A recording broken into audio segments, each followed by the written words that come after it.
Chapter 109 The Overlord of the Warzer Plains. Chapter 109 The Overlord of the Warzer Plains. Just as they planned, Rihanna's hunting party focused on hunting in the desert, while 13's hunting party went to explore the Warzer Plains, located just northeast of Groner City. Both teams had bought their own horse-drawn wagons to make their journey easier and faster.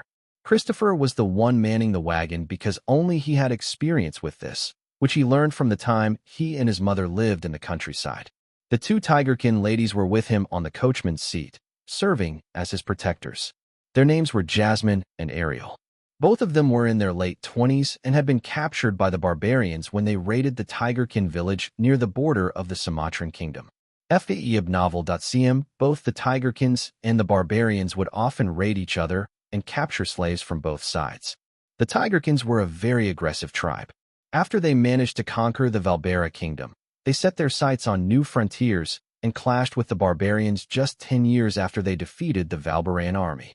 They thought that they were strong enough for another conquest, but they had underestimated the barbarians' savageness and fighting prowess, making them have a better understanding of a race of humans who took fighting as their main profession. But that was not all. The barbarians and orcs were also in an alliance, so whenever they attacked one side, the other would stab them in the back, making expansion more complicated. The barbarians and the orcs knew this as well, so whenever they had an opportunity, they conducted joint raids and enslaved as much as they could manage to capture.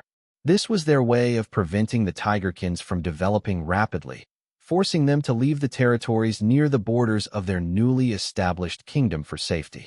13 planned to travel near the border where the two sides often engaged in skirmishes. He wanted to know just how serious the conflicts were and which side had a higher chance of winning. Percival, Jasmine, and Ariel felt conflicted after learning about this plan. The three of them wanted nothing more than to return to their kingdom and reunite with their families.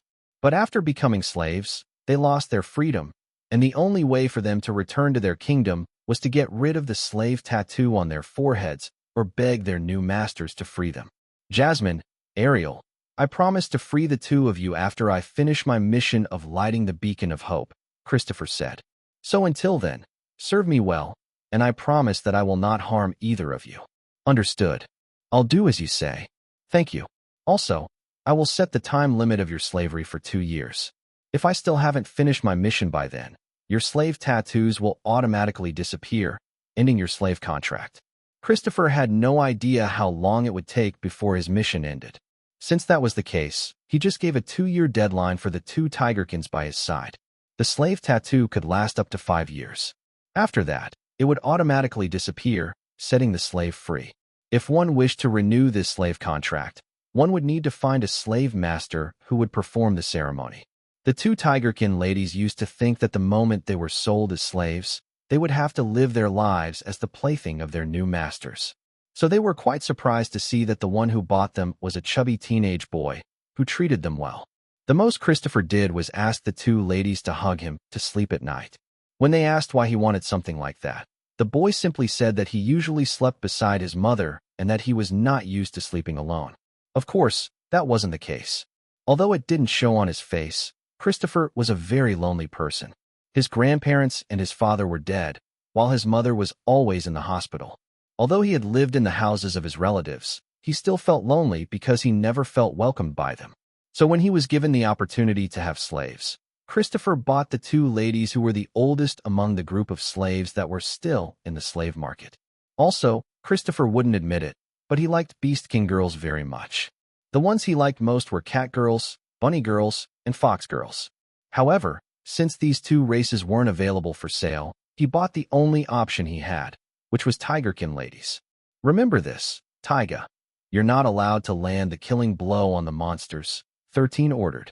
Christopher will be the one to give the last hit regardless of the circumstances. Yeah, you've told me that thrice already. Percival replied in an irritated tone. Also, stop calling me Taiga. My name is Percival. Sure thing, Taiga. Tisk. Suddenly, the wagon came to a halt, making 13 frown. What's wrong? 13 asked as he went to the coachman's seat to see if there was trouble. There is a herd of deer in front of us, young master, Christopher replied. And their alpha male is looking in our direction. I have a feeling that if we continue to advance, the the herd will attack us. 13 glanced in the direction of the herd that numbered at least 100 individuals. The alpha deer stood 3 meters in height, and its antlers were at least half its body size. Although the other deer had light brown fur, the alpha male had silver fur, which matched the data in 13's database. That is a rank 6 alpha monster called Quicksilver Deer, 13 said, which almost made Christopher pee his pants. The reason why it's looking at us is because we are traveling with ogres. For now, don't do anything rash. Although these deer are not aggressive by nature, they will not hesitate to attack if they feel threatened. Give your orders for the 2 of them to stay put and keep their lips shut tightly so that we don't spook them. The 2 ogres, whose names were Ader and Devar, were both rank 3 monsters. 13 had considered buying many monster slaves so that he could form his own elite unit after Christopher had returned to Pangaea so that he could continue his remaining trials. However, he put this idea on hold because taking care of too many monsters was a hassle. For this reason, he decided to just focus on Percival's progress because he believed that raising a hero was better than raising a group of beasts. After half an hour of waiting, the herd of deer finally left, allowing them to continue their journey. However, this encounter led 13 to make changes in their formation. Earlier, Ader and Devar were traveling alongside them, but now, he decided that having the 2 ogres in close proximity to them was a bad thing. There was a chance that they would find other groups of monsters in the plains that would not ignore the presence of ogres and take the initiative to attack. In order to prevent this from happening, 13 asked Christopher to order the 2 ogres to follow them from a distance. The chubby boy didn't hesitate to obey the younger boy's words and did as he was told. He would soon know that his young master had made the right choice because 2 hours after they resumed their journey, they would meet with another group of monsters who were well known for attacking anything they perceived as a threat to their herd. Chapter 110, Is He Even Human? Chapter 110, Is He Even Human? It's hard to find lone monsters here in the plains, Christopher commented. The lowest number of monsters we've seen in a single group have been groups of 3 and 4, and those were predators. Young master, maybe we should take the risks. 13 pondered if they should take a risk just as Christopher had proposed. The chances of success were high, but there was also a chance that they would lose some manpower in the process. The predators that traveled in groups of 3s and 4s were always led by a rank 3 monster. Herds, on the other hand, were led by rank 3 and above alpha monsters. Their group's manpower were Brutus and Bruno, who were both rank 2 monsters, and 2 ogres who were both rank 3 monsters. Christopher had no intention of letting the 2 tigerkin ladies fight. Their role was to guard him just in case an unexpected turn of events happened. Both tigerkins were rank 2 beastkins, but they weren't that proficient in combat. Although Percival was just a rank 1 tigerkin, he was more proficient in fighting when compared to the 2 tigerkin ladies. With their lineup, they could fight against monsters who were in groups of 3s and 4. More than that, and it would be troublesome. Understood. 13 replied after careful consideration. Command your slaves, including Jasmine and Ariel, to follow my orders without question. If we are going to do this, I will need to personally command them in battle. Christopher nodded. But, just as he was about to give his orders, they heard a blood-curdling roar behind them, which made the chubby boy's face turn pale. 13's face also became solemn when he looked in the direction of the 2 ogres, who were keeping a distance of 200 meters away from them. He immediately ordered Percival to cover Christopher's mouth to prevent him from calling out to the 2 ogres, who were fighting for their lives against a purple-furred honey badger. Don't summon Brutus and Bruno if you don't want them to die too, 13 said as he stood in front of Christopher, cupping his face and making him look straight into his eyes. That is a rank 6 field boss. If it sees us as a threat, we're done for. Jasmine, Ariel, cover his eyes, and no matter what happens, make sure that he doesn't do anything reckless. The 2 tigerkin ladies took 13's orders seriously because they were also familiar with this monster. It was one of the most fearless monsters found in the borders of the Sumatran kingdom, and even strong hunting parties stayed clear of this fearsome beast. The honey badger was 2 meters tall and 5 meters long. It was the undisputed overlord of the Warzur Plains, and very few creatures were able to escape its pursuit. It had a terrible temper and wouldn't hesitate to attack anything that moved. The worst part was that none of them were able to sense its presence. If not for the fact that one of the two ogres had cried out in pain after the honey badger had bitten off one of its arms, they wouldn't have known that it was in very close proximity to them. The boy could only watch helplessly as the two ogres were torn apart by the honey badger before it greedily ate them. Even Percival, who had a strong will, couldn't help but avert his gaze as he looked at the blood that was seeping from the jaws of the honey badger, who seemed to enjoy the two ogres very much. After it finished its meal, it gave the wagon a sidelong glance before walking away with a satisfied look on its face. Since 13's group had remained perfectly still, the monster didn't attack them because it was already satisfied with what it ate. It wasn't a djinn-type monster who liked to eat humans. The purple-furred honey badger preferred eating monsters. Of course, if the two ogres were traveling alongside 13's and Christopher's wagon, it would have attacked them as well. If that were to happen, they would have served as the appetizers or the after-meal desserts of the ferocious field boss, who had easily defeated two rank 3 ogres, as if they were just newborn chicks. When 13 was certain that the monster was no longer around them, he ordered Jasmine and Ariel to take Christopher inside the wagon to rest. The chubby boy's face was already covered in snot and tears as he continued to sob due to the death of his two ogre slaves. The two Houdini Mustangs that were pulling their wagons were also in a miserable state and were barely able to stand due to fear. It took a while for 13 to coax the two horses to move and head back to Groner City. Not even half a day had passed, and they were forced to return to the city due to the unexpected turn of events. 13 also took into consideration that their group wasn't in a condition to continue their hunt because of the incident that just happened. The only silver lining was that Christopher didn't see the entirety of what had happened to his two ogres. He was spared from the raw brutality and violence that children his age shouldn't be able to see. And yet, he was forced to experience it because he was a wanderer. Take care of him, 13 said to Jasmine and Ariel before leaving the warehouse. Tiona, who had taken refuge inside the boy's clothes when the monster appeared, cautiously crawled onto his shoulder. She then started to flick her tongue, while looking at her surroundings to ensure that they were truly safe. After confirming that they were back to the city, she coiled around 13's neck and rested her head on his cheek. The 7-year-old subconsciously patted her head with his finger, as if to assure her that they were safe. Hey, where are you going? Percival, who was also unable to sit still in the warehouse, followed behind 13. Although he tried hard to hide it, the tigerkin was still shaken by their encounter with the purple-furred honey badger, who made him realize how easily they could have lost their lives in their short trip to the Warzer Plains. To the slave market, 13 replied. Are you going to buy new slaves for our hunting party? Yes. Percival clenched his fists tightly when he heard 13's casual reply. Are you treating us as disposable tools? Percival asked, feeling rage build up inside of him. Are you going to use us as bait?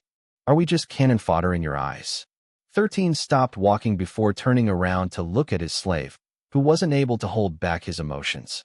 When Percival saw the look in 13's face, the insults that he was about to hurl at him became stuck up in his throat. Cannon fodder? 13 looked at the tigerkin in disdain. You're not qualified to become one. So shut up because you have no idea what you're talking about.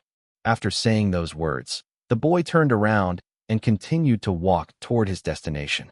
Percival, who was left behind, knelt on the ground on all fours as he panted for breath. The sheer killing intent that oozed out of the 7-year-old's body, which was directed in his direction, made him feel as if he was just a step away from dying. The tigerkin vomited, due to discomfort and the dizziness he was feeling after being subjected to such a gaze. How can someone so young have such dense killing intent? Percival wiped his mouth using the back of his hand. His killing intent is even stronger than my father's. Is he even human? Those were the last thoughts in his mind before he fainted. But, before his entire being descended into darkness, he knew in his heart that he would no longer be able to look at his master the same way again. Chapter 111 13's Angry Burb, Part 1. Chapter 111 13's Angry Burb, Part 1. Welcome, my young friend, Norris said with a smile. Are you perhaps here to purchase slaves again? Yes, 13 replied. But, I want the special ones, and not the ones sold here. Oh dear, are you referring to the ones that I will send to the auction house a week from now? Yes. Norris rubbed his chin as he looked at the snake that was coiled up around the boy's neck. Seeing that the Domini Mortis had a satisfied look on her face, the slave master couldn't help but ask the boy a question. Can you tell me why you want to purchase those special slaves? Norris inquired. But before that, let's go inside. This is not a good place to discuss these matters. The middle-aged man made a gesture for 13 to follow him to his office in order to have a proper talk. 13 nodded and followed behind him because he also didn't want to discuss these things in the open. When the two were properly seated, 13 told Norris about his encounter with the purple-furred honey badger, which made the slave master almost choke on the tea he was drinking. Why you saw that monster and survived? Norris looked at the 7-year-old with a dumbfounded look on his face. By the gods, not many can survive an encounter with the purple-furred honey badger and live to tell their tale. As a slave trader, he had dealt with many people, so he could easily tell if someone was lying or not. A single glance was enough to tell him that the boy was telling the truth, which made him understand why 13 suddenly visited him. Well, even with the monsters I have, I don't think there is one among them who can fight that monster head-on, Norris stated. I know, 13 replied. But there are 2 monsters that I would like to purchase from you. Even if I suffer losses? Norris asked with a devilish smile on his face. I don't want you to suffer losses, 13 replied. So, I am willing to buy them higher than the market price. Norris pondered a bit before leaning back on his chair. Tell me what the 2 monsters are first. If they are not that high in demand, I will consider your request. 13 nodded. I want the Poco Poco and the Chad skunk. Interesting choices, Norris narrowed his eyes. I can understand why you need the Chad skunk, but the Poco Poco? That's just one annoying bird. A moment later, a businessman smile appeared on Norris' face after making up his mind. Since you are a friend, I don't mind selling you the Poco Poco for 5,000 silver coins, Norris stated. It's not a monster you can find in these parts, so I believe that the barbarians would buy it as a pet because of its uniqueness. I know that it is very expensive, but I believe that some barbarians would be willing to spend that much for it. The Poco Poco was a colorful bird that resembled a parrot. It specialized in mimicking sounds, including the voices of people. It was also very smart, and, just like Norris had stated, it was a monster that wasn't native to this part of the world. The slave master was only able to capture it by pure coincidence because it was injured when he found it, so it didn't take long for him to carve the slave tattoo on its head. Truth be told, the Poco Poco was similar to the fluffy white cat that he had given his sister, Remy, as a house pet. The only difference was that the Poco Poco that Norris captured was actually a rank 3 monster. However, although it was a rank 3 monster, the only thing it was good at was flying away at great speeds, as well as mimicking sounds and voices. It served no other purpose aside from that. In the human kingdoms, there were a handful of people who used the Poco Poco as messenger birds, who relayed exactly what their masters wanted to say to the people they wanted to pass the message to. They could be useful once they were trained. But that was the problem. Taming these birds was very hard because they were a rowdy bunch. They were similar to the angry burbs of a certain red-headed half-elf, who would hurl profanities at people with every chance that they got. How about the Chad skunk? 13 inquired. I am willing to buy it as well. Norris shook his head. Unfortunately, the Chad skunk is a hot commodity. I am willing to sell you the Poco Poco, but for the Chad skunk, you have to bid on it in the auction. 13 frowned, but in the end, he nodded his head in understanding. Very well, I will bid on it during the auction, 13 stated. Good. Please wait here, while I bring the Poco Poco to you. Okay. Several minutes later, the slave master returned holding a bird cage in his hand. Inside of it was a colorful bird with a muzzle attached to its beak. This was to prevent the Poco Poco from saying anything, which made the 7-year-old smile faintly. His previous host had a Poco Poco pet, and he knew full well how obnoxious these birds could be. This was why only a select few treated them as pets, because they could cause their owners to have heart attacks, strokes, and aneurysms due to how foul-mouthed they were. Poco Pocos in captivity didn't live long lives. Due to their nature, their masters would often kill them in a fit of anger because of how annoying they could be. They weren't strong monsters to begin with, and only fell into the nuisance monster category. Just like most monsters, Poco Pocos ranked up as well. But their ranks couldn't go past rank 4. The only thing that changed whenever they ranked up was their flight speed, which could reach up to 100 miles per hour.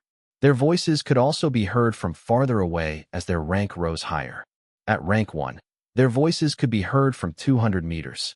At rank 2, 400 meters. At rank 3, 600 meters. At rank 4, you could hear it from a kilometer away. Let's bind this bird first, Norris said. I don't know how smart this bastard is, but it knows a lot of words. It must have visited a lot of human cities before I found it. After Norris finished his preparation, he asked 13 to drop a blood on the bird's forehead so that the slave tattoo would activate. Truth be told, the Poco was one of the few monsters that had a strong resistance against the slave tattoo. In short, these birds could choose not to obey an order, and they would not suffer from the backlash of the tattoo on their foreheads. However, there was one thing that they couldn't do, and that was to escape from their master, whom they were bound to. In short, once the Poco was contracted to someone, they would have to stay with the person for years. This was also one of the reasons why they were one of the monsters with the highest death rates in captivity, because they would almost always insult their masters and not follow any of their orders. When the ceremony ended, the Poco looked at its new master in disdain. Norris, on the other hand, smirked after 13 finished paying up. I would like to remind you before you leave that there is no refund for this transaction, Norris stated. If this bird gets on your nerves, just chop off its head and roast it. Their meat is actually a delicacy. I know, 13 replied. But I'm sure that this bird and I will get along just fine. If the Poco had fingers, it might have already given its new master the middle finger. This was evident to the look of disdain that it was giving the boy. Even in the face of death, it refused to yield. This was why it was one of the hardest, if not the hardest, monsters to tame in Solterra. But this wasn't a problem for 13. After all, he already knew how to tame this monster, who would become a valuable ally once it truly recognized the 7-year-old as its master. Thank you for the business, and don't hesitate to visit me again if you need more slaves, the slave master stated. Although I can't sell you the ones meant for auction, everything else on display is fair game. Then in that case, I will accept your offer, 13 replied. The boy then walked towards the slaves that were on display and picked up the ones that caught his attention. Chapter 112 13's Angry Burb, Part 2.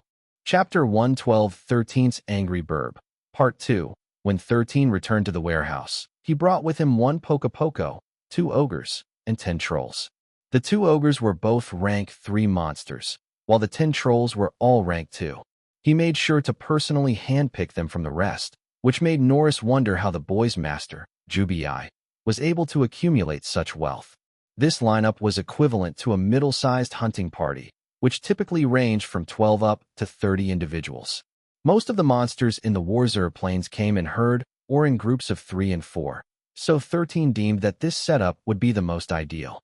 All of you behave, okay? 13 looked at the slaves that were standing in front of him. You are not allowed to harm anyone from this warehouse in any way whatsoever. All of you will only take orders from me. If any of the people here give you orders, report it to me the next time you guys see me. The trolls and ogres eyed him, but none of them said anything. 13 didn't mind their reaction and proceeded to call the one whom he would appoint as the temporary leader of the group. Come forward, T1, 13 ordered. Unlike Christopher, who bonded with his slaves, the 7-year-old didn't want to form any attachment to his subordinates because he understood that losses would be inevitable. Of course, this didn't mean that he would purposefully send his slaves to their deaths. As a system, he would make sure that all of them survived as long as it could be helped, allowing them to become his core unit as he traveled within the Sumatran kingdom. The naming scheme he came up with was straight to the point. He named the 10 trolls T1 up to T10. The 2 ogres, on the other hand, were named O1 and O2. The troll whom he had called out stepped forward and looked at the boy in front of him with a glare. 13 didn't mind the looks of hatred aimed in his direction because he had already seen more than enough of them to last him several lifetimes. You will become the temporary leader of this group, 13 ordered. All of you will listen to T1's orders. So my first order is this: start cooking and let everyone eat their fill. After that, rest up properly and don't bother the human children resting in this place. That is all. The troll grunted in acknowledgement of 13's orders. With the help of Norris, the boy had bought several slabs of monster meat. The amount he bought was enough to feed his slaves for a week. He deliberately picked the trolls who knew how to roast food, so he no longer needed to bother the other teenagers to cook for them. After giving out his orders, He went straight to his room, carrying the cage of the Poco. The bird was only a foot tall, and it looked dumb on the surface. But 13 knew more than anyone how intelligent these birds were. Even now, he could tell that the bird was appraising his every move. His previous host once said that Pocos might actually be smarter than humans. They simply acted stupid to ensure that their race wouldn't be hunted down until the last bird due to human greed. This was also why those who learned how to tame Pocos kept this secret. They knew that this bird, who seemed to only know how to *T talk and annoy people, could be very useful if used in the right situations. Here comes the annoying part, 13 thought as he placed the cage of the Poco on the table before opening it. At times like this, I wish I could cut off my sense of hearing. The Poco jumped out of the cage and stood on the table, looking at the boy with the same disdainful look on his face. 13 stared at the dumb-looking bird for a full minute before removing the muzzle that covered its beak. Taming a Poco wasn't that hard. The problem was that in order to get their acknowledgement, their masters must do one thing, and that was murder. Someone help. Code Brown. I repeat, Code Brown. 13 sat on the chair with his arms crossed over his chest. His gaze never left the bird who had started to shout a bunch of nonsense as soon as the muzzle was taken off from its beak. The Poco jumped around the table and shouted as if trying to wake up the dead. Oh no, it's too big. It's not going to fit. What are you doing, stepbro? You brute. This is my first time. Itai. That's what she says. The Poco changed its voice from a grown man to a woman, from a boy to a girl.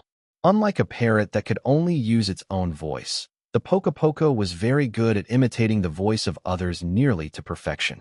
You want my treasure? You can have it. I left everything I gathered together in one place. Now you just have to find it. Would you let me see your panties? I am going to be the pirate king.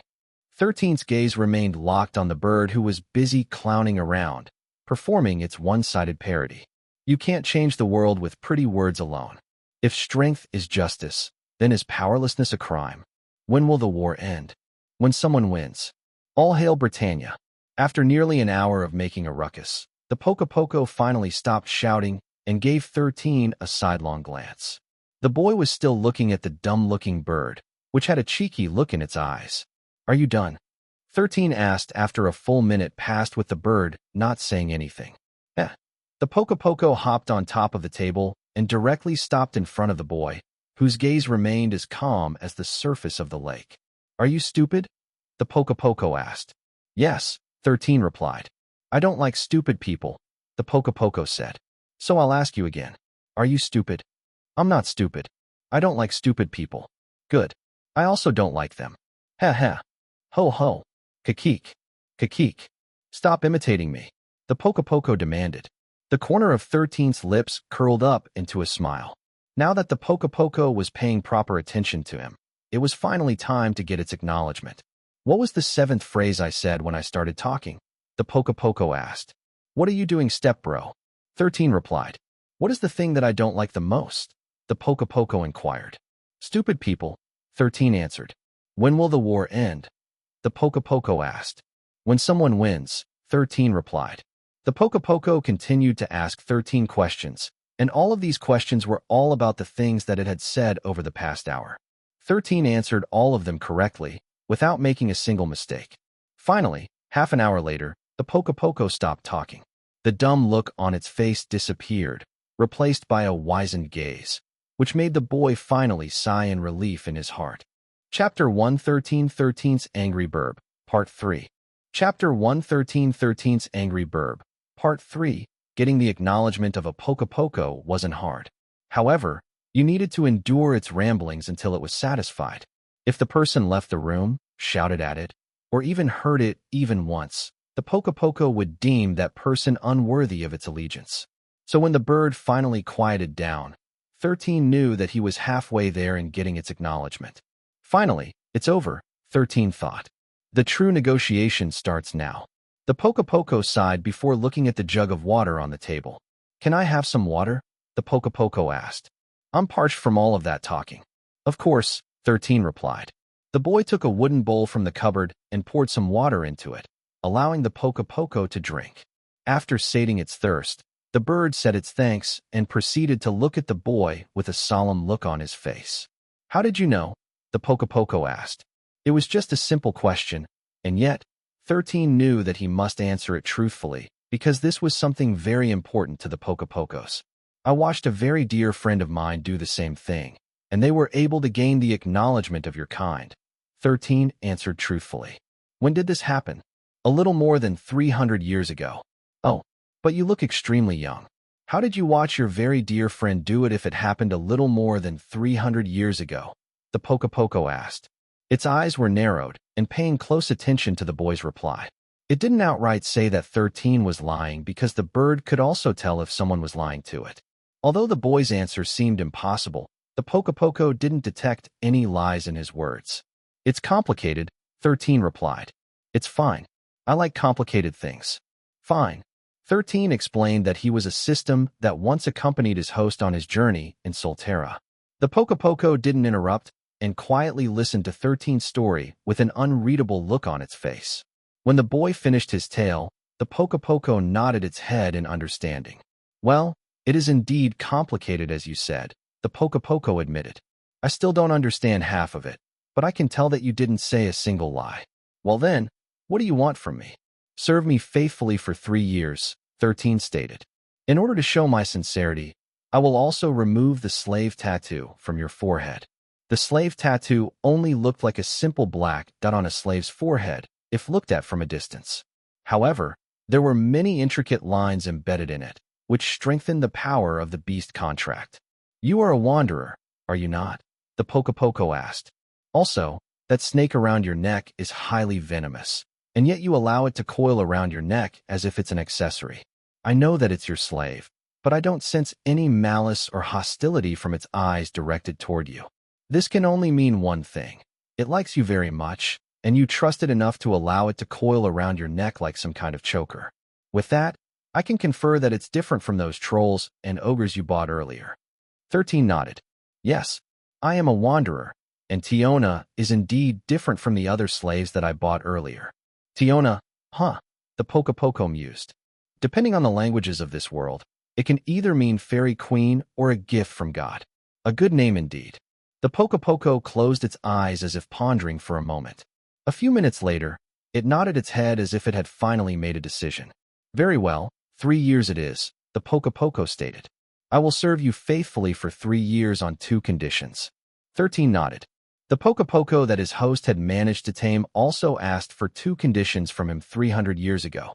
"The first condition is to take the method of befriending us to your grave," the Poco stated. "Like I told you earlier, my race and I don't like stupid people. It is only the smart and eccentric ones who actually pay close attention to what we have to say." "I will do as you say," 13 replied. "The second condition," the Poco stated. "If there ever comes a time that you see my race in need of help, you will help them to the best of your ability." "Okay," 13 nodded. "I promise." "A promise you should keep, for we are a race blessed by the deities of air," the Poco said. "They hear and see everything. No lies, no truths, and no secrets can escape their senses. They will find out if you didn't keep your word. They will also inform our entire race about you, so be warned. We may not be strong as individuals, but together, we can set many things in motion." The Poco then closed its eyes and presented its forehead to 13, allowing him to remove the slave tattoo from its head. Now that he had agreed to the Poco's conditions, there was no need for the seal that bound it to him. The slave tattoo was also useless on Pocos since they had the ability to ignore their master's orders. The only thing the slave tattoo could do was prevent the bird from flying away and escaping from its master. "I set you free," 13 said as he tapped the slave tattoo on the bird's forehead, making it disappear completely. A sigh escaped the Poco's beak as if a weight had been lifted off its body. "Now that you've shown your sincerity, allow me to show my sincerity as well," the Poco stated. "I will allow you to bestow upon me a name. This will be the name that I shall use for the 3 years that we would be together." 13 already had a name prepared for the Poco the moment he received its acknowledgement. Unlike the trolls and ogres whom he gave numbered names, he prepared a special name for the Poco, who would become one of his most loyal supporters over the next 3 years of his life. Visago, 13 said. From this day onward, your name will be Visago. Chapter 114. If you want things done right, you must do it yourself. Chapter 114. If you want things done right, you must do it yourself. Right after coming to an agreement with Visago, 13 left the warehouse and headed to the plaza. But he didn't leave alone. Coiled around his neck was Tiona, and sitting on his left shoulder was Visago, looking like a dumb bird that was forced to smell the smelliest fart for an entire hour. After reaching the plaza, the 7-year-old headed toward the smithing district, where the best blacksmiths of Groner City gathered. He entered each of the shops that he saw and inspected their wares, checking the quality and craftsmanship of the weapons and armor that were displayed for sale. After nearly 3 hours of window shopping, he finally found a smithy that met the bare minimum of the quality and standard that he was looking for. My master sent me to have a custom-made order, 13 said. Can you handle bulk orders? The clerk who was manning the shop shook his head apologetically. I'm sorry, boy, the barbarian replied. We have too many work orders as of late, and we don't have time to accept any commissions right now. Can I ask what you guys are working on right now? 13 inquired. We just need a few weapons for our hunting party. I'm sorry, but we are also doing a bulk order of swords and axes right now, the clerk said. In fact, not only us, but almost all the blacksmiths are commissioned to do the same. 13 thanked the clerk before leaving the smithy. He had an idea as to why nearly all the blacksmiths were making weapons in bulk, but until he confirmed his suspicions, he didn't dare make any decision. It was no secret that the Tigerkins and the barbarians were gearing up for a war. He just didn't know when this event would actually come to pass. Visago, I have an errand for you, 13 said after they reached an unpopulated area. Yee. Visago tilted its head to the side like the dumb bird that it was. After he finished giving the Poco an order, the bird nodded in understanding. You have 4 days, 13 said.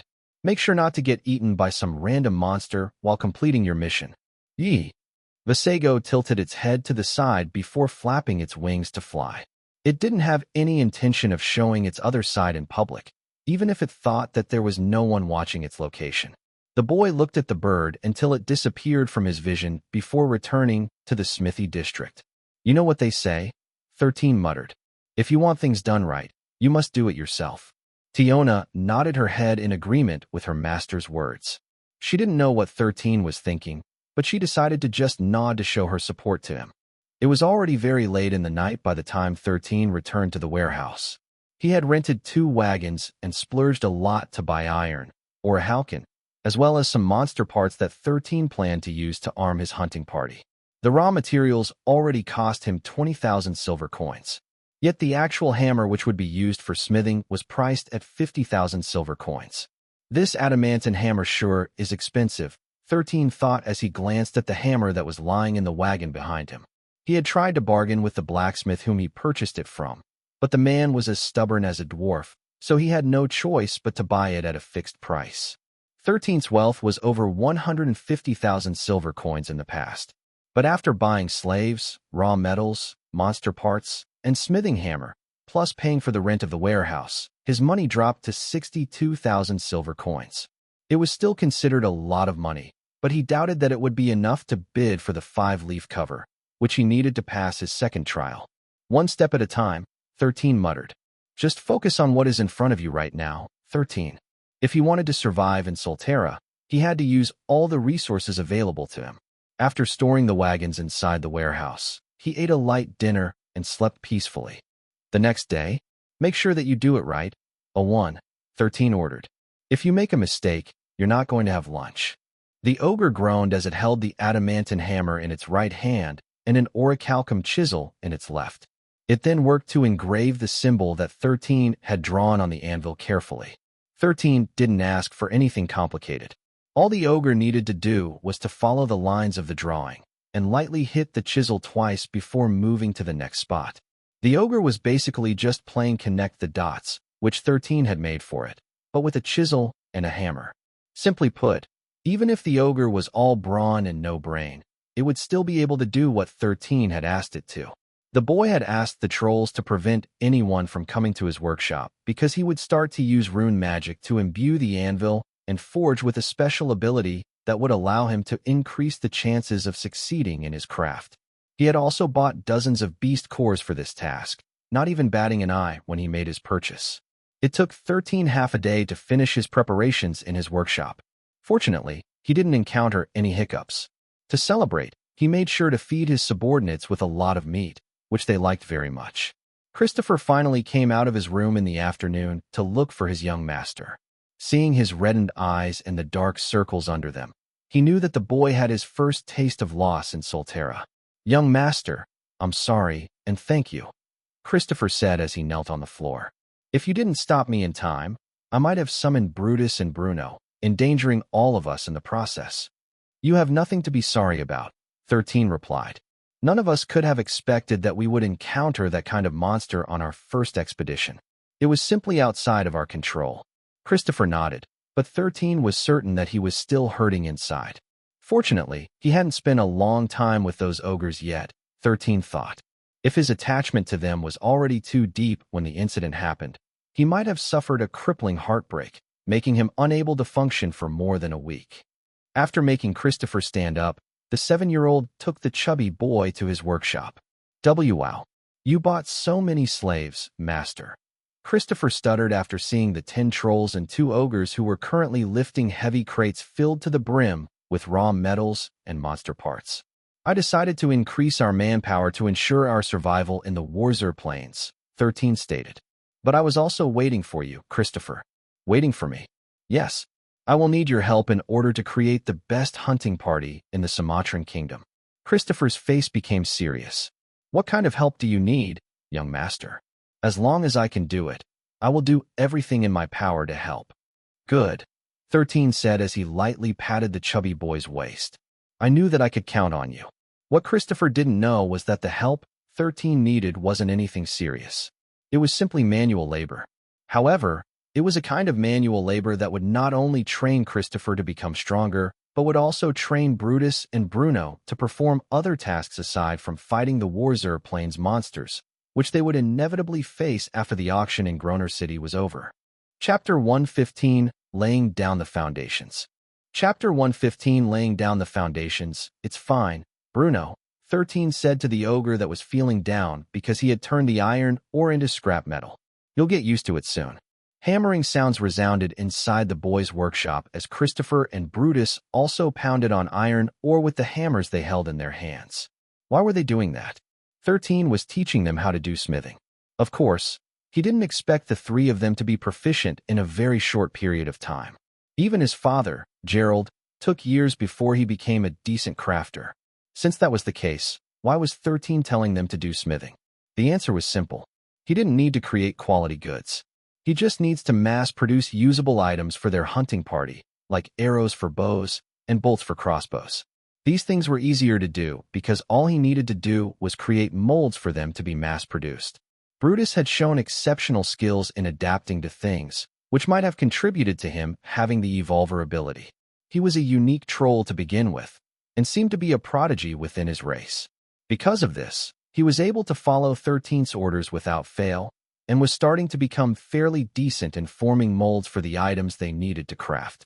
What the boy didn't know was that, when he was still alive, Brutus was already fascinated with making his own tools and weapons. He had tried to carve weapons from monster bones in the past, and although he failed a lot, he still managed to make a somewhat decent weapon. Unfortunately, that weapon of his broke when he went out hunting in the desert. Because of this, he used the wooden club he had before venturing out again.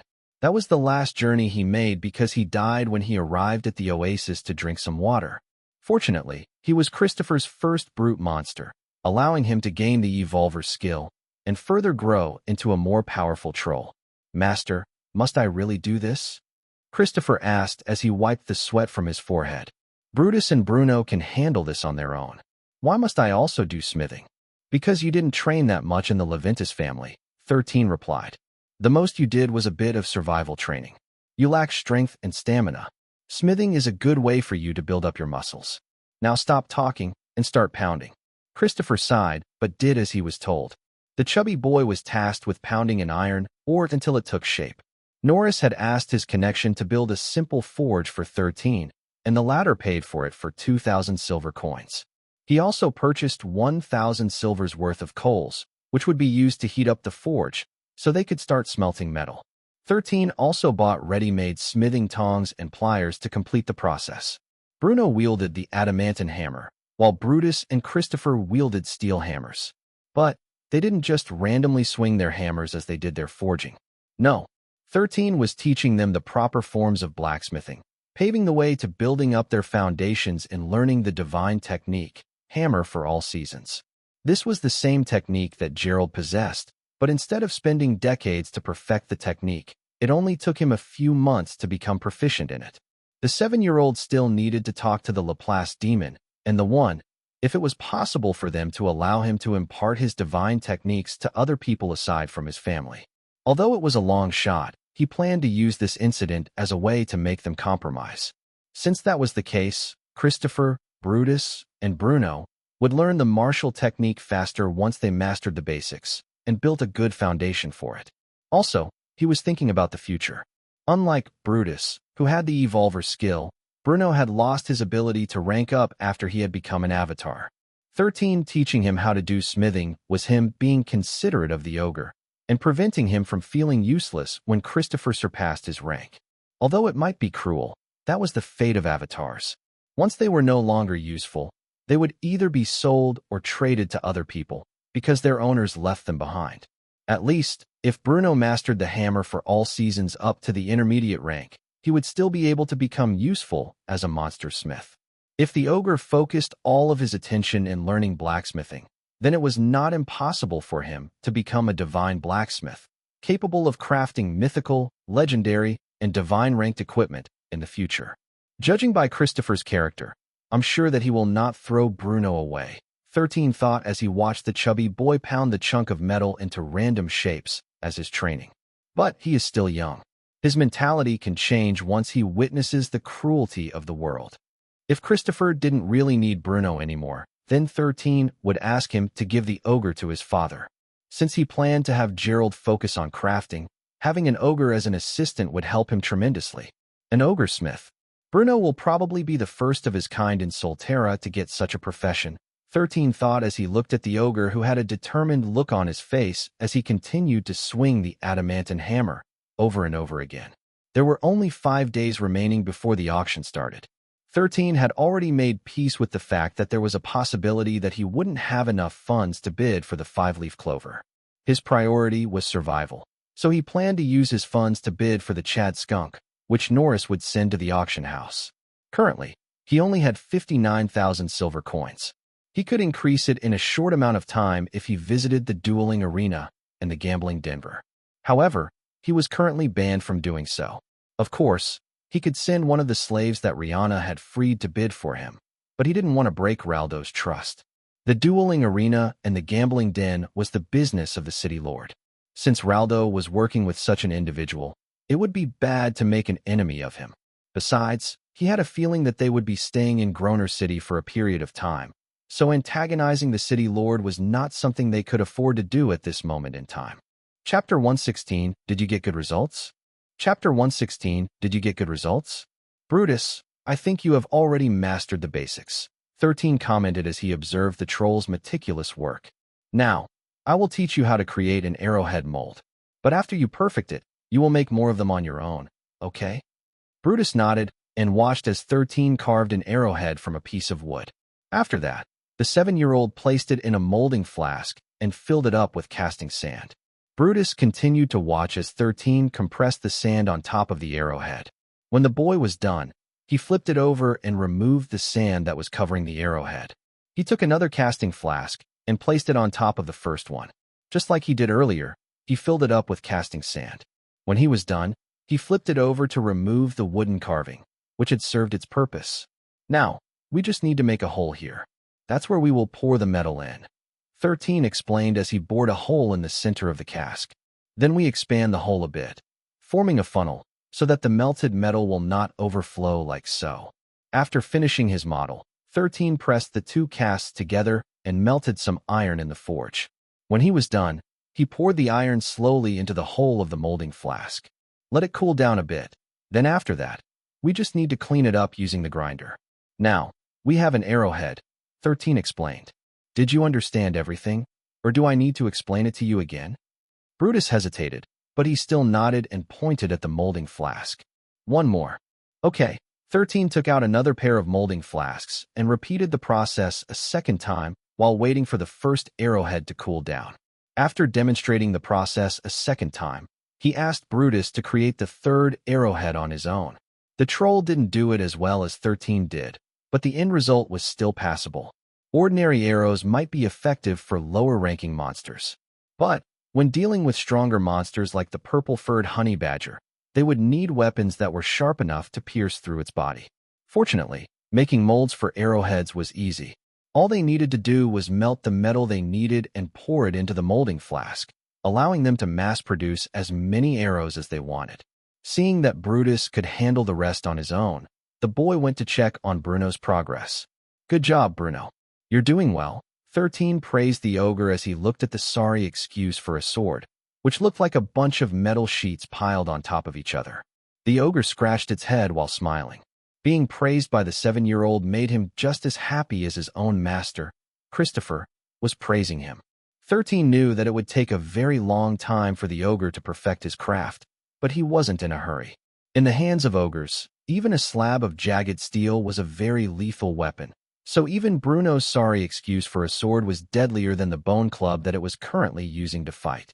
Perhaps, Bruno knew on an instinctual level that there would come a time when Christopher would no longer have a use for him. He felt this sense of crisis when his master bought ogres that were stronger than him. This was why he planned to give his all into blacksmithing. Even if he was no longer considered strong, he would at least still be useful to his master. 13 watched as the ogre raised his adamantine hammer to continue refining the slab of jagged steel that he finished making. A faint smile could be seen on the 7-year-old's face because he saw the determination in the ogre's eyes. Determination that would pave the way for great things, which would help his master, Christopher, in more ways than one. 2 days later, Rihanna's hunting party returned to the city. The teenagers all looked haggard, but 13 noticed that all members of the hunting party were present. He went to meet up with Rihanna, who was leading the group. Although she looked very exhausted, he could tell that the latter was satisfied with the results of her expedition. "Welcome back," 13 said with his arms crossed over his chest. "Did you have a good hunt?" "Yes," Rihanna replied. "We killed a few monsters, and some gained bronze-grade weapons and armor from them." "That's great to hear." 13 nodded. "You did well, Rihanna." "Thank you." Rihanna smiled. The 3 teenage boys, Rufus, Aaron, and Jean, didn't like the way that 13 was treating Rihanna like a subordinate. They had already made this known to Rihanna while they were out hunting, but the young lady only brushed it off and told them that she and Xylen were just comrade-at-arms. However, she didn't deny the fact that she recognized the boy's qualities as a leader and that she didn't mind following his orders. This was what ticked the 3 teenagers off the most, because they believed that 13 was just taking advantage of Rihanna's kindness. "How about your expedition?" Rufus asked as he stood beside Rihanna. "Did you get good results?" "No," 13 shook his head. "The 2 ogres on our team died, and we were forced to return to the city before a day was even over." "Huh? You act so high and mighty, and you even failed to show some results." Aaron, who was quick to find faults in the boy, commented.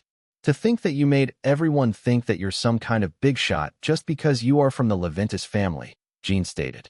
"It seems that I overestimated you." Rihanna ignored the 3 teenagers who were looking down on the boy in front of them and pressed 13 for answers. Unlike Rufus, Aaron, and Jean, the young lady knew full well what 13 was capable of. After all, he was the one who saved them from the slave traders who had come to bring them to Groner City. If 13 hadn't saved them, she would have been up for sale in the slave market, just like the other wanderers that the orcs and the barbarians had captured. "We faced a rank 6 overlord, purple-furred honey badger," 13 said after Rihanna's persistence. "It killed the 2 rank 3 ogres like it was merely dealing with newly born chicks. A/N. I will refer to the individual rankings of monsters as common, alpha, overlord, and sovereign from this moment onward. Rihanna, for now, don't go to the Warzor Plains. Christopher and I will explore them after we make our preparations.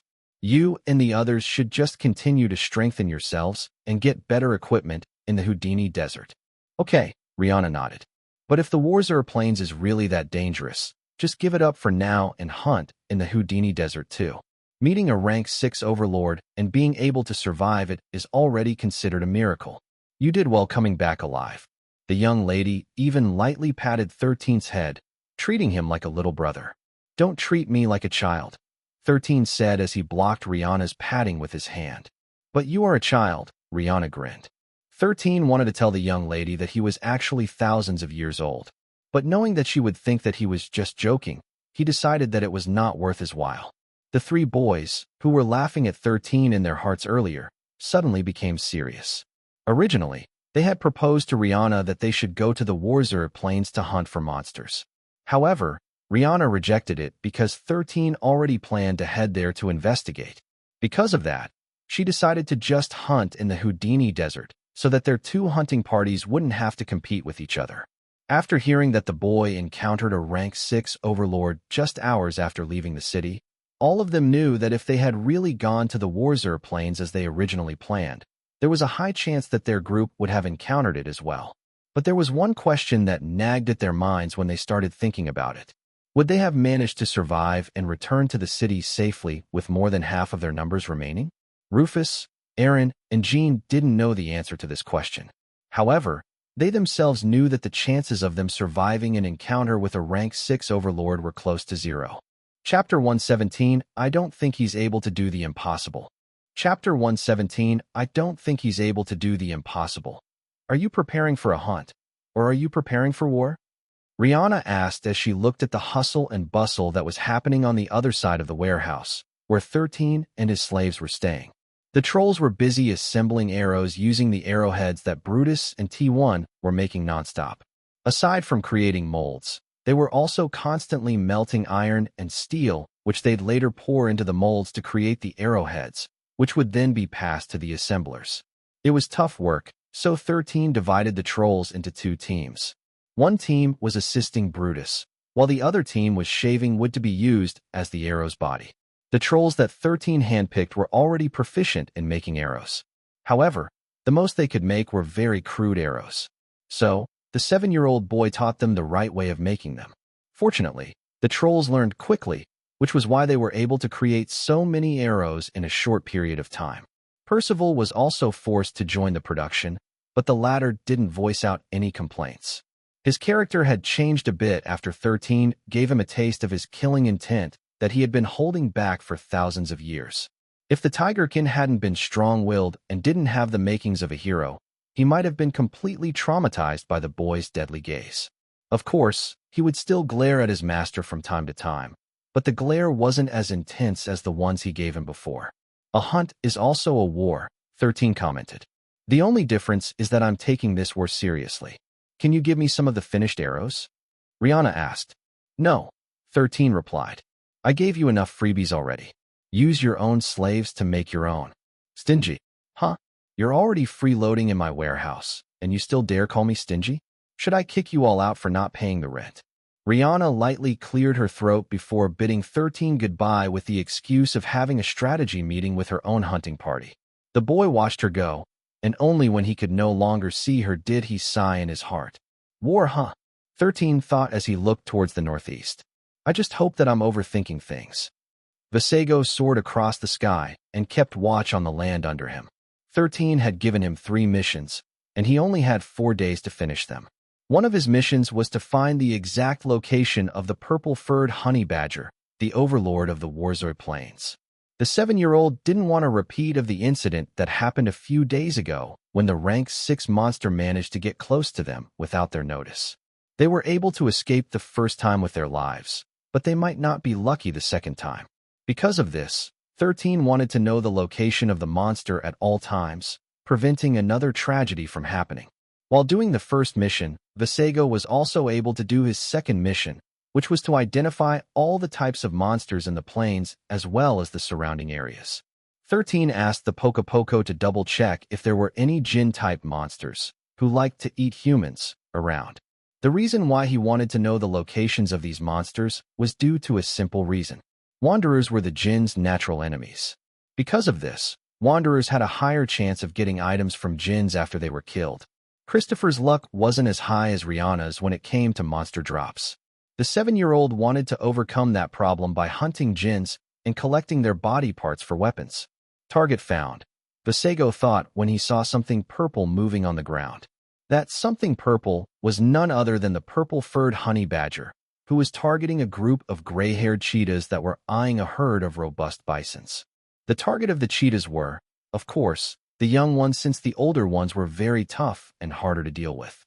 Vasego took note of the honey badger's location before flying away. He still needed to visit the cities of the Tigerkins to see whether they were also preparing for a large-scale battle with the barbarians. If the two sides were really going to fight, then 13 would choose a different route for their hunting trip in order to prevent getting accidentally sandwiched between the two parties. The 7-year-old had no interest in who would emerge the victor of the battle. He had no intentions of letting his subordinates, as well as Rihanna's subordinates, participate in a war. They were already struggling to survive in Solterra. Being thrown onto the battlefield was the last thing that they wanted to happen.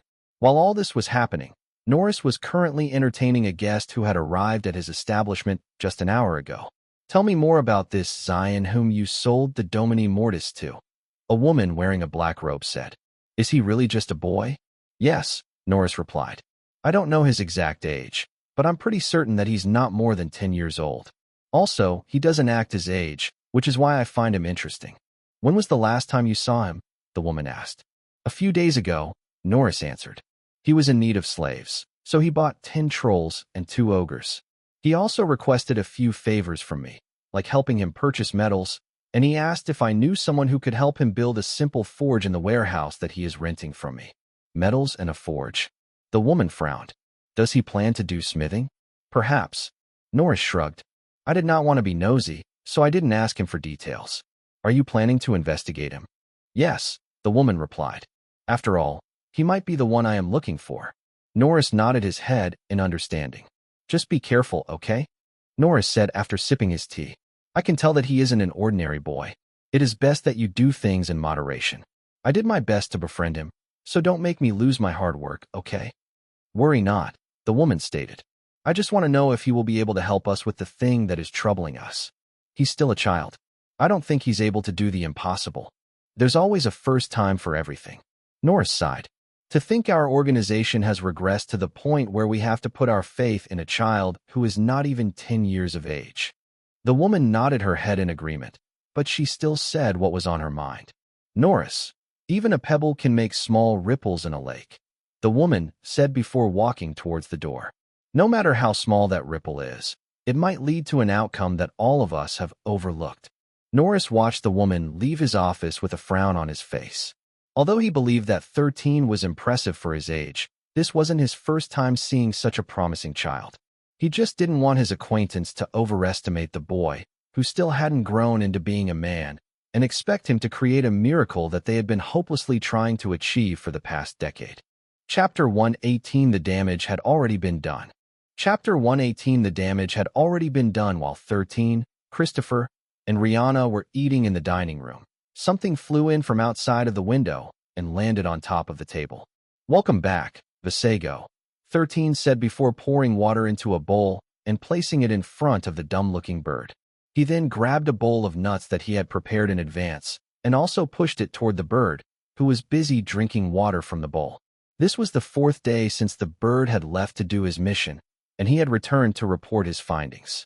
However, since there were people inside the room aside from his master, Vasego just drank and ate before closing his eyes to rest. Christopher and Rihanna watched the bird with great curiosity, but the two of them didn't do anything to disturb its rest. "Young master, what is this creature?" Christopher asked. But before the 13 could answer, Rihanna beat him into it. "It's a poco-poco," Rihanna replied. "It's a bird that can imitate almost all sounds, even the voices of people. They can be very noisy and a pain to deal with." "Oh." Christopher frowned as he looked at the sleeping bird before shifting his gaze to his young master. The chubby boy knew that 13 wouldn't do anything unnecessary or things that didn't serve a purpose. Since that was the case, he kept his silence and just focused on his meal. He was certain that his young master would tell him more about it once they were alone. An hour later, Christopher and Rihanna went to do their duties, while 13 took Vasego to his room. "It is as you expected," Vasego said after the 7-year-old firmly locked the door behind him. The Tigerkins are also preparing for a large-scale battle. It seems that they have finally decided to reclaim all the cities that were captured by the barbarians during their raids. 13 sat on a chair and crossed his arms over his chest. So the barbarians kept on poking the tiger in the eye, and they finally angered it. 13 smirked. I bet they are regretting their decision now. Although the Tigerkins were still weakened from their war against the Valbera kingdom and their failed expansion in the barbarian lands, they would still go all out once they were pushed into a corner. That was a trait of the majority of the Beastkin race.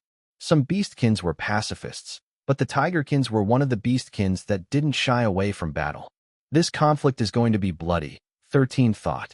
Once the Tigerkins reclaimed the territories that were taken from them by the barbarians, they might continue to charge forward due to their momentum.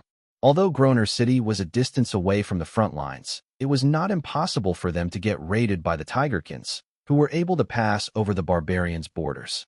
Can you give me an estimate of how soon the fight will start? 13 asked. The Poco pondered a bit before giving an estimate. I believe that it will take them 2 months before they start reclaiming the cities that were taken over by the barbarians, Vasego replied. But there is also a possibility that it will happen earlier. The safest timeline I can give you is just a month. Whatever your plans are in the Warzer Plains, you need to finish them in a month. If you stay too long in that region, there is a high possibility that you will get sandwiched between the two warring factions. 13 nodded. A month is a bit tight, but since we have no choice, we just have to do it. How about the information about the Beacon of Light? Did you get any leads? Vasego shook his head. No. Even the wind spirits that I talked to didn't know anything about it. A sigh escaped the 7-year-old's lips because he had already expected this scenario. In any case, you gave me valuable information, 13 said with a smile. Good job, Vasego. Did you also accomplish your 2 other missions? I did, Vasego replied. The purple-furred honey badger is currently roaming the northern edges of the Warzoy Plains. For now, it is safe to hunt within a 100-mile radius of Groner City. As for the jinn that are prevalent in these lands, I only found the golden-eyed hyenas roaming the plains. The stronger ones hunt solo, while the rest hunt in groups of 6 to 10. Their den is located in the northwestern region of the Warzer Plains, and the one leading them is a rank 5 overlord. The chances of you encountering their leader are almost non-existent as long as you don't purposely head to their lair. 13 nodded in understanding. Vasego's report matched the information he saw in his database. Even though 300 years had passed, the golden-eyed hyenas were still the jinns that monopolized the Sumatran region. Still, the golden-eyed hyenas are tough opponents, 13 thought. If we're not careful, they might call for reinforcements and have us surrounded. It is not worth the risk. After listening to Vasego's complete report, 13 finalized the route that his hunting party would take for maximum efficiency. Since their time was limited, they would be targeting specific groups of monsters in order to farm their monster parts. He trusted Vasego's estimate of 1 month before the large-scale battle between the barbarians and the Tigerkins started. Because of this, he decided to embark on their hunting trip as soon as he finished bidding for the Chad skunk in the auction that would be held in 2 days. I'll just have to find another way to obtain the 5-leaf clover, 13 mused.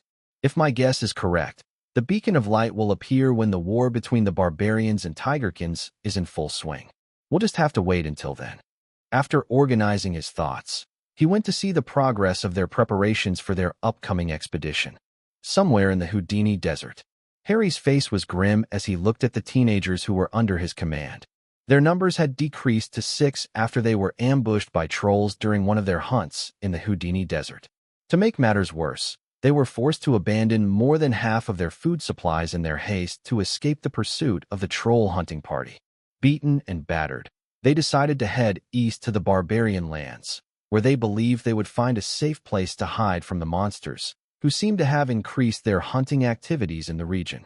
Colbert was one of the teenagers who barely managed to survive the ambush. Deep in his heart, he was cursing Harry for his poor leadership judgment. If he had only listened to me when I said we should have taken a different route, none of this would have happened. Colbert gnashed his teeth in anger, but he had no choice but to hold his feelings back. Harry was stronger than him, and if he tried anything funny, the scion from the Remington clan could kill him without a second thought. What Colbert didn't know was that Harry was also blaming him in his heart, because if not for the teenage boy's insistence to hunt near the territory of the trolls, none of this would have happened.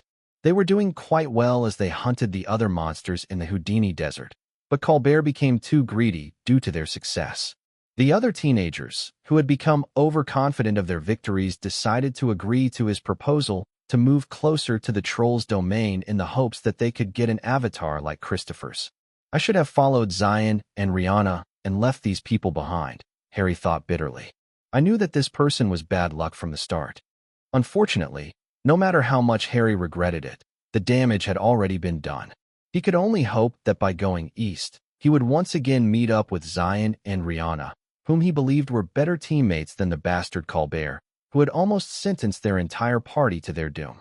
Chapter 119, It's a Pleasure to Meet You, Little Friends. Chapter 119, It's a Pleasure to Meet You, Little Friends. The day of the auction had arrived. 13 and Christopher made their way towards the auction house with the assistance of Norris. Since he had ordered Jubii to accompany Rihanna and her hunting party to the Houdini Desert, he needed a guardian to follow him to the auction house so that he would be allowed to enter. Fortunately, Norris was planning to sell several of his slaves in the auction house, so he was given a VIP room. This was also one of the favors that the 7-year-old had asked the slave master when he met with him last time. Norris agreed because he knew that 13 planned to bid for the Chad skunk, which was one of the monsters that the boy had chosen, alongside the Poco, whom the boy named Visago. When they entered the VIP room, the 7-year-old noticed that there was already someone inside it.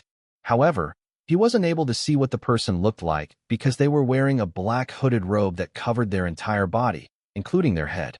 I'd like to introduce you to an acquaintance of mine, Xylen, Norris said. Her name is Adira. She is a shaman, so if you are in need of shamanic services, you can talk to her while she is still in the city. The woman named Adira nodded before taking off the hood that covered her head. 13's eyes narrowed, while Christopher's eyes widened in shock. A drow, 13 thought. Norris has interesting friends. D-drow, Christopher gasped in shock. Unlike 13, who generally had a good grasp of his emotions, the chubby boy took a step back and even hid behind the younger and smaller boy, who did his best to keep the corner of his lips from twitching. An amused giggle escaped Adira's lips as she walked towards the 7-year-old, who was looking at her with a calm expression on his face. It's a pleasure to meet you, little friends, Adira said as she looked down at the two of them. My name is Adira, and I'll be staying in Groner City for a month. I have heard many interesting things about you from my friend, Norris. It is an honor to finally meet you, Xylen. The honor is mine, Lady Adira, Xylen replied with a respectful bow. This boy behind me is Christopher. He is my direct subordinate. Christopher. Adira eyed the chubby boy, who was peeking at her from behind 13's back. I'll try to remember him. Just like all drow, Adira had long silver hair and jet black skin. Her eyes that were as red as rubies were looking at him with great interest, as if she was looking at a very rare specimen. It was not as sharp as the gazes of the drow that 13 had met in the past, which made him assume that Adira might be one of the exiled people of her race. Drows were very arrogant by nature. They believed that they were superior to other races, and they were very narrow-minded. In short, you had a better chance of winning an argument with a rock than winning an argument with a drow. Come, Adira made a gesture towards the couch. Let us all sit and make ourselves comfortable while we wait for the auction to start. 13 nodded. Let's go, Christopher. Don't worry, Lady Adira won't bite you. Oh, but I might, Adira said in a teasing tone. Your subordinate looks very plump and tasty. I bet he will taste delicious when roasted. Boohee! Christopher almost peed his pants when the drow extended her hands to lightly pinch his chubby cheeks. One of the races that wanderers had to be wary of the most were drows. Those who were unlucky enough to be sent to their underground cities would find themselves experiencing a fate worse than that of slaves.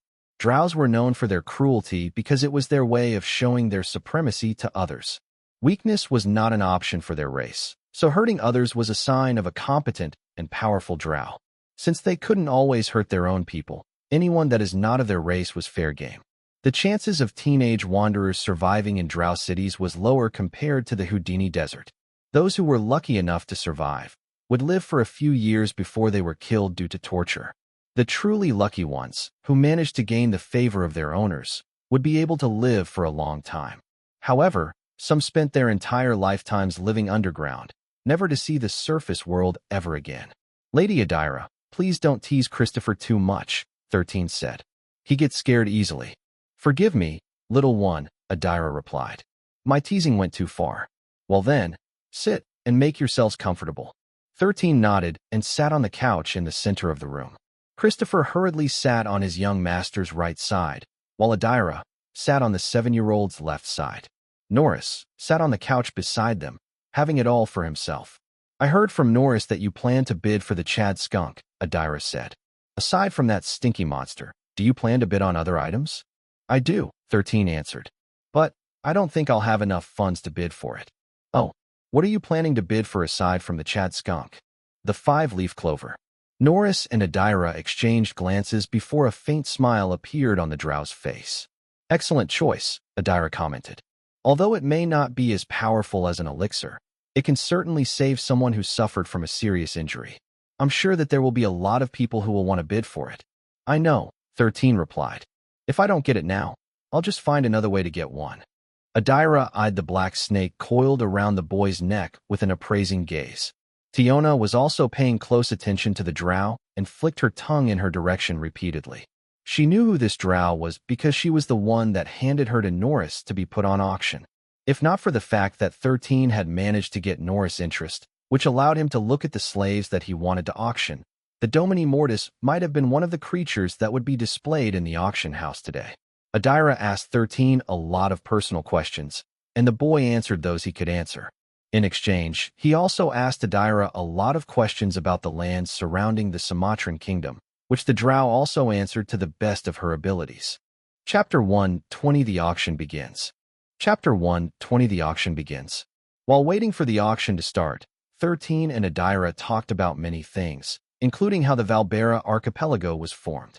Adira even challenged the 7-year-old to tell her the myth of how the archipelago came into being. If he got it right, the boy would be able to ask her for one favor. Seeing that this was a perfect opportunity to form a connection with the drow, the boy decided to humor her and tell her what was written in his database about the lands they were currently in. The Valbera archipelago was composed of 3 main islands and a few small islands that were only a few hundreds of meters in length. It was an archipelago that was a good distance away from the main continent. Although the distance was great, several merchants would often visit the Sumatran kingdom to trade with the Tigerkins and the barbarians. The former capital of the Valbera kingdom, which the Tigerkins had conquered, was located in the center of these 3 main islands. The Houdini Desert, as well as the territories of the barbarians, were located on the biggest island, which the Tigerkins wished to conquer as well. The last and final island was a small one and only around a mile long.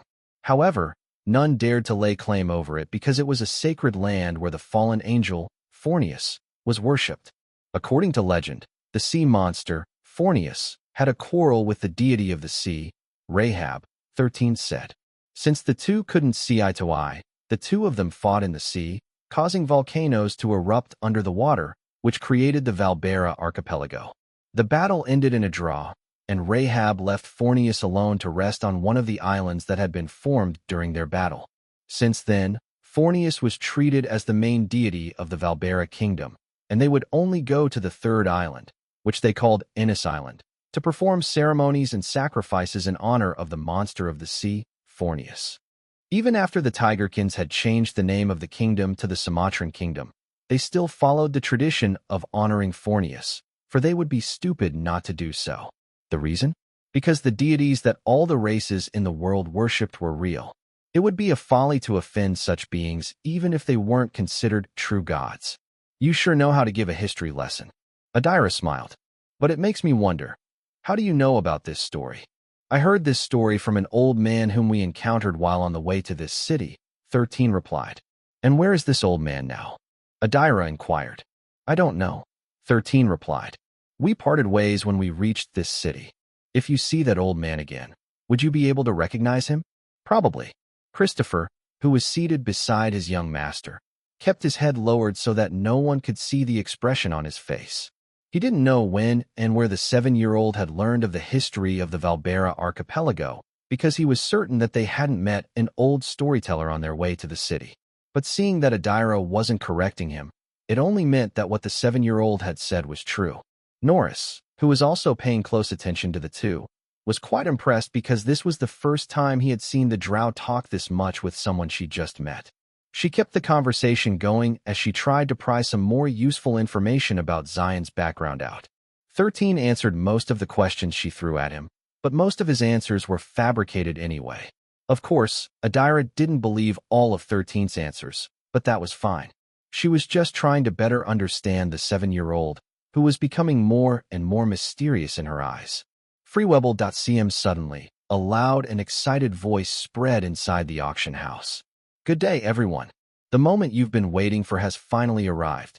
A beautiful lady stood on the stage and waved at everyone. Using an artifact that amplified the sound of her voice, she declared that the auction was about to start.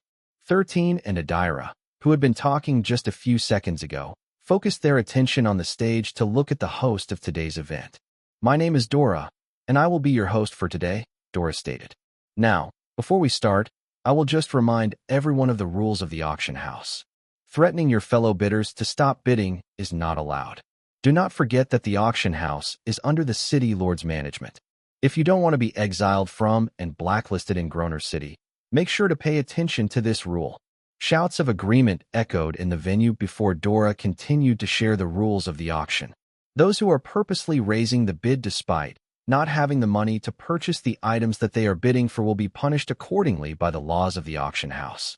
All of their limbs will be crippled and their tongues cut out from their mouths. After that, they will be fed to the ogres for the crime of going against the law of the city lord. So, if you plan to cause trouble to this auction house, I assure you that you will only end up having a very painful and gruesome death. Now, we go to the third rule, Dora said with a smile. Any act of violence, especially physical violence, is not allowed within the auction house. Offenders will be beaten up and thrown into prison for an unknown period of time. The fourth rule is that, regardless of your background, you cannot throw your weight around in this place. Offenders will immediately be escorted out of the auction house and blacklisted from entry into the city.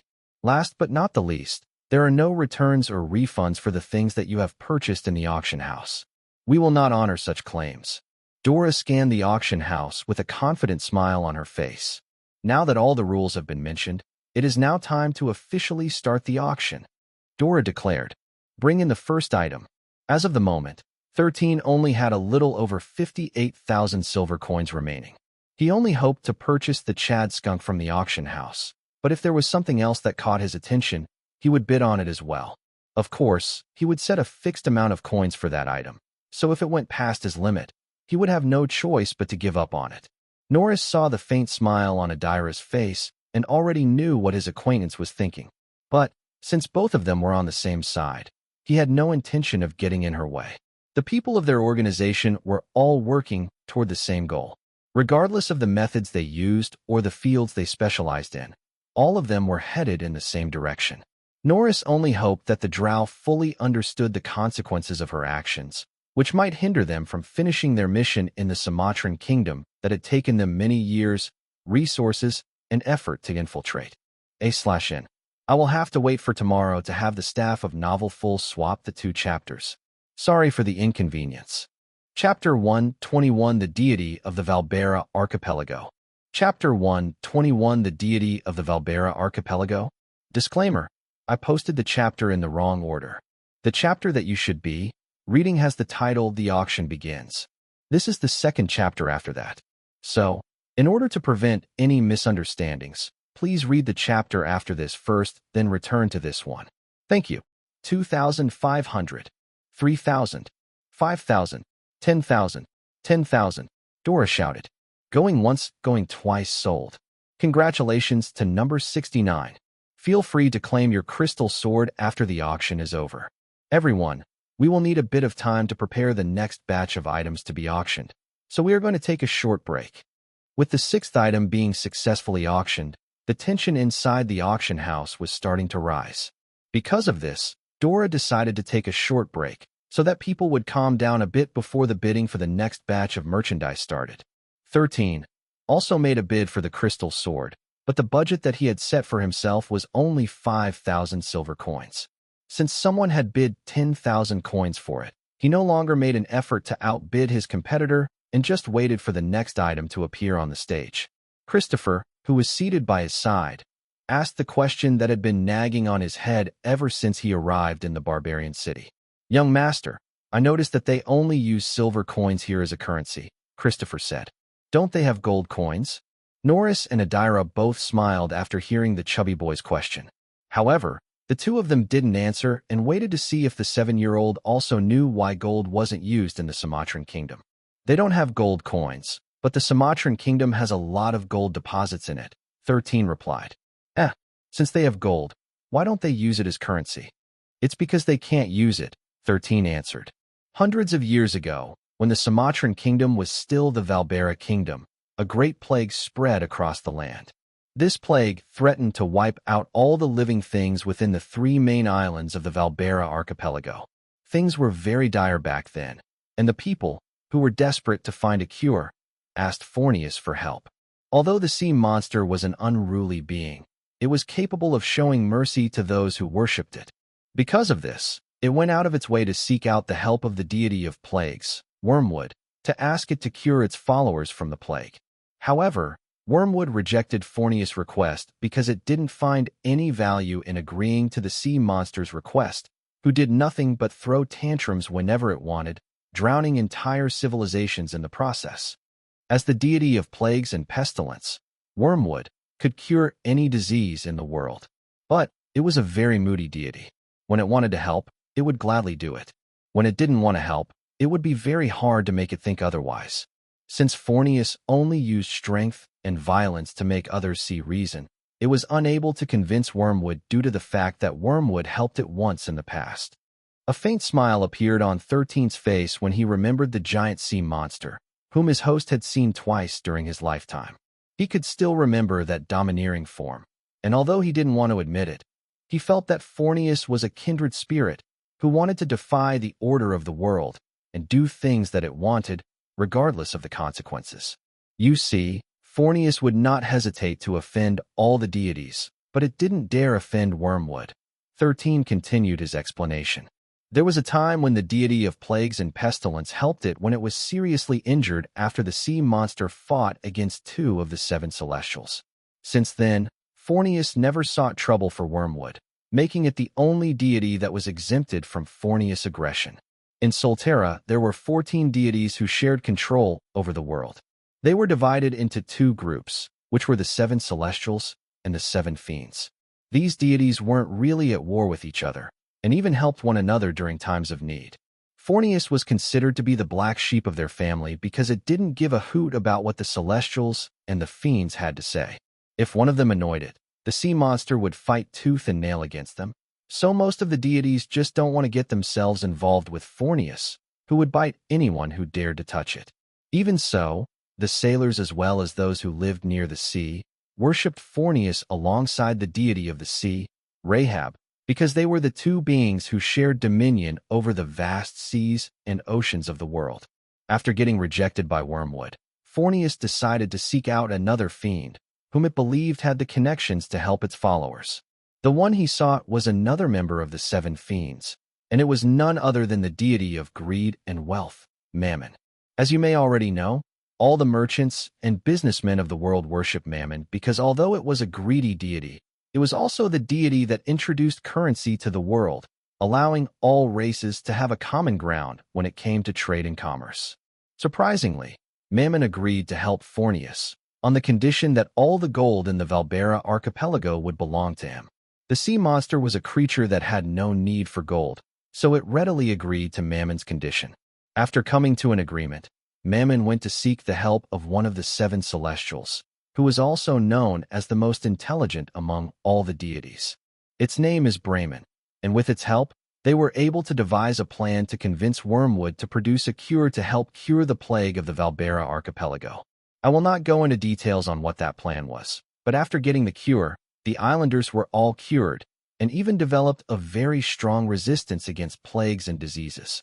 Mammon then made a declaration that all the gold in the Valbera archipelago belonged to it, and anyone who tried to steal its property would suffer a fate worse than death. Since then, no one in the archipelago dared to mine any gold or use it as currency. The merchants and traders who also visit these islands don't bring any gold with them and only use silver coins to trade with the people living in these islands. When 13 finished his explanation, a clapping sound echoed inside the room. "Well said, Xylen," Norris said after he finished applauding the 7-year-old. "How did you know this story? Do you remember the old man I mentioned a while ago?" 13 asked. "He is the one that told me this story." "I see. I would like to meet this old man one day." Norris smirked. "Same here." Adara smiled. 13 faintly smiled because he could tell that the two adults were willing to overlook his **T. Suddenly, Dora's voice once again spread in the auction house, which meant that the second round of bidding was about to commence. "Sorry for the long wait," Dora shouted. "Now, instead of weapons, we will be auctioning slaves and monsters. So, those of you who are interested, make sure to open your purses wide because we have a good selection of slaves waiting for all of you to bid for." Now, to spice things up, the first monster that will be up for auction is the Chad skunk. As you may already know, this monster is not native to the Sumatran kingdom and is only found in the main continent. It is capable of unleashing a stinky spray that extends up to 20 meters. So, if you don't want to smell like a pigsty and rotten eggs combined, you should not be at the receiving end of this monster's anger. The barbarians all laughed after hearing Dora's explanation. The majority of them didn't know if it was a good monster to bid for or not. Only the intelligent ones understood its strategic value, and these people were raring to go once the bidding started. 13 also focused his attention as he looked at 2-meter-tall Chad skunk, who was bound by special chains, preventing it from escaping its slave trader that was tasked to present it to the people in the auction house. Norris and Adara both smiled because they knew that this was one of the two things that 13 wished to get in the auction. As to whether the 7-year-old would succeed to bid for it or not, the two adults were looking forward to seeing what would happen next. Chapter 122, I Can Do This All Day, You Smelly Old Man. Chapter 122, I Can Do This All Day, You Smelly Old Man. The Chad skunk bidding will start with 1,000 silvers, and the minimum bid increment is 100 silvers, Dora explained. Bidding starts now. 1,100, 1,500, 2,000, 2,100. 13 remained silent as the price of the Chad skunk slowly rose. As a creature that was native to the Sumatran kingdom, owning one was like having an extremely rare pet that no one else would have. Simply put, there was only one Chad skunk in the entirety of the Valbera archipelago, and whoever owned it would definitely use it for bragging rights. Norris had carefully imported monsters that could only be found on the main continent. He knew that profits could be earned if he played his cards wisely, so he didn't allow 13 to take both the Poco and the Chad skunk from his collection. He made him choose which one was more important, and 13 chose the Poco. Now, he had to win the bidding for the Chad skunk, whose price had reached 5,000 silver coins. 5,000 silver coins, Dora shouted. Going once, 5,100. 13 shouted. The old man, who looked like someone in his late 60s, glanced in 13's direction and frowned. His VIP room was right across Nora's VIP room, so he was able to see the face of the boy who outbid him. 5,400, the old man stated. 5,600, 13 declared. 6,000, 6,200, 6,500, 6,600. The old man stared daggers at the boy, but the latter ignored him. Norris knew who the man was and couldn't help but smell trouble brewing in the air. He was tempted to tell 13 that he should probably not continue bidding because the person he was bidding against was someone working for the city lord. However, he kept his silence because it was not his place to interfere with what the boy wanted. 8,000, the old man shouted. Clearly, he had reached the limit of his patience and decided to increase the bid for the monster. Even though the Chad skunk was rare, he only planned to buy it for 5,000 silver coins. The most skilled slaves in the slave market wouldn't even reach that price range, so when he bid for 5,000 silver coins, he thought that he already had it in the bag. Unfortunately, there was a person who understood the value of the Chad skunk and decided to outbid him, making him feel very annoyed. 9,000. 13 wasn't fazed by the old man's bid and raised the price by 1,000 silver. 10,000, the old man shouted. Let's see if you can outbid me, boy. The limit that he had set for the Chad skunk had now doubled, and he was truly getting angry because he still planned to buy other rare monsters and slaves. But the 7-year-old was getting in his way. 15,000, 13 stated. I can do this all day, you smelly old man. Smelly old man? Wahaha. Someone wearing a bull mask and sitting beside the old man in the same VIP room burst out in laughter after hearing 13's declaration. Several other high-ranking officials who helped maintain Groner City also wanted to laugh, but they didn't dare to do it. In the end, they just covered their lips as their bodies shook from time to time in an attempt to stop themselves from laughing out loud. Knowing the identity of the old man, they didn't dare to challenge his authority by laughing. Xylen, I think it is best that you stop bidding now before it's too late, Norris said with a solemn expression on his face. That person is one of the higher-ups of Groner City. If you offend him, things might become difficult for you in the future. 13 frowned after hearing Norris' words. The last thing he wanted was to offend one of the officials of the city. Although he was reluctant, he decided to no longer bid for the Chad skunk if the old man were to outbid him again. However, the old man remained silent and only glared in 13's direction. Dora's smile was strained as he looked at the two VIP rooms who were outbidding each other just a while ago.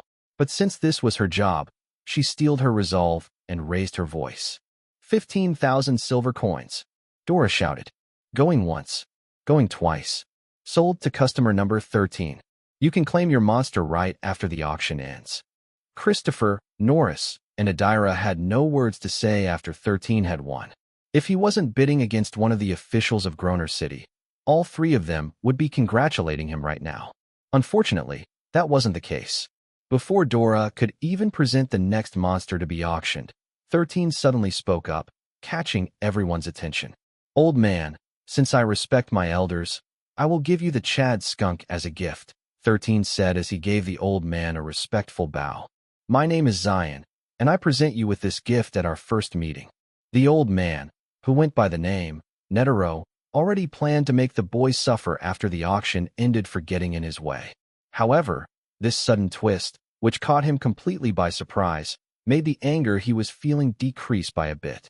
Oh, why did you suddenly change your mind? Netero asked. Are you having cold feet after calling me a smelly old man? No, 13 replied. You remind me of my grandpa who raised me since I was a boy. Although we were poor, both of us were able to survive by relying on each other. Unfortunately, he passed away while we were traveling together. I can still remember his words before he died. He told me that I should always respect old people because they are the most compassionate and generous of all people. I just got too emotional because you shouted at me earlier and called me a boy. Even my grandpa never shouted at me, yet you did, so I got angry. I felt like I was getting bullied. But you were still a boy. Everyone in the auction house thought along those lines. But since the two were talking seriously, they decided to not get in the way of the discussion and simply watched how things would end. Netero played with his beard a few times before nodding his head. Fine, Netero stated. I will let bygones be bygones with this. You can keep the Chad skunk because I am a kind and compassionate old man. I don't want to be seen as an elder bullying a child. Thank you, handsome grandpa, 13 replied. You are the best. Netero nodded with a smile. You can now continue the auction, Dora. Why yes. Dora replied before making a gesture to the staff to bring the next item for sale. Norris and Adira were quite impressed by the way Xylen had handled the matter with one of the high-ranking officials of the city. Unbelievable, Norris thought. To think that he managed to defuse the situation by taking a step back and making up a story on the spot. This boy is the real deal. Even Adira couldn't help but be impressed with the 7-year-old's witty action. He might really be the one that the master is looking for, Adira mused. I need to take him back to the headquarters by hook or by crook. 13, who had no idea about what Norris and Adira were thinking, was paying close attention to Netero. Seeing that the old man was no longer showing any hostility to him and even seemed to have changed his opinion of him, he smiled faintly. If he could make a connection with the old man, then he might be able to use it as leverage to acquire things in the city that he would need in the future. He was someone who looked at the bigger picture, and anything that might affect his plans should be dealt with at all costs. 13 didn't know that the man wearing a bull mask, who was seated beside Netero, was also paying close attention to him. There was no one in the city who dared call Netero a smelly old man, which was the reason why he burst out laughing earlier. Earlier, he pitied the boy because he knew that his right-hand man would make the child's life miserable after the auction. So when 13 suddenly made peace with Netero, he found the kid to his liking. A daring slave boy, and he is with Norris, the man wearing the bull mask thought. I guess I'll give him a visit later. The man was none other than the city lord of Gronar City, Arthas, and the moment he saw 13, he thought that the boy resembled his boldness when he was his age. E/N. 13 is treating the smelly old man better than his actual grandfather. Chapter 123 You might have won the battle, but you have lost the war, Part 1. Chapter 123 You might have won the battle, but you have lost the war, Part 1. Originally, 13 only planned to buy 2 items from the auction. The first one was the Chad skunk, which was a monster that could help them deter stronger opponents with its stink spray. The second one was the 5-leaf clover, which he needed for his 13 trials. Right now, the money he had left to bid only amounted to a little over 43,000 silver coins. When he asked Norris for an estimate of how much people were willing to bid for the 5-leaf clover, the price he gave was around 30,000 silver coins at the minimum. Since it was a life-saving consumable item, many top hunters from Gronar City would splurge to get it. After all, their life was more important than money. Securing the 5-leaf clover was no different from having a second chance at life. But when Dora announced the next item to be auctioned, 13 wavered. Everyone, our next item for auction is the Darkwing Bow, Dora announced. This is a pseudo-low-grade silver weapon imported from the main continent. Its shooting range could reach up to 2,000 meters as long as you have the strength to pull back its bowstring. Made from the bones of the Night Wing, it's very light and easy to carry, but still extremely flexible and sturdy. It also comes with 5 quivers of arrows, with arrowheads made from orichalcum. If you are proficient in long-range hunting, then this bow is good for you. The initial bidding price is 5,000 silver coins. The minimum bid increment is 100 silver coins. Let the auction begin. 5,000, 5,300, 5,500, 6,000. 13 leaned forward and rested his chin on the back of his intertwined hands.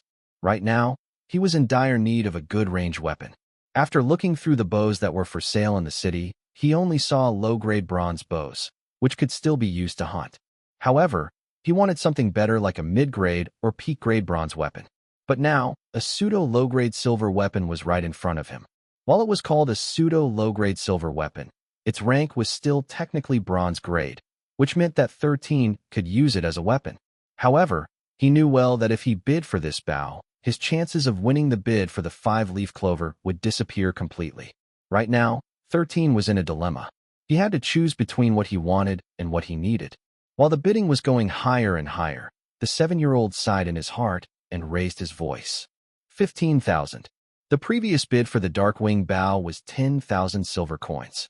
He was certain that it would still go up, so he decided to raise the price instantly in order to deter the other people from bidding. 15,000. Dora shouted. Going once. Going twice. 16,000. Netero glanced at the man sitting next to him with a faint smile on his face. The man wearing a bull mask looked at the 7-year-old who was now looking in his direction. 16,100, 13 stated. 17,000. The man wearing a bull mask countered. 17,100, 18,000. 18,100. 13 was sure that the man bidding against him was also one of the high-ranking officials of Gronar City. However, unlike Netero, who really wanted the Chad skunk earlier, the vibes that the masked man was giving him were of someone who was just purposely making things difficult for him. He didn't know if the man was doing this as a way to get payback for what he did to Netero earlier, but he was certain of one thing. The masked man wasn't really interested in the Darkwing Bow. He was more interested in seeing the 7-year-old child in a tight spot. So he was purposely raising the bidding price to mess with him. Looks like he found a new toy to play with, Netero mused. What a sick hobby.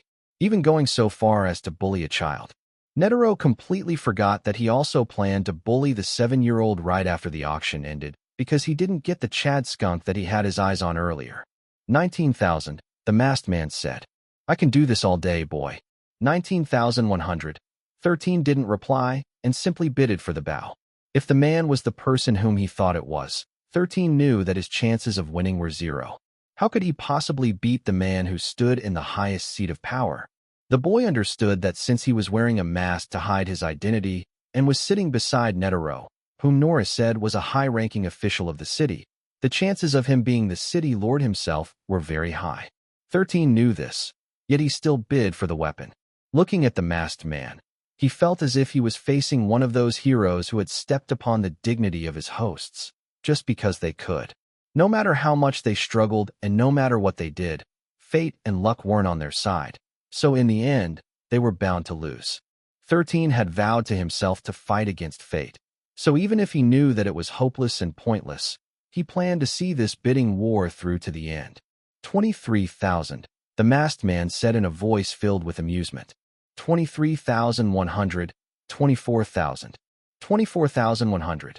Knowing that it was useless to bid a higher price because he would be outbid by his competitor, 13 simply added 100 silver coins to whatever the man was going to bid. This was his own way of telling him that even if he lost the bidding, he would still cling to the bitter end. Ha ha! The masked man laughed as he looked at the 7-year-old, who still had a calm expression on his face. Let's raise the stakes a bit. 40,000 silver coins. The city lord of Groner City, Arthas, was quite impressed that the boy had that much money in him. However, since he wanted to see the calmness on the boy's face disappear, he purposely raised his bid to 40,000 silver coins. The Darkwing bow might be expensive, but the current bid had gone way above and beyond the target that the seller had imagined. They were making a lot of profit for the item, and they would definitely be extremely happy at the end of the day after getting so much money from the auction. But to everyone's surprise, a firm and unyielding voice echoed within the auction house. 40,100, 13 replied. 50,000, the masked man stated in an arrogant tone. A moment of silence descended before a ruckus erupted inside the auction as the people watching from the sidelines made their anger toward the masked man known. Chapter 124. You might have won the battle, but you have lost the war, Part 2. Chapter 124. You might have won the battle, but you have lost the war. Part 2. Seeing the injustice that was happening around them, the barbarians weren't able to hold it back and shouted at the masked man, who was clearly bullying the 7-year-old bidding for the Darkwing bow. Have you no shame? You're bullying a kid. One of the bidders spoke out loud, feeling that enough was enough.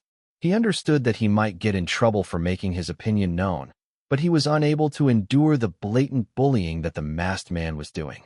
That's right. Are you really a man? A woman in her late 30s shouted. Leave the poor boy alone. Here.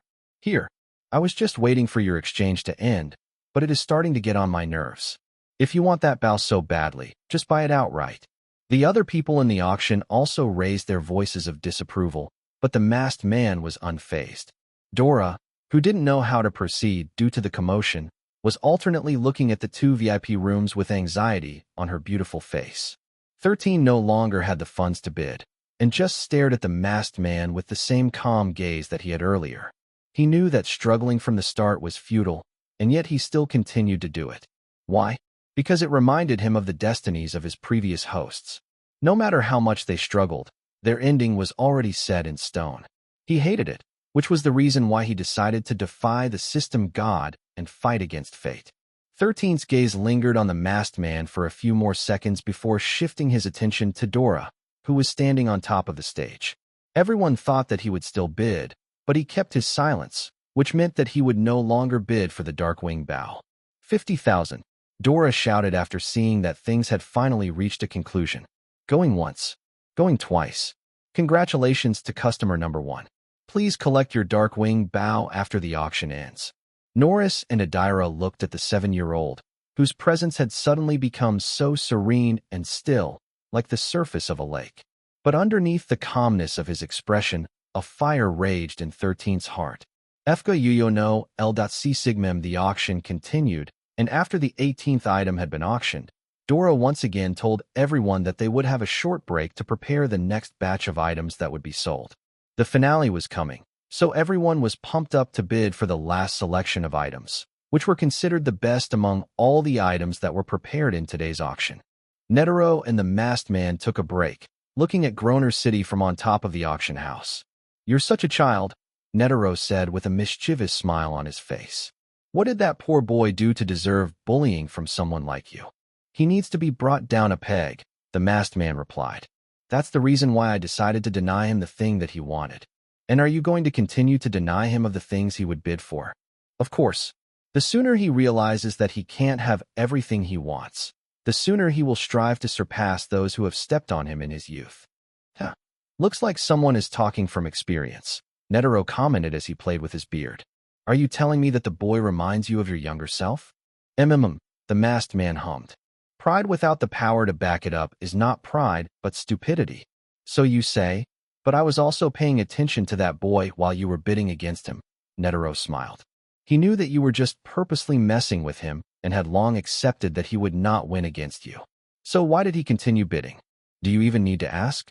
Didn't you also feel like rebelling when you were a child? Although you know that you will not get what you want, you still make things difficult for others. You might have won, but you still spent 50,000 silver coins. 50,000 is nothing to me, the masked man stated. You're missing the point, Netero replied. You might have won the battle, but you have lost the war. What you gained was just a Darkwing bow that you won't probably even use in your life. On the contrary, the boy gained the recognition of everyone in the auction house. You got a bow, but he got fame. I say he got the better deal out of that bidding war. I hate to say this, but the brat is way better than you were when he was your age. The masked man snorted, but didn't say anything to refute the old man. So silly. Netero shook his head helplessly as he headed towards the staircase to return to their VIP room. You're now a full-fledged man, but deep inside, you are still a child. The masked man didn't follow Netero right away and continued to look over his city with his arms crossed over his chest. A few minutes later, he turned around to return to his VIP room to see if there were any other items that were worthy of his attention. Are you okay, young master? Christopher asked in a worried tone. I'm fine, 13 replied. You don't have to worry about me, Christopher.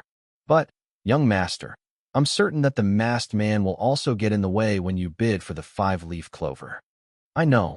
13 then turned around to look at the chubby boy who had a worried expression on his face.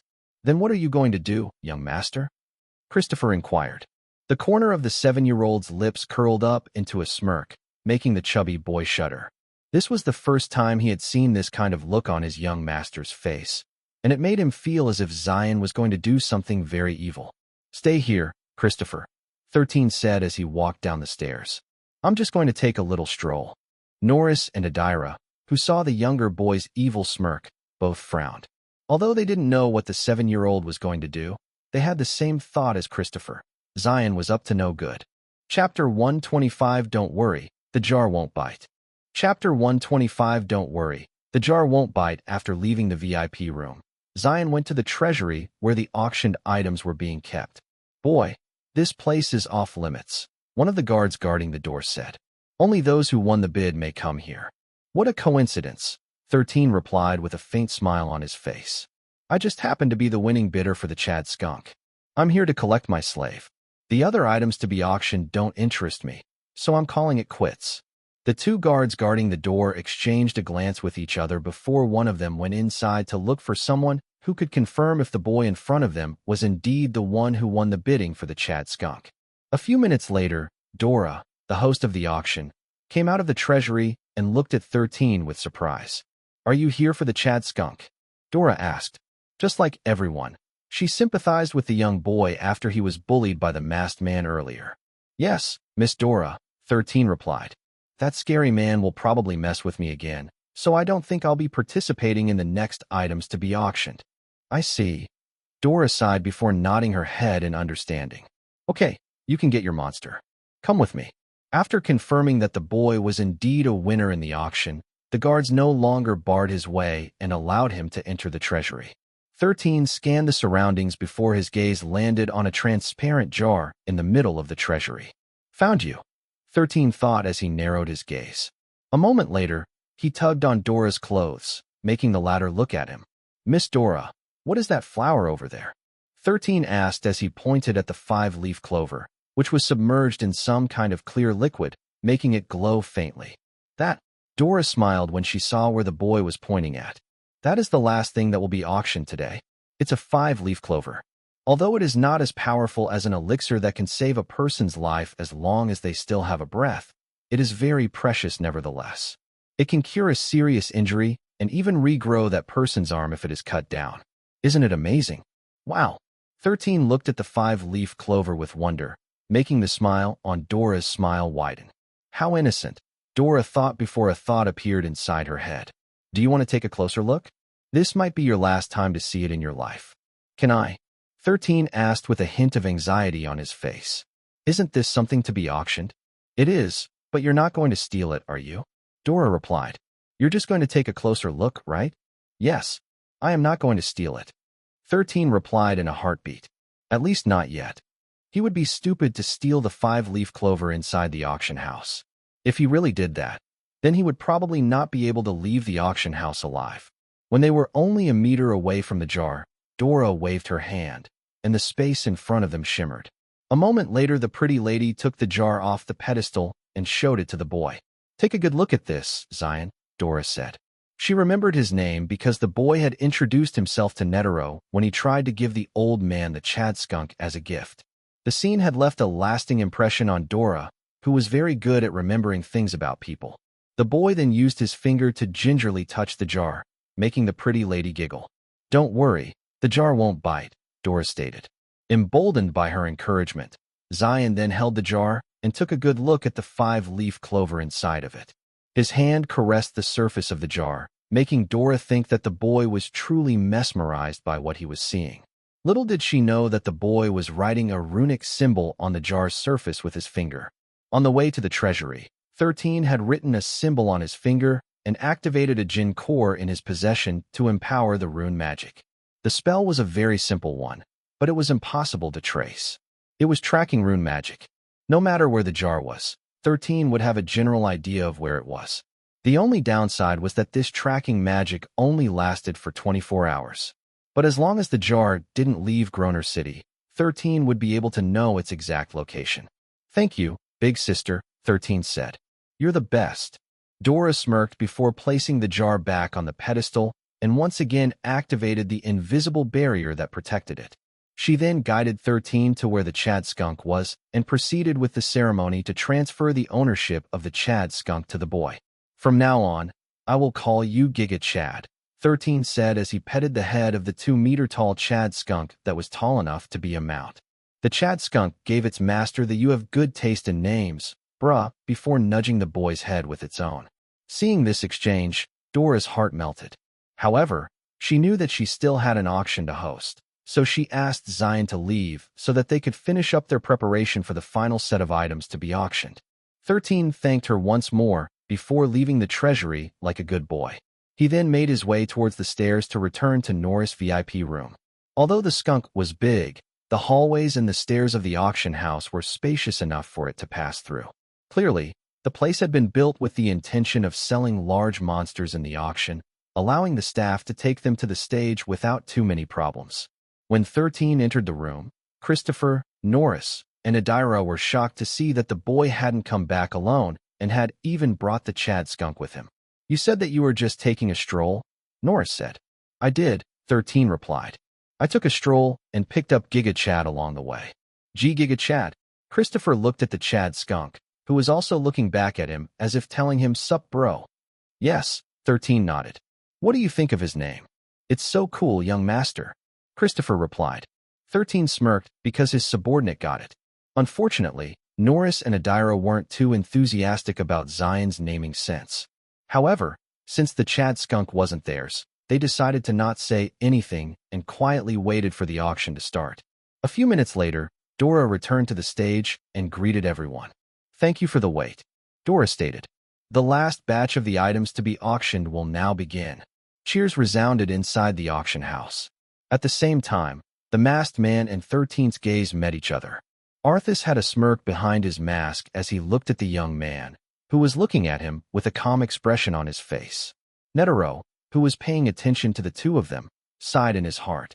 He knew what Arthas planned to do, and he already felt pity for the boy in front of them.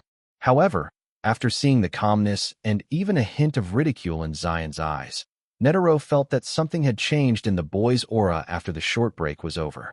Am I just overthinking things? Netero thought before shaking his head. He only wanted the auction to be over already so he could go home and rest. Soon, Dora's voice spread inside the auction house, marking the start of the final bidding war in the auction house of Groner City. Chapter 126 Peasant. Chapter 126 Peasant 40,000, 43,000, 51,000, 56,000, 64,000. The current item that was being auctioned was a peak silver-grade greatsword, and all the warriors in the auction house were outbidding each other furiously.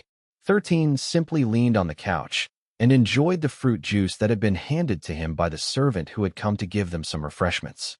Although he mentioned earlier that he no longer had any intention of bidding for the remaining items up for auction, he still planned to bid for the 5-leaf clover. As I thought, the funds I have are not enough, 13 mused. But it no longer matters. Half an hour later, the familiar transparent jar holding the 5-leaf clover arrived on the stage. Well then, this is the last item that we have for today, Doris said, giving her most radiant smile. It is none other than the 5-leaf clover. 13 was quite impressed by the young lady's stamina. Although there were breaks in between, the fact remained that the pretty lady was still lively even after so many items were auctioned already. While the boy was observing Dora, the latter raised her hand and continued her explanation. As you may already know, the 5-leaf clover is a very precious commodity, Dora explained. It only grows in very few places in the world, and most of them are holy sites where ordinary people are not able to enter. But we don't need to go to that place because we already have a 5-leaf clover here. So, let's not delay the inevitable and start the starting bid. The people cheered as they, too, hyped themselves up for the bidding war that was about to begin. The initial bidding prize of the 5-leaf clover is 0. Dora explained. The minimum bid for this item is 1,000 silver coins. Since this is a priceless commodity, I will let you all decide how much it will cost. Well then, who wished to have the honor of the first bid? Just as soon as Dora asked the question, a firm and loud voice spread inside the auction house. 40,000, 13 shouted. As if waiting for that moment, the masked man also made his bid, shocking everyone inside the auction house. 300,000 silver coins. The voice of the masked man was arrogant, as if challenging everyone to come and outbid him. 400,000. The masked man and 13 both shifted their attention to Adira, who had an amused smile on her face. 500,000, the masked man stated. 600,000. Adira replied as if that much silver coin was just pocket money to her. Norris, who was seated not far from her, pinched the bridge of his nose because his acquaintance was causing trouble. Since they were in the same VIP room, it was fairly easy to assume that he and Adira had some kind of relationship. Because of this, the slave master felt a major headache coming his way, which was not something he was prepared to deal with. 700,000, the masked man growled. Let's make things more exciting, Adira said while using a nail file to trim her nails. 2 million silver coins. 13 and Norris were speechless. Both of them were thinking that the masked man would be the one winning the final item for auction, but the drow suddenly joined the bidding, which made 13 stare at the drow. He was giving Adira the let the masked man win gaze, but the drow misinterpreted the message that he was trying to convey to her. You want me to win? Okay, Adira smiled sweetly, showing her pearly white teeth that stood out due to her jet black skin. I'll win this for you. 3 million. The masked man's voice was now chillingly cold as he gazed at the drow, who seemed to not care who she was offending. Peasant, Adira commented after hearing the masked man's bid. 5 million. *T. Arg. 13 and Norris couldn't help but facepalm at the same time because the drow was making things difficult for the two of them. You call me a peasant? The masked man growled. You dare? Bid up, or shut up, Adira replied. But, as if there was something missing in the word she said earlier, she made sure to add one more word to complete it. Peasant. The moment those words escaped Adira's lips, the masked man released his aura, showing the drow his rank as champion.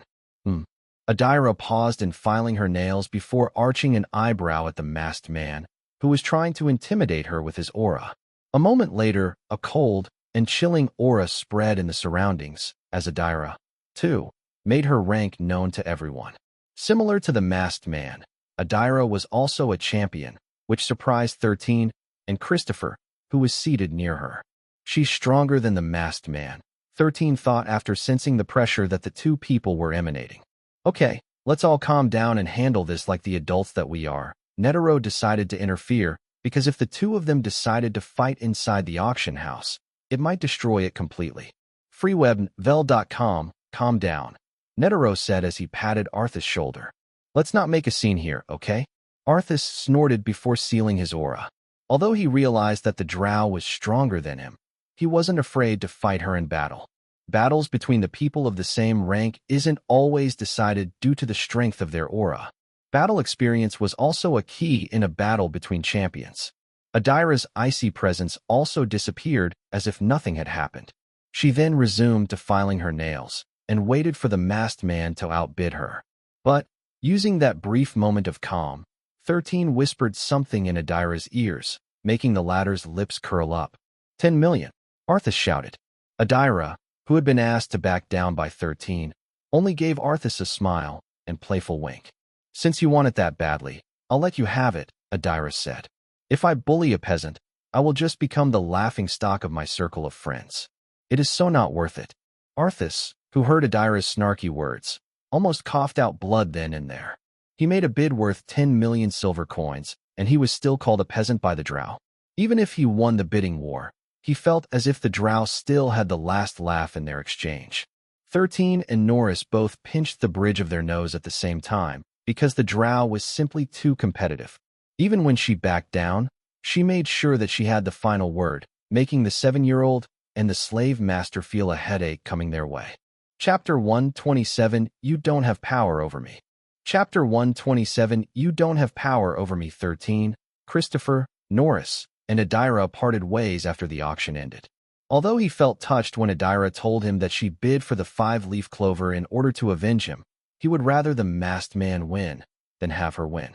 If she won the 5-leaf clover and gave it to 13, he knew that it wouldn't be free, especially when she spent millions of coins for it. Also, it was almost impossible to steal from a drow, who could see clearly even in dark places.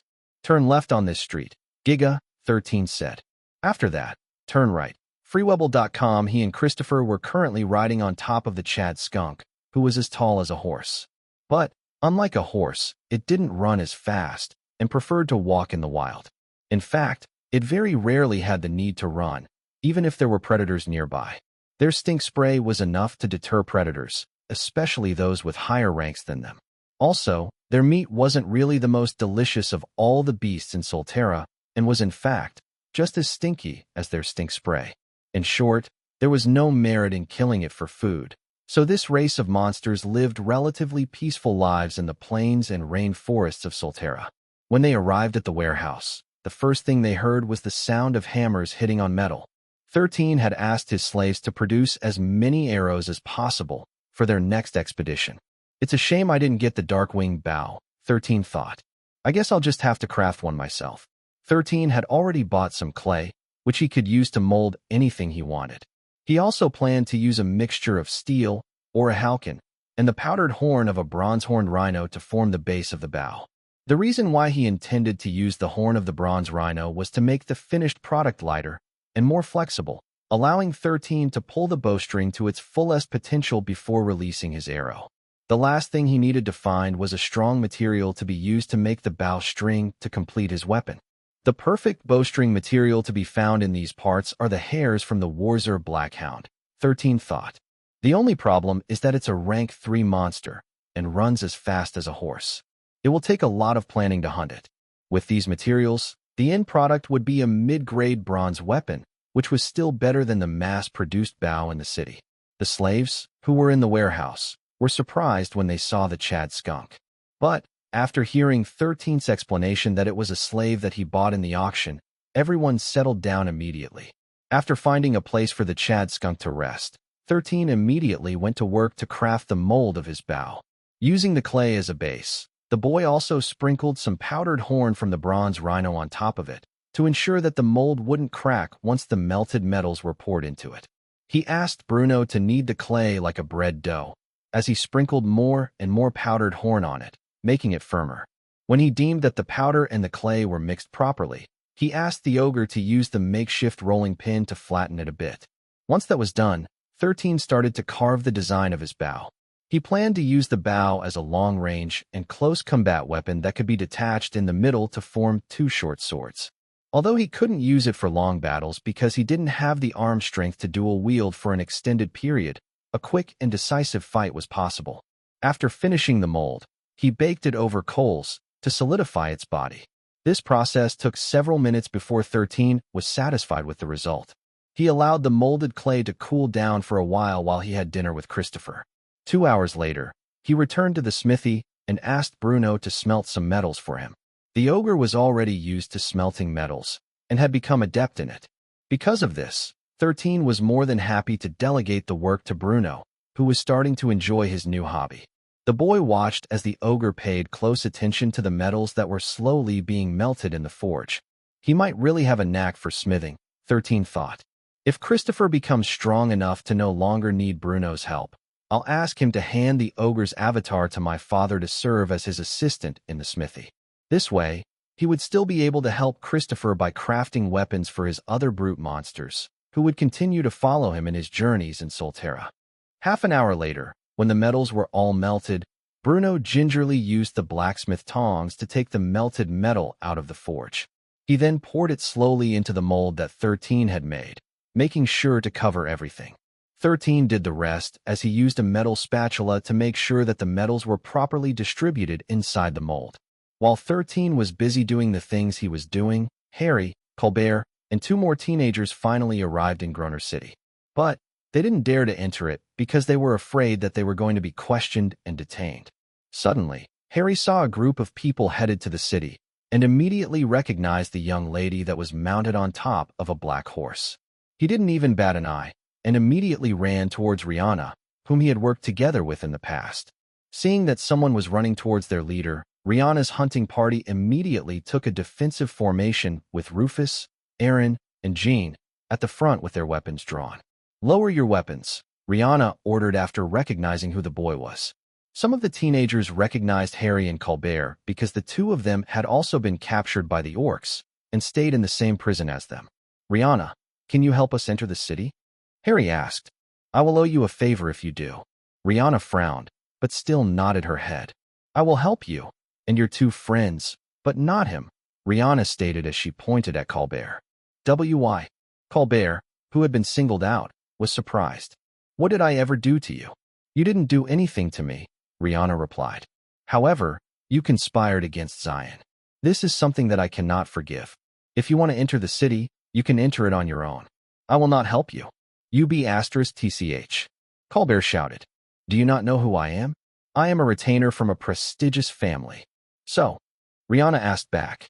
"So what if you are from one? You don't have power over me. So, good luck in entering the city alone. Also, don't try to join our group when we enter the city, or I will ask my members to cripple you."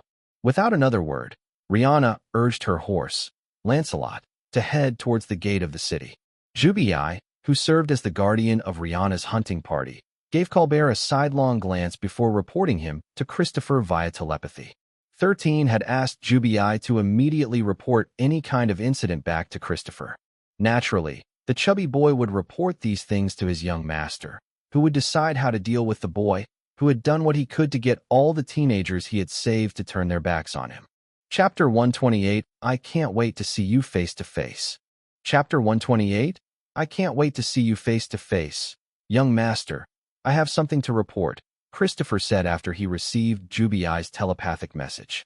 Harry and that bastard, Colbert, have met up with Rihanna outside the city. Oh.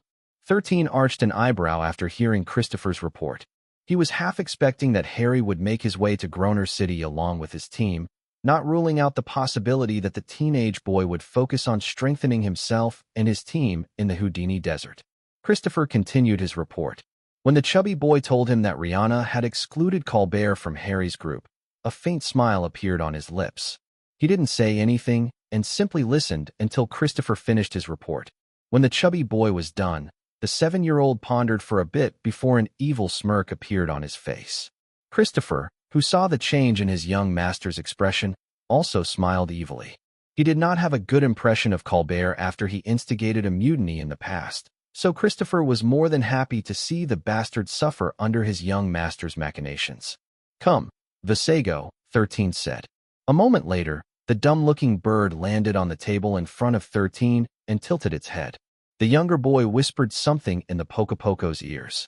When he was done, the bird flapped his wings and flew away to complete the task that 13 had asked of him. "Christopher, meet up with Rihanna and Harry in my place," 13 said as he returned to grinding the rough edges of his bow, sending sparks flying as the metal and grinding tool met. "I'll meet with him after I'm done here." "Yes, young master." Christopher bowed respectfully before heading to the entrance of the warehouse to wait for Rihanna's return. Meanwhile, in the slave market, there is a teenage boy named Colbert hanging around the outskirts of Groner City, Vasego said using 13's voice.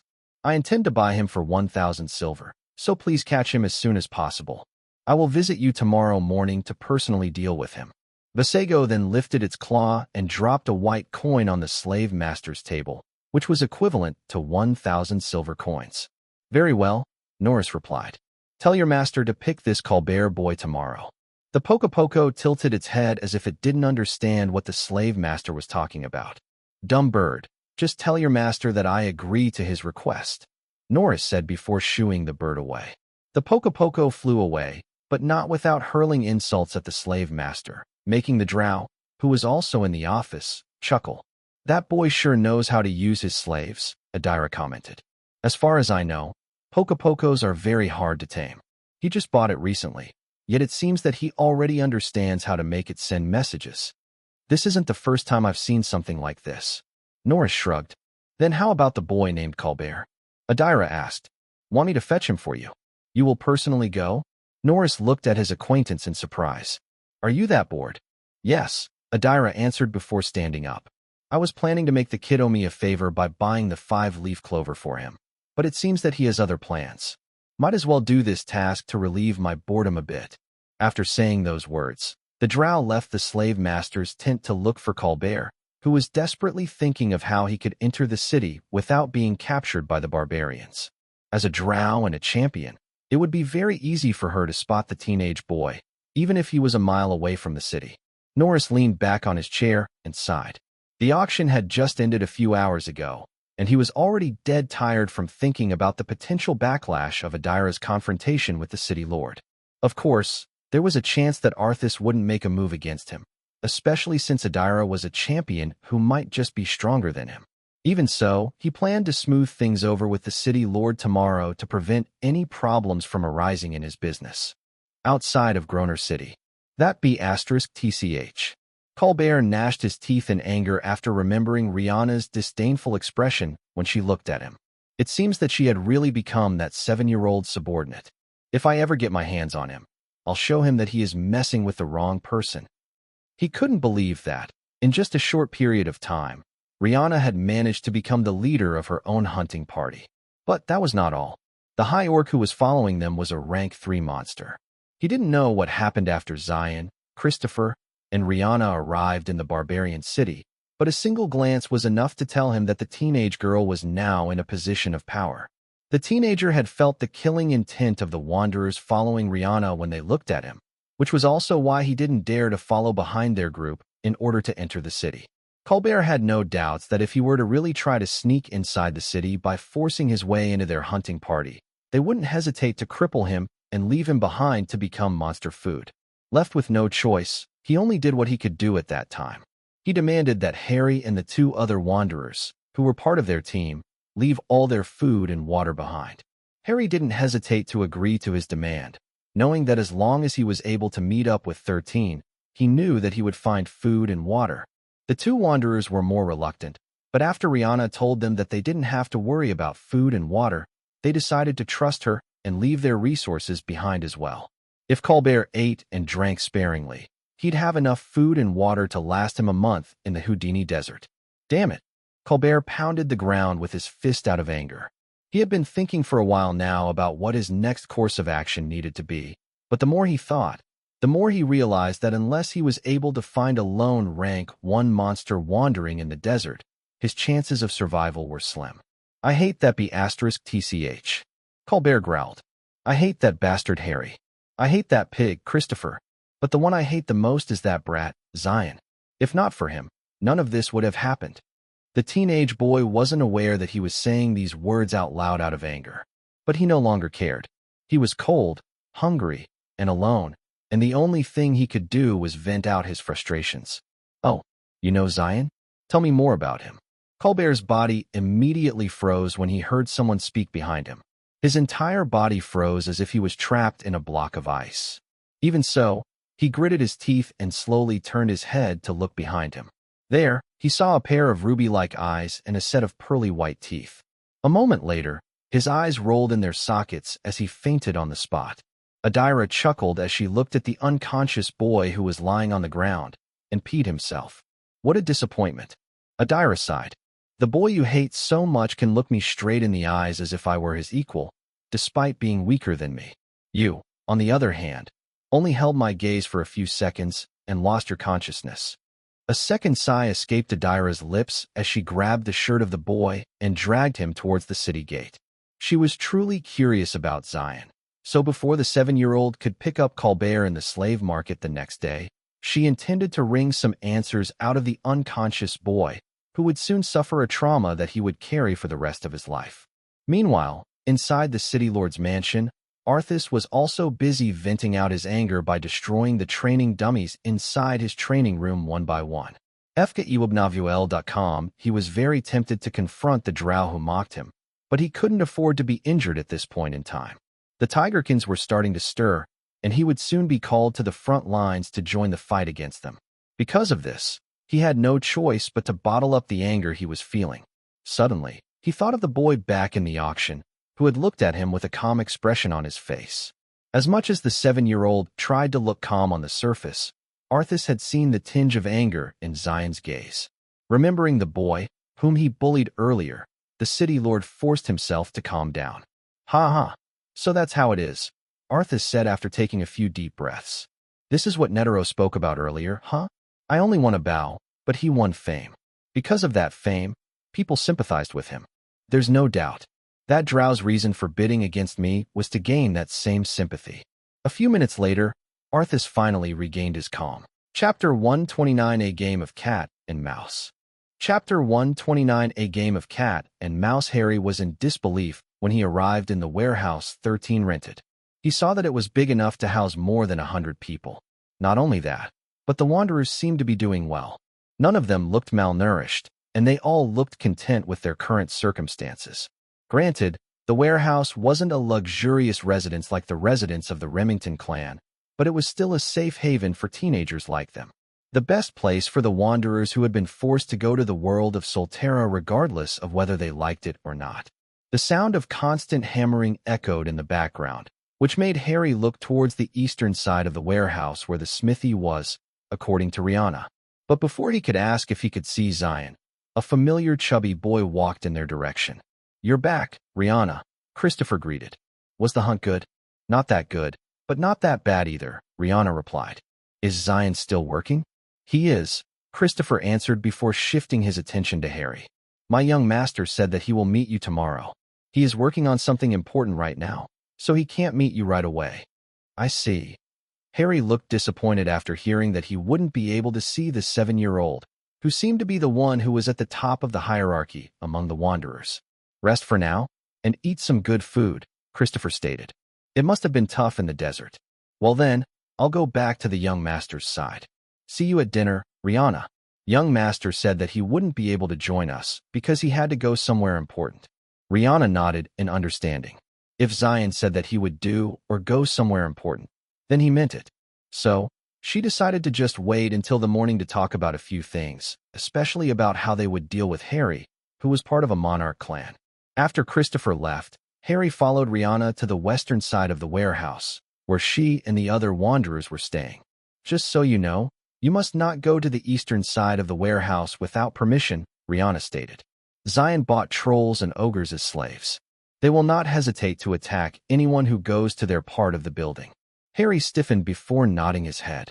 He had planned to secretly meet with the younger boy later to have a private talk, but after hearing Rihanna's warning, he decided to just behave and wait until morning came. Xylen had made it clear that his side of the warehouse was off-limits to everyone, with the exception of Rihanna, whom he considered to be part of his team. The Wanderers, who were under Rihanna's command, respected his privacy because they discovered that the money that Rihanna had used to buy them came from the 7-year-old, whom the young lady held in high esteem. They were not like Colbert, who bit the hand of the person that helped them. However, Rihanna was still the one who decided to buy them, not Xylen, so they only listened to her orders. Originally, they thought that the younger boy would boss them around, but he did no such thing. Xylen just minded his own business and worked in the smithy alongside his slaves. A few hours later, 13 looked at the black bow in his hand with a satisfied look on his face.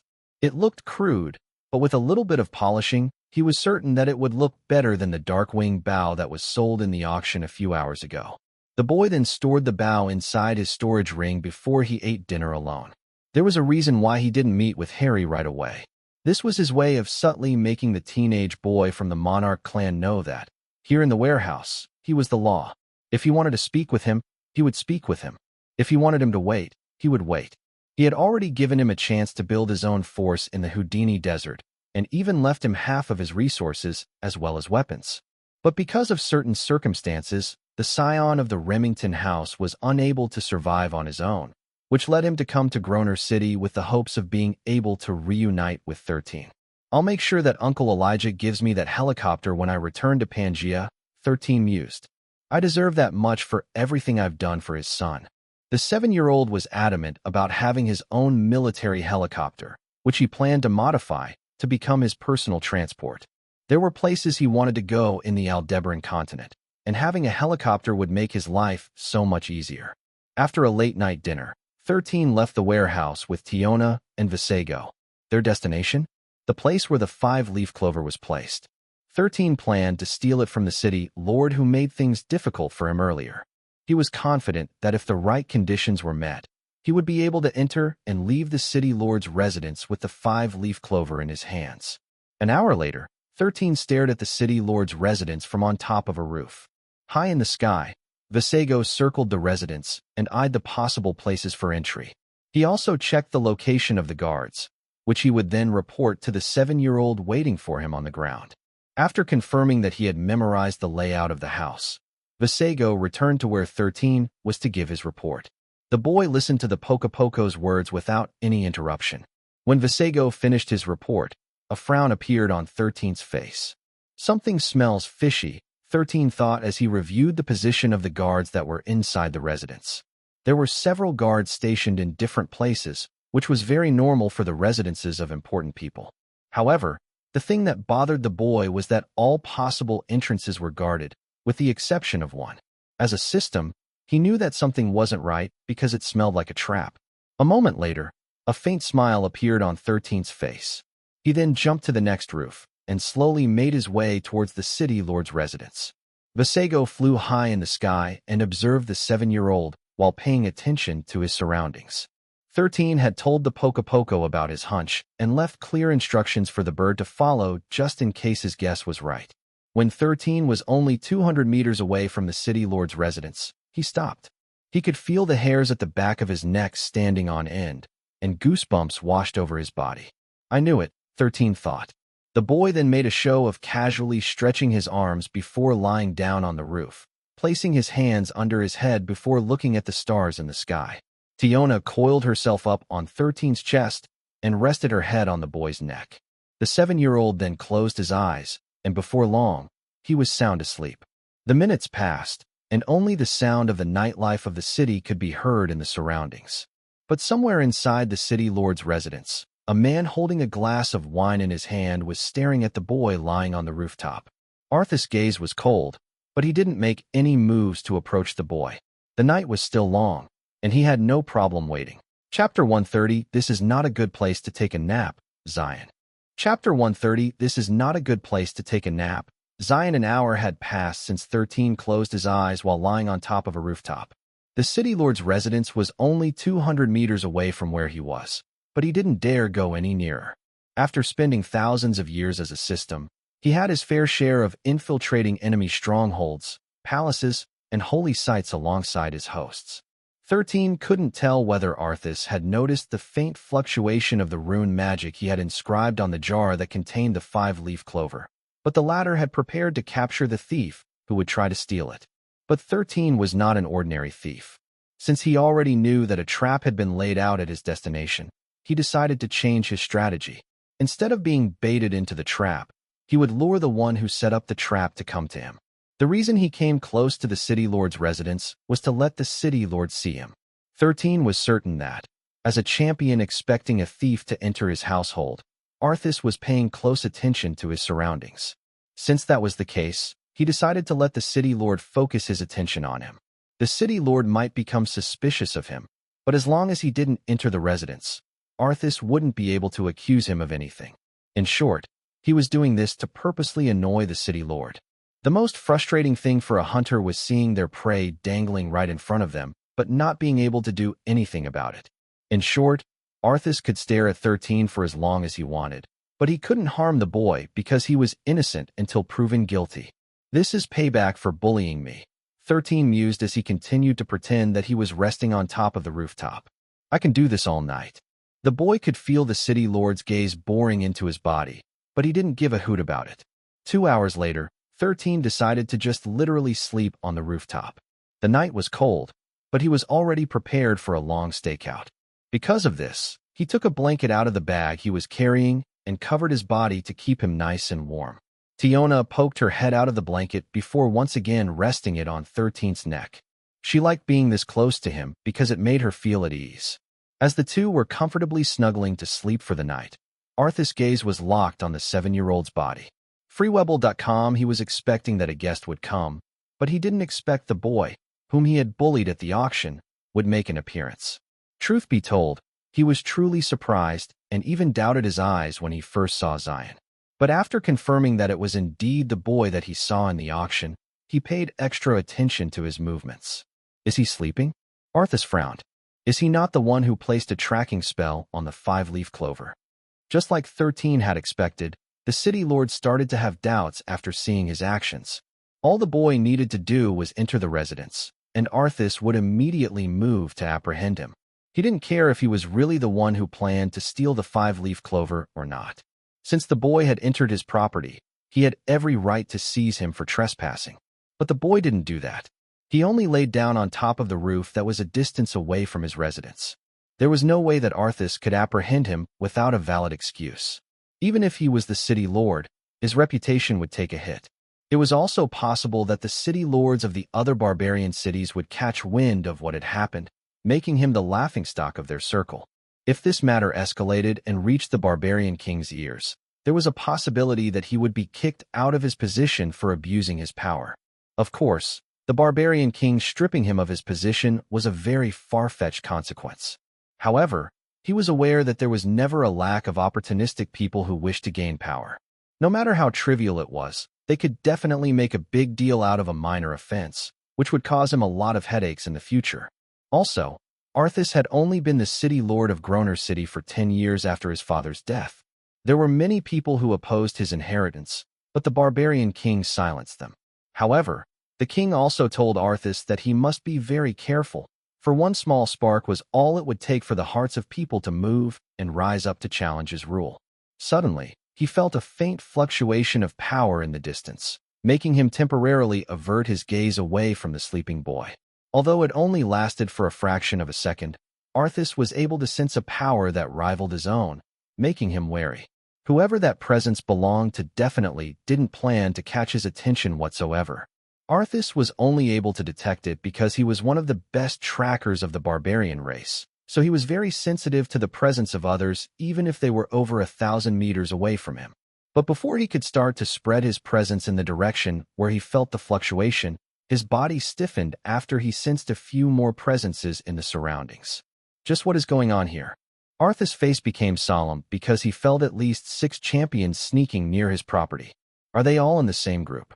13, who was sleeping soundly earlier, suddenly woke up when his sixth sense sent alarm bells ringing inside his head. A moment later, something or someone landed beside him, making his body stiffen. Don't move. A familiar voice reached 13's ears. With the moonlight illuminating his surroundings, The boy stared at the drow, Adira, who had crouched down to look at him. This is not a good place to take a nap, Xylen, Adira stated. Soon, a battle will break out. If you don't want to get involved in the aftermath, you should just come with me. 13 frowned before glancing at the residents in the distance. He was still too weak to sense the presence of the 6 experts who had surrounded the city lord's residence.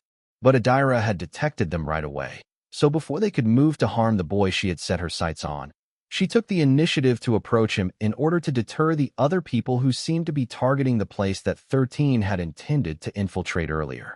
Let's go, Adira said as she picked up the 7-year-old like a princess. We're getting out of here. The drow then leaped from roof to roof, moving as far away from the residence as possible. 13 threw the city lord's residence one last glance, not knowing what would happen next. But since he was still too weak to participate in a battle of this level, he simply behaved and allowed Adira to take him to the slave market, where she planned to ask him the questions that she didn't have time to ask when they were still in the auction house. Chapter 131. It takes a thief to know a fellow thief, you know? Chapter 131. It takes a thief to know a fellow thief, you know? When Adira reached the slave market, she decisively headed to her personal quarters with 13 in tow. She made sure to lock the door so that no one would disturb them. The 7-year-old made himself feel at home and even laid down on the couch, making himself very comfortable. You sure know how to enjoy life, Xylen. Adira giggled after seeing that the boy didn't seem to be feeling anxious about being alone with her inside her room. Life is meant to be enjoyed, 13 replied. You know what they say, happiness is eating, sleeping, and repeating. Are you a pig? Do I look like a pig? Adira could only shake her head helplessly before sitting down on the couch where the boy was lying down. She even raised the boy's head and placed it on her lap, making the boy frown. Your legs are hard, 13 commented. What are you eating? Steel. Only on the weekends, Adira replied casually. Are you feeling scared now? Not really. Oh, Xylen. I am very tempted to make you feel all sorts of pain right now. For many, being alone with a drow was a horrifying experience because they were a very vicious race. They liked to inflict pain on others as a means of showing their superiority, for this was the belief that had been instilled in them since birth. For them, seeing the fear in the eyes of those who looked at them was the greatest form of recognition. But the only gaze that 13 gave her was that of boredom, which made the smile on her face widen even more. Tell me, Xylen, what are you doing here in the Valbera archipelago? Adira asked. I tortured. Asked that boy, Colbert, about you, and the only thing he said was that you are a monster. Monster? Xylen snorted. How rude. Do I look like a monster? Yes, Adira replied. You are a monster in my eyes. Then there's something wrong with your eyes, Adira. My master says the same thing, but I always prove her wrong. So enough nonsense. Tell me your goal here in Groner City. 13 kept his eyes closed and remained perfectly still. Tiona was curled up on his chest and eyeing Adira as if she were a thieving cat that was trying to steal her pillow. My goal. 13 smiled with his eyes still closed. Survival, of course. Isn't that the same for everyone? Aside from survival, what are your short-term plans? Adira inquired. Let's see. I want to hunt a Warzer Blackhound because I will need its hair to use as the bowstring for the bow that I made earlier, 13 answered. Since the Darkwing bow was taken from me, I had no choice but to make my own bow from scratch. Ah, Warzer Blackhound. Adira arched an eyebrow. Can you even catch that at your level? That thing moves pretty fast. Well, I won't know until I try. 13 shrugged. Adira wanted to pat Xylen's hair, but Tiona suddenly hissed as if telling the drow, who was many times stronger than her, to not touch her master. Your pet is very cute, Adira commented. I know, right? 13 smiled faintly as he reached out to pat the black snake's head with his finger, making Tiona calm down. Do you know that I was the one who gave this snake to Norris to be sold at the auction? Adira stated. It seems that she has forgotten who had taken good care of her before she arrived here in the Valbera archipelago. Oh, so you came from the main continent. 13's interest was finally piqued. I do, Adira replied. Can I join you on your return trip back to the main continent, Lady Adira? Lady Adira? It seems that you are capable of being polite to people when you need something from them. Huh? Of course not. You're overthinking things, Lady Adira. Cut it out, Xylen. You're giving me goosebumps. In order to reach the main continent, 13 would need to travel by boat. The only way to do that was to either build a boat of his own, which he had no intention of doing, or to simply pay a merchant to take him to the continent. He had planned to leave the Valbera archipelago as soon as Christopher had finished his mission, which was lighting the beacon of hope. Freewebble.cm Since the chubby boy would return to Pangaea after completing his mission, 13 would be left on his own. This was why he needed a way to return to the main continent. If he could head to one of the cities that had a teleportation gateway, then he could go through one that would lead him back to Pangaea. Be honest with me, Xylen. Adira lightly patted the boy's head. You plan to steal something from the city lord, right? If it was not the bow, you're probably aiming for the 5-leaf clover. This action of hers almost made Tiona lunge at her. If not for the fact that 13 had ordered her telepathically to not bite Adira, the black snake would have already sunk her teeth into the drow's hand by now. I don't know what you're talking about, Lady Adira, 13 replied in a casual tone. I'm just a weak, 7-year-old boy who will die if the city lord pinches me. Why would I even think of stealing something from him? You almost convinced me, but I know that you went there to steal something. Adira playfully tugged on a few strands of Xylen's hair, making Tiona hiss at her fiercely. It takes a thief to know a fellow thief, you know? Lady Adira, in this lifetime, I haven't stolen anything from anyone, 13 stated. At least, not yet. In this lifetime? Adira smirked. You say some very interesting words, Xylen. Does that mean that you've stolen many things in your previous lifetimes? Well, I don't really believe in life after death because when our race dies, we return to the Dumua's embrace. 13 didn't make any comment because it was not his place to tell Adira about what really happened after death. Also, there were different laws for different worlds, and the world of Solterra had its own set of laws that managed the circle of life and death. Duma is the celestial of silence, right? 13 inquired. As for the drows who like conquest and war, they worship the fiend, Belial, who represents lawlessness. You sure know a lot of things, Xylen, Adira commented as she continued to pat the boy's hair. Indeed, my sisters and brothers, who still continue their lifestyle, worship Belial. Well, to each their own. My eyes were opened early. That is when I discovered that empathy and compassion still exist, even in my dark heart. Even so, I choose who to be compassionate to. For example, you, Xylen. I am honored, Lady Adira, 13 said. Now, about your return trip to the main continent. Just as Adira was about to answer the boy's question, a loud explosion spread within the quiet night. 13 and Adira, who had an idea of what was happening, remained calm and didn't even bother to leave the couch where they were talking. It has begun, 13 said softly. Indeed, Adira nodded as she continued to pat 13's head. Let's just wait until the morning. Perhaps, after this incident, that arrogant man will learn what humility is. 13 smiled faintly after hearing the drow's words. He didn't know if the city lord would learn anything about humility after this incident. But there was one thing he did know. Once morning came, the city would be under martial law as Arthas and his officials looked for the thieves who dared to steal several items from within the city lord's treasury. Chapter 132 No Friend Discounts This Time. Chapter 132 No Friend Discounts This time, while the guards of the city were scouring the streets to look for the thieves that had stolen a few things from the city lord's residence. 13 was sleeping soundly on the couch inside Adira's living quarters. The drow had left to inform Norris about what had happened earlier, so the slave master wouldn't be left in the dark. Adira had sensed the presence of these powerful individuals a few hours ago, so she didn't hesitate to grab Xylen and escape while they still could. The last thing she wanted was to get involved in whatever scheme the people targeting the city lord were doing. It might be a power struggle, Norris commented after hearing Adira's report. But what I don't understand is why they are doing it right before a war between the barbarians and the Tigerkins is about to take place. Weakening one of their champions before the war starts is a very stupid thing to do in my book. Perhaps they just want to kick the city lord from his position, Adira shrugged. Commanding an entire city filled with warriors during a war and gaining military merit will allow them to reap bigger benefits. Norris pondered a bit before nodding his head. Or they could just be after something else entirely, like a unique and powerful artifact that the city lord keeps inside his treasury. It's all just speculation at this point. Also, this is none of our business. Well, you're not wrong. Norris and Adira had come to the Valbera archipelago in order to create a branch of their organization and use the Sumatran kingdom as one of their bases of operation.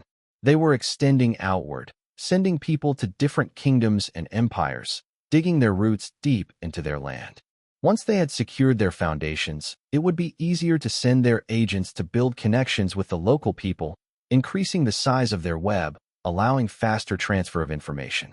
Norris had already made a reputation of being a slave master who brought in monsters from the main continent that weren't seen or heard of within the Valbera archipelago. Because of his unique merchandise, he managed to worm his way into Groner City and become one of the top merchants when it came to slave trading. Now that he had planted his roots, the second phase of their project was underway, which was why Adira was sent by their organization to aid him in the Valbera continent. However, before the drow left their headquarters, her master, a shaman, had given her the black snake, who was now named Tiona, because of a vision that she saw. She stated that whoever became the owner of the Domini Mortis was someone whom their organization must befriend no matter what, because there would come a time when they would need that person's help. So, when 13 managed to acquire the black snake, Adira paid more attention to him because it was what their master had asked of her. For now, you and your men should stay here in the slave market, and don't wander off anywhere, Adira said. Also, there is a high chance that the city guards will come here to search for those thieves.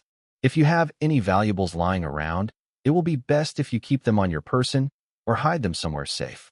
Arthas might use this opportunity to regain his losses by planting false charges of theft upon people who have valuables treasures on them. Norris nodded his head in understanding. Understood. Don't let Xylen leave until sunrise tomorrow. We don't want him being wrongfully accused now, do we? A sneer appeared on Adira's face. I'm sure that the city lord doesn't want to make more enemies than he currently has. He saw me take Xylen away last night, so although he will suspect him, he will not actively target him. I hope you're right, Adira. Norris sighed. I hope you're right. When Xylen opened his eyes, it was already morning. He had a good night's rest despite the commotion that was happening in the city. Although he was unable to procure the 5-leaf clover, he didn't regret being taken away by Adira to safety. After all, his life was more important than the clover. At that moment, the door inside the room opened and Adira came in with a smile on her face. Good morning, Xylen, Adira greeted. Are you hungry? Good morning, Lady Adira, 13 replied. And yes, I am hungry. Great. I was just about to have breakfast. Adira made a gesture for the boy to come to her. Let's have breakfast together. 13 nodded because he had no reason to reject her offer. When they arrived at the dining area, Norris was already there and drinking a cup of hot cocoa. In Solterra, there were many cacao trees, and the locals had learned to grind them to powder, making it a staple drink, similar to coffee in Pangaea.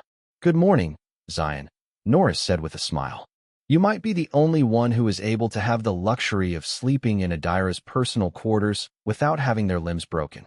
I am very impressed by your achievement. Good morning, Sir Norris, 13 replied. Lady Adira was kind enough to let me stay for the night. She is a very wonderful person. The corner of Norris' lips twitched after hearing the younger boy's reply. The wonderful person he was referring to was actually one of the agents of their organization who specialized in killing and torture. If blood, gore, and brutality was the boy's definition of a wonderful person, then Norris didn't know what a good person was in Xylen's book. Come and eat while the food is still warm, Norris said after he regained his composure. After that, you should return to your warehouse and tell your friends to behave and not leave the city for now. 13 nodded in understanding because he agreed with Norris' advice. Thank you, Sir Norris, 13 replied. But, before I return to the warehouse, do you still have tigerkin slaves for sale? Of course I do. Norris smiled like the businessman that he was. In fact, there were 4 barbarians who sold me the tigerkins they captured 2 days ago. Unfortunately, due to certain circumstances, they are more expensive as well. How much? 13 inquired. 1,000 silver for each slave, Norris answered. 13 frowned. That's quite a price hike. What happened? 13 had brought Percival for 200 silver coins, while Christopher bought Jasmine and Ariel for less. But now, all tigerkin slaves, regardless of their gender and age, cost 1,000 silver each. Xylen, I don't know if you are aware of this, but there is a high possibility of a war breaking out between the Tigerkins and the barbarians very soon. Because of this, the raids that the two sides were making against each other lessened due to the settlements having more defenders than usual. Several of the barbarian raiding parties raiding the Tigerkin villages have been killed in action, making Tigerkin slaves more expensive than their original price. I'll tell you now, they will probably get more expensive in the next few days, so if you plan to buy Tigerkin slaves, buy them now before their prices further increase. 13 pondered for a bit before asking Norris how many Tigerkin slaves he currently had. I have 5 of them, Norris answered. 3 young men and 2 young ladies. They're a few years older than the slave that you bought from me. You're in luck because they only received minor injuries when they were captured, and all of their wounds should be healed by now. Since I don't think I'll be getting more Tigerkin slaves soon, I won't be giving you any friend discounts this time. Very well, 13 nodded. I'll buy all of them, Sir Norris. 13 was planning to speed up Percival's hero training and allow his character progression to take place. However, heroes tended to become more powerful when they had people they needed to protect.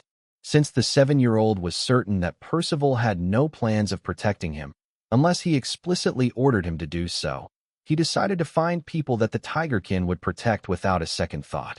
This was where the other Tigerkin slaves came in. Since 13 planned to become a villain in order to speed up Percival's growth, he would use the most optimum method in his arsenal. And that method was to create a hero party consisting of Tigerkins for his little slave. Heroes are born for a reason, 13 thought. Since Tiger is here, this means that he will play a major role in the upcoming crisis that will befall the Sumatran kingdom. As to what crisis it will be, I hope that it isn't a big one. During the growth of a hero, they would often face both minor and major crises to develop their heart, body, and mind. Even a minor crisis could be very troublesome, so 13 hoped that whatever was coming their way wasn't something too dangerous. Chapter 133 How to Train a Hero, Part 1. Chapter 133 How to Train a Hero, Part 1. Okay, let me introduce all of you to everyone, 13 said as he pointed at the chubby teenager on his right side. This is Christopher. You can think of him as my right-hand man. Christopher, who had been called as the younger boy's right-hand man, was surprised because he didn't expect that 13 thought highly of him. This lady over here is Rihanna, 13 stated as he pointed at the young lady on his left side. She is the leader of her own hunting party and currently helping me manage this warehouse. The human slaves that you see working here in the warehouse are all under her command. But, make no mistake, we operate differently. I don't command her slaves because they are her responsibility. Likewise, she cannot command any of you because you are my responsibility. The 7-year-old wanted to make everything clear that there were 2 divisions of manpower that were staying inside the warehouse. The 5 of you will be put on the same team as this boy, Taiga, 13 stated. He is not going to be your leader. All of you are my slaves, so you will only take orders from me. Do all of you understand? The Tigerkins, whose ages ranged from 16 to 19 years old, glared at the human boy who had bought them from the slave market.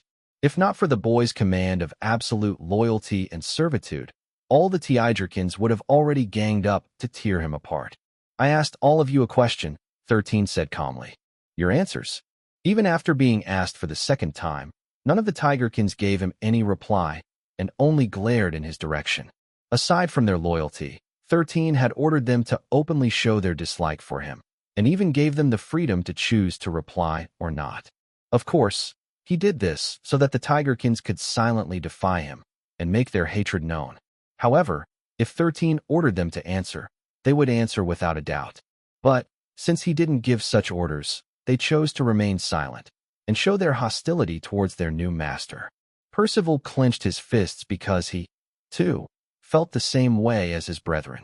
If possible, he didn't want to obey the boy's orders, but his instincts were telling him that defying him openly would only make him suffer. As if to prove this thought to be correct, 13 raised his hand. Immediately, T1, who was the leader of the trolls, punched one of the older Tigerkins in the chest, sending the latter flying. I asked all of you a question, 13 said coldly. Do all of you understand what I just said? Even if you hurt us, you will not break our spirit, one of the Tigerkin boys shouted. I am from the Maddox clan. I will not yield, even if I die. Well said. 13 smirked. Lady Adira, can you please make him more obedient for me? Oh my. You're already treating me as one of your thugs. Adira arched an eyebrow. You really have nerves of steel, Xylen. I know for a fact that when it comes to torture, nothing can beat Drows in this regard. I am simply asking the help of a professional in order to discipline my slave. It will cost you. How much? 1,000 silver per hour, Adira replied. I already gave you a friend discount. Deal. 13 nodded. The Tigerkin, who came from the Maddox clan, didn't plan on going down without a fight. Since Adira wasn't one of the younger boy's subordinates, this meant that it was fine to attack her. Moving at a speed that was faster than a human, the Tigerkin closed in the distance with his claws fully extended to tear his target apart. However, he made one mistake. Adira was no ordinary drow. She was a champion, whose rank far surpassed the Tigerkin who dared to lunge at her by leaps and bounds. A moment later, the sound of something cracking reverberated in the surroundings, followed by a blood-curdling scream. Adira had casually flicked her finger, hitting the claws of the Tigerkin who had tried to attack her. A second after that, the hand of the Tigerkin was bent into an unnatural angle, making the latter scream in pain. Adira smiled sweetly because it had been a while since she heard someone scream in pain. Even though she had broken free from the savage behavior of her race, she was still a drow and found the sound of people scream music to her ears. With one fluid motion, Adira closed the gap and once again flicked his fingers, hitting the Tigerkin's arms. Just like what happened earlier, the arm was once again bent into an unnatural angle, making the pain that the Tigerkin was feeling intensify.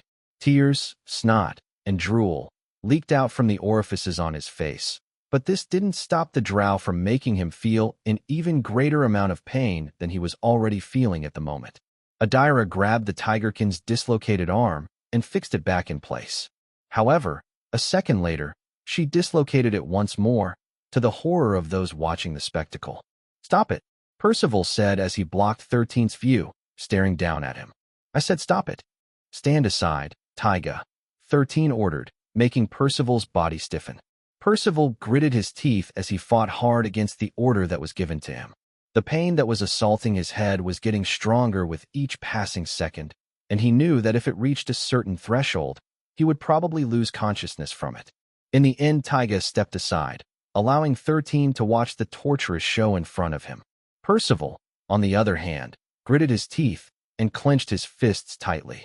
Maddox, who was currently being tortured by Adira in front of the other Tigerkins, couldn't do anything except shout in pain. Half an hour later, he collapsed on the ground, unconscious, with both of his arms still dislocated. Well then, where was I? 13 said as he stared at one of the two Tigerkin ladies, whose faces had become pale after witnessing the suffering that their brethren had experienced. I asked you a question earlier, 13 said in a teasing tone. Are you going to answer me? Or do you want to have some fun with Lady Adira over there? Eek! The Tigerkin lady, who seemed to be around 16 to 17 years old, took a step back. However, her legs didn't have enough strength to support her body, making her fall on the ground. 13 ignored her sorry state as he crouched down to look her in the eye. It seems that you Tigerkins and I don't speak the same language, 13 smirked. But that's fine. You're lucky. We have a good teacher here, who will teach you all the things you need to know about how to become obedient. Lady Adira, if you please. No, the Tigerkin girl almost shouted the moment the drow walked towards her direction. Adira chuckled because she didn't mind playing the bad guy, which was second nature to her. But, before she could approach the Tigerkin girl on the ground, something appeared at the corner of her vision. The drow instinctively stepped aside, allowing Percival, who had lunged at her from the side, to pass harmlessly. Since his sneak attack had missed, Percival decided to go all out against the drow, who was harming his people. Suddenly, his hands and feet were covered with golden flames, making Adira arch an eyebrow. Tigerkins specialized in combat, and very few of them were capable of using magic. The golden flames that appeared on Percival's hands and feet were not exactly magical flames. No, this was the manifestation of an ancient technique that had been passed down from generation to generation of Tigerkins. It was called King's Might, and only the members of the royal family had been taught this technique since ancient times. However, Percival wasn't a member of the royal family. He was able to use this ability because all Tigerkins were capable of using it, if their resolve reached a certain threshold. This hidden power also activated if they were fighting opponents who were stronger than them. I won't let you touch her, Percival growled as he prepared to fight the drow, who was several times stronger than him. The smile on Adira's face widened when she saw Percival's eyes, which were filled with determination. What she liked the most was breaking people with those eyes, so she decided to play with the boy a bit and make him understand that in the face of absolute strength, his resistance was useless. 13, who was watching this from the side, smiled faintly. It seems that bringing Adira here was the right choice. 13 mused as he looked at his heroic slave, who was starting to awaken his powers at a pace that was much faster than that of his peers. Chapter 134 How to Train a Hero, Part 2. Chapter 134 How to Train a Hero, Part 2. Percival moved twice as fast as he normally could, unleashing a barrage of punches in Adira's direction. His face was full of anger and determination, but no matter how much effort he put into his attacks, he still failed to land any of them on the drow's body. Adira had a faint smile on her face as she dodged the Tigerkin's attacks with ease. "Is that your best, boy?" Adira taunted. "I'll fall asleep at this rate." Percival didn't reply, as he continued to increase the frequency of his attacks, making the other Tigerkins cheer for him. The drow found all of this amusing, so she decided to play with her prey a bit. With a simple movement of her leg, she easily tripped Pervical, causing the latter's body to lose balance and fall down. However, instead of meeting the ground, what the Tigerkin met was the drow's foot, and it sent him flying toward the wall of the warehouse. A pained groan escaped Percival's lips, but he quickly propped himself up from the ground and took a fighting stance. 13, who was paying close attention to the battle, rubbed his chin. "King's Might," 13 mused. This technique doubles the person's overall performance. Unlike a berserk skill, which squeezes every drop of a person's strength, multiplying it 3 to 4 times for a short period of time, King's Might lasts longer. As expected of a mythical technique used by heroes. Abilities that boosted one's strength were something that all heroes possessed. They would often activate this during life and death battles, allowing them to get a boost of strength whenever they needed it the most. Percival was a rank 1 Tigerkin, but thanks to the effects of King's Might, he was able to jump to a rank 2 Tigerkin instantly. Truth be told, it was still far too early for him to have learned this skill. In normal cases, he would only learn it after he reached the age of 16 years old.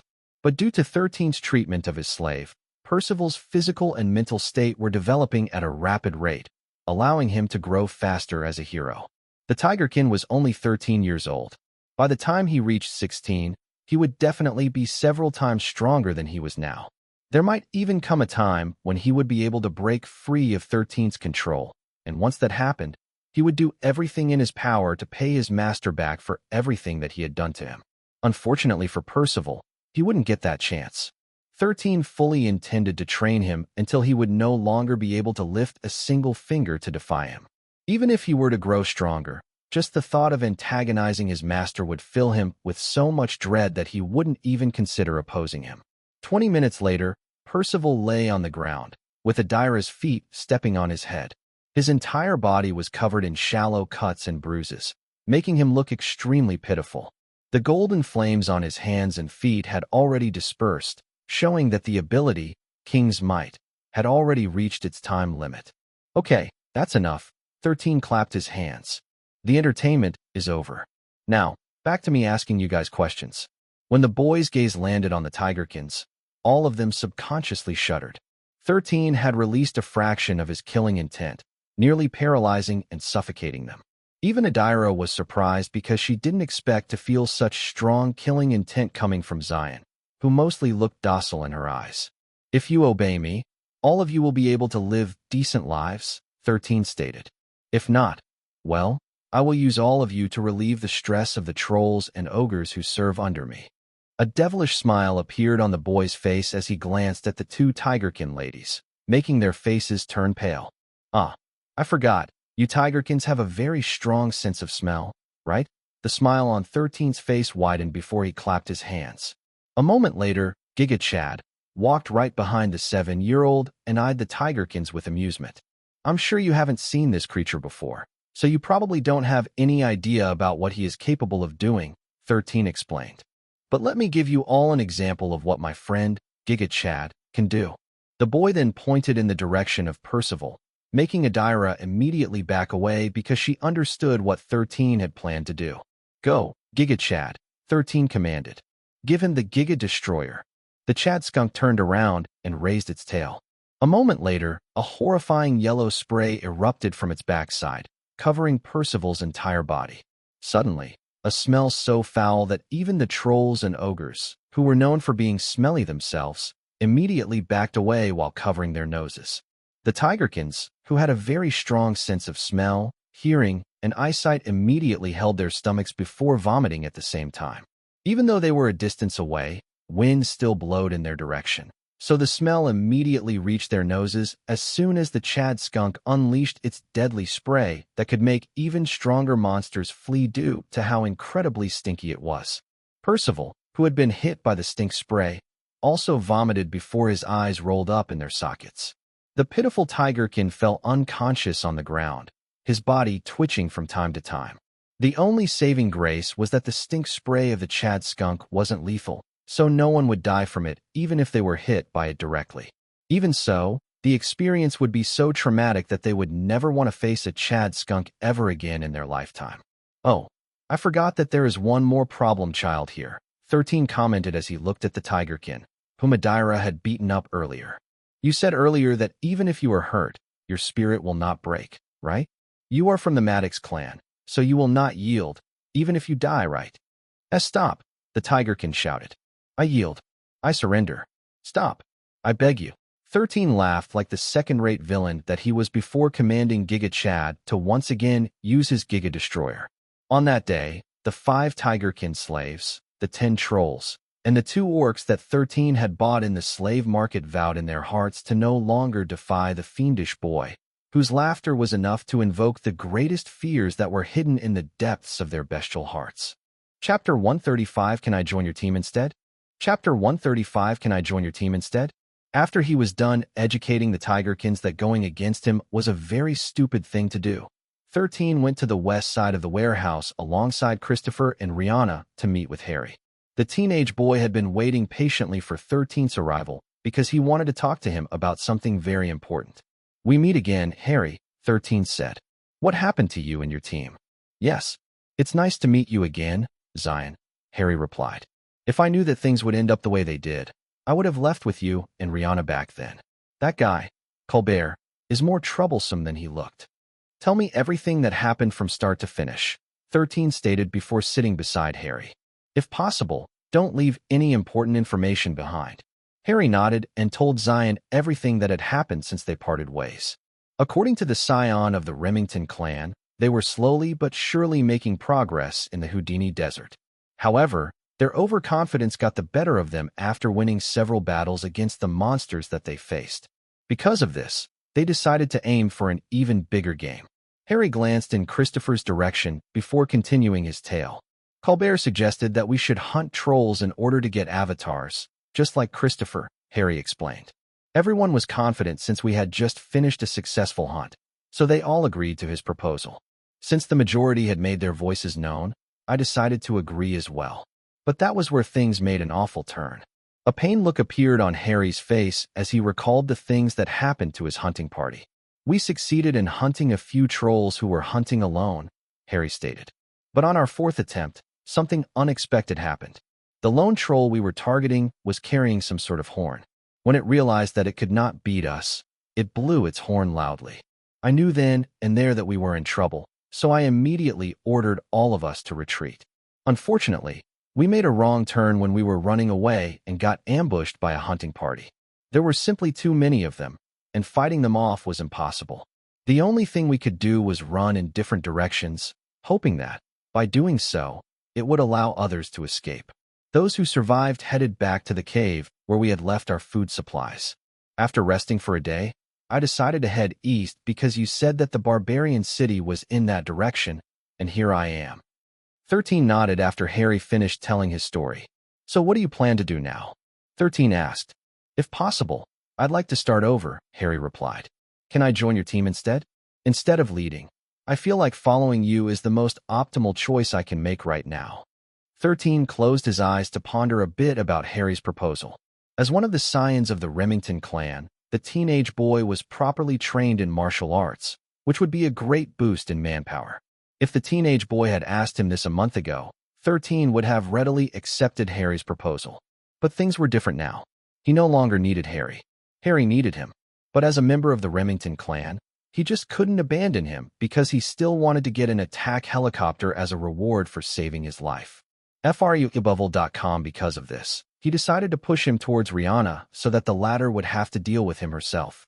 Since you plan to become a teammate, instead of a team leader, I will assign you to join Rihanna's hunting party. Her goal is to strengthen all the Wanderers by moving as an elite unit. With you joining their ranks, they will be many times stronger. Harry glanced at Rihanna before shifting his attention back to 13. Can I join your team instead? Harry inquired. According to Rihanna, the two of you are working on different things. If possible, I'd like to be on your team instead of hers. Rihanna didn't say anything, but she felt a little annoyed because Harry chose Xylen over her. However, she knew that if she were also given the same choice, she would choose Xylen over Harry. This was why, when Xylen decided to leave with Christopher, Rihanna didn't hesitate and joined their team instead of staying with Harry and the other Wanderers. Although Xylen was younger, in her eyes, she had the highest chance of survival if she were to join him. You really want to join my team? 13 asked. Yes, Harry replied. Then how about this?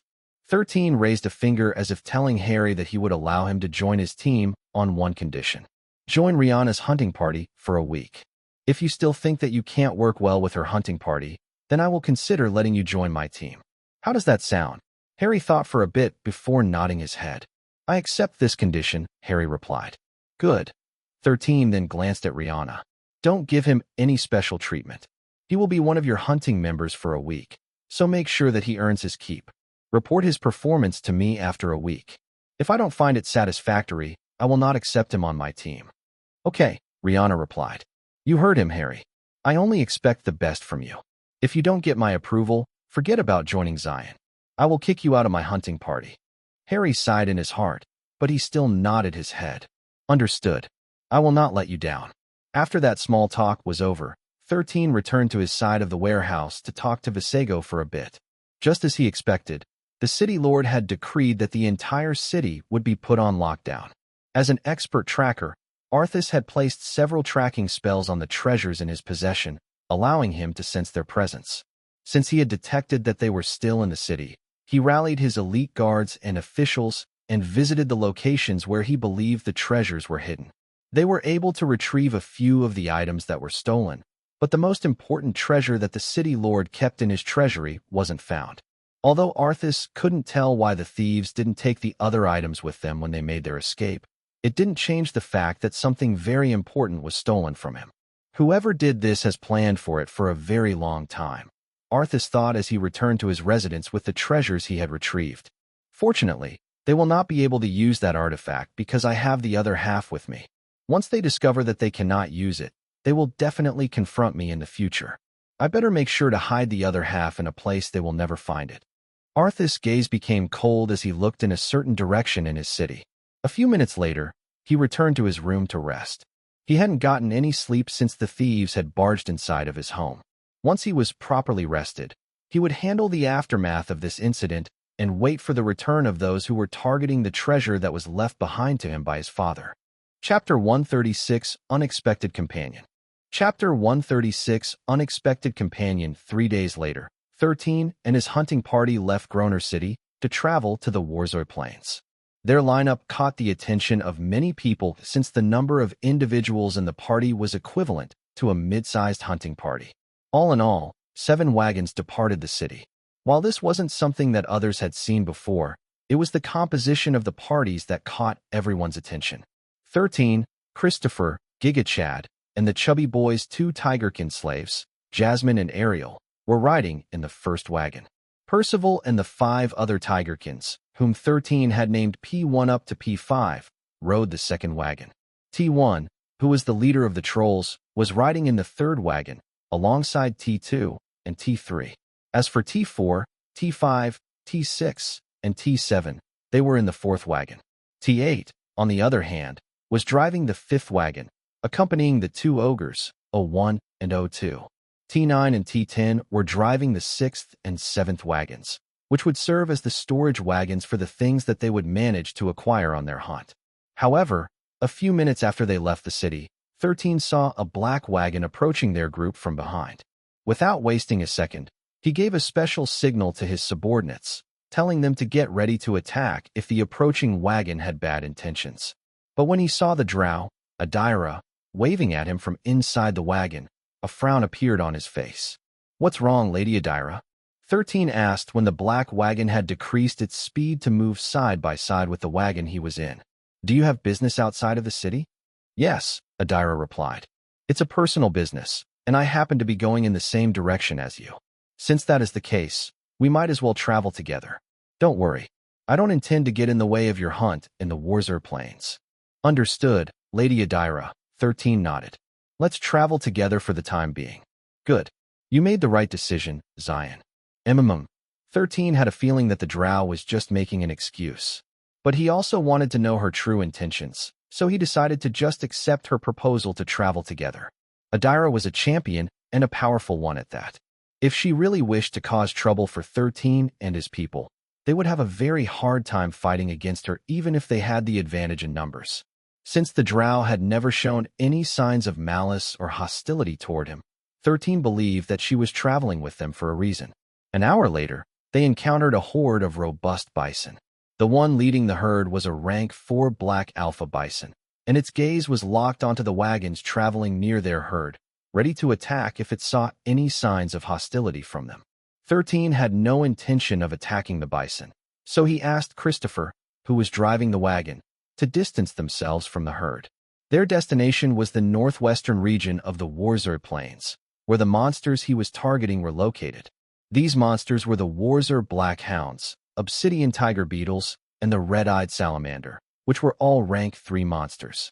13 planned to hunt the hounds because of their long hairs, which he could use for the bowstring of his bow. Aside from that, their fur was highly sought after by craftsmen and tailors since they could be used to create high-quality clothes and studded armor that were very comfortable to wear. These monsters were fast and very cunning. Although their offensive power wasn't that high, their speed and cunning made them very formidable opponents. What was worse was that these monsters wouldn't hesitate to flee if they felt that they were outmatched or suffered any kind of serious injury. This made them much harder to catch and kill, resulting in their monster parts being one of the most expensive items in the barbarian cities. The second monster was the Obsidian Tiger Beetles. If the Warzer Black Hounds specialized in speed, these beetles specialized in defense. Their shells were extremely hard, making them ideal materials for making plate armor and shields. However, 13 didn't have a fire strong enough to melt the shell of the Obsidian Tiger Beetle, which was why he intended to at least hunt one red-eyed salamander. He planned to capture it and bring this back to Groner City, allowing the slave master, Norris, to turn it into one of 13's beast slaves. There were other monsters that he would like to hunt, but Visego had warned him that the war could start in a month's time. Although the possibility of a great battle was still a month away, that didn't mean that the Tigerkins would wait until that time to send out scouting parties, which were likely capable of killing the hunting parties that they met in the Warzer Plains. Wanting to lower the risk of encountering these scouting teams, 13 decided to head to the northwest regions of the Warzer Plains, which was a distance away from the borders of the barbarian territories. However, this was also a risky move because the location where they were heading was near the domain of the golden-eyed hyenas. These monsters were jinns who loved to eat human flesh. Jinns were stronger than ordinary monsters, making them a very serious threat to his hunting party. However, 13 wasn't too worried. He had armed everyone to the teeth, and all of their arrows were coated in the poison of the yellow-striped dusk brute. Aside from that, he also had 2 quivers filled with arrows, which were coated by the venom of the desert scorpion that had very strong paralyzing properties. FREOWebnovel.com 13 planned to use these arrows against the Warzer Black Hounds and the Red-Eyed Salamander in order to increase their chances of capturing them. Last but not the least, he had a quiver full of Orichalcon arrows that were coated by Tiona's venom. This was his trump card for a situation where they happened to face a very strong monster that they couldn't hope to defeat even if they all worked together. The poison of the Domini mortis was more potent than the yellow-striped dusk brute. It might not instantly kill stronger monsters, but its venom would still spread inside their bodies, weakening them from the inside out. The poison that had troubled Lady Callista for many years had a property similar to Tiona's venom. The only difference was that the venom of the Domini mortis was stronger, making the rank of its target deteriorate faster. Simply put, if it had been Tiona who had bitten Lady Callista, she would have died before a year was over unless she was able to take an antidote specially made to counter the black snake's poison, which currently didn't exist in the world of Solterra. It was also for this very reason that Jasmine and Ariel both had pale expressions on their faces as they looked at the 7-year-old, who had just given Tiona the order to bite his left shoulder. Chapter 137, A Dire Battle in the Plains, Part 1. Chapter 137, A Dire Battle in the Plains, Part 1. Bite me here, Tiona, 13 ordered as he pointed to his left shoulder. The black snake shook her head, defying her master's order for the first time. Don't worry, it's going to be fine, 13 replied. Last night, I asked to collect your venom, right? I brewed a special potion that will help increase my resistance to poison. I won't die from a single bite, probably. Tiona hissed angrily at the 7-year-old before flicking her forked tongue at her master's nose as if telling him that there was no way she would do such a thing. Okay, how about this? Just limit your poison to 1 drop only. 13 raised a single finger as if trying to compromise with the angry little snake. Tiona once again shook her head before slithering inside 13's clothes, no longer wanting to continue the conversation. 13 sighed because his beast companion refused to cooperate. He was serious when he said that he was trying to build his resistance against poison. With the most venomous snake beside him, how could he not be tempted to court death when he was certain that he wouldn't die? Although he might experience extreme pain when the Domini mortis poison spread inside his body, he was confident that the potion he had made, which included Tiona's venom as an ingredient, would help neutralize the effect of the poison. Unfortunately for the 7-year-old, the black snake refused to cooperate. On the contrary, this made Jasmine and Ariel sigh in relief. Unlike the other tigerkins, the two of them didn't hold any grudge or animosity against the 7-year-old. In fact, they were even thankful that the one who bought them was Christopher. If they had been bought by other people, especially those who had a unique taste for beastkins, the two of them might have suffered fates worse than death. Both of them knew how much Christopher respected and admired the 7-year-old, so they knew that the chubby boy would be heartbroken if anything happened to him. They had already seen how sad and depressed Christopher was when the 2 ogres that he bought had died at the paws of the purple-furred honey badger. They didn't want to see him suffer again. Suddenly, Giga Chad, who was currently serving as 13's cushion, raised his head and gave a low screech. Christopher stopped the wagon and summoned Brutus and Bruno. 13 ordered before moving to the rear of the wagon. He then made several hand signals to the other wagons, telling them to prepare for battle and get into the formation they had agreed on beforehand. Adira, who was reading a book inside her carriage, smiled faintly and nodded her head in approval. She had already sensed that there were 6 rank 3 monsters approaching them from behind, but she didn't do anything to warn Xylen's group about it. The true reason why the drow decided to join them in their hunt was to determine how capable the younger boy was as a leader of a hunting party. They're almost here, Adira mused as she closed the book in her hands. Now, show me how good you are at commanding your people, Xylen. The 7 wagons belonging to 13's hunting group positioned themselves in AV formation. This was to help create a defensive wall at their front, while all their fighters exit from the back. 13 and Giga Chad stood at the center of the formation, while O1 and O2 stood at the very front, holding their jagged steel swords, which Bruno had crafted as part of his training. Although they didn't really look like a sword, and more like big chunks of metal with a handle, they were still very dangerous weapons in the hands of 2 rank 3 ogres who specialized in brute strength. The trolls spread out, with 6 of them holding swords and shields, flanking the 2 ogres on the sides. The 4 remaining trolls knocked their arrows on their bows, ready to fire at a moment's notice. Percival's party also positioned themselves beside 13, serving as his protectors in case their enemy managed to breach the defensive line of the 2 ogres and the trolls. At the very rear of the formation was a pale-faced Christopher, who was guarded by Brutus, Bruno, Jasmine, and Ariel, who were determined to defend their master from those who wished him harm. Dire wolves, 13 muttered as he looked at the 2-meter-tall gray wolves, which specialized in hunting in packs. There might be others hiding nearby. Suddenly, Vasego, who was circling above their wagons, shouted, "3 more coming from the right side." Vasego shouted, "I repeat, 3 more coming from the right side." The Poco had scouted ahead earlier to check if there were dangerous monsters in front of them. Because of this, Vasego hadn't been present to warn his master that they were being stalked from behind. Fortunately, he had returned at the right moment to warn the younger boy that more monsters were coming, allowing 13 to come up with a plan in mere seconds. "Execute D formation," 13 shouted. After hearing his orders, O1 and O2, as well as the trolls, all stepped to the side, creating an opening at the center of their formation. Perhaps knowing that their sneak attack had been compromised, the 6 dire wolves charged forward with the intention of overpowering their opponents with their speed and teamwork. However, 13 had already anticipated that they would go for an all-out frontal attack.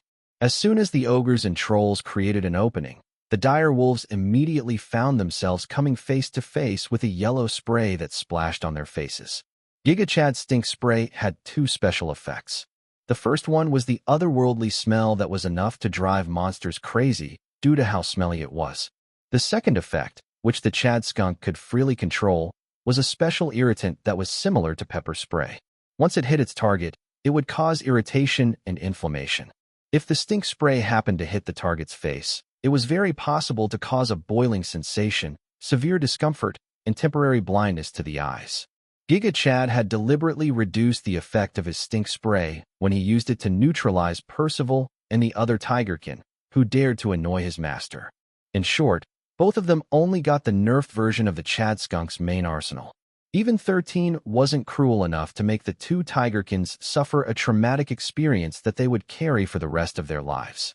Unfortunately for the dire wolves, Giga Chad didn't hold back and gave them the full version of his stink spray, making them all writhe and yelp in pain. "Charge," 13 ordered.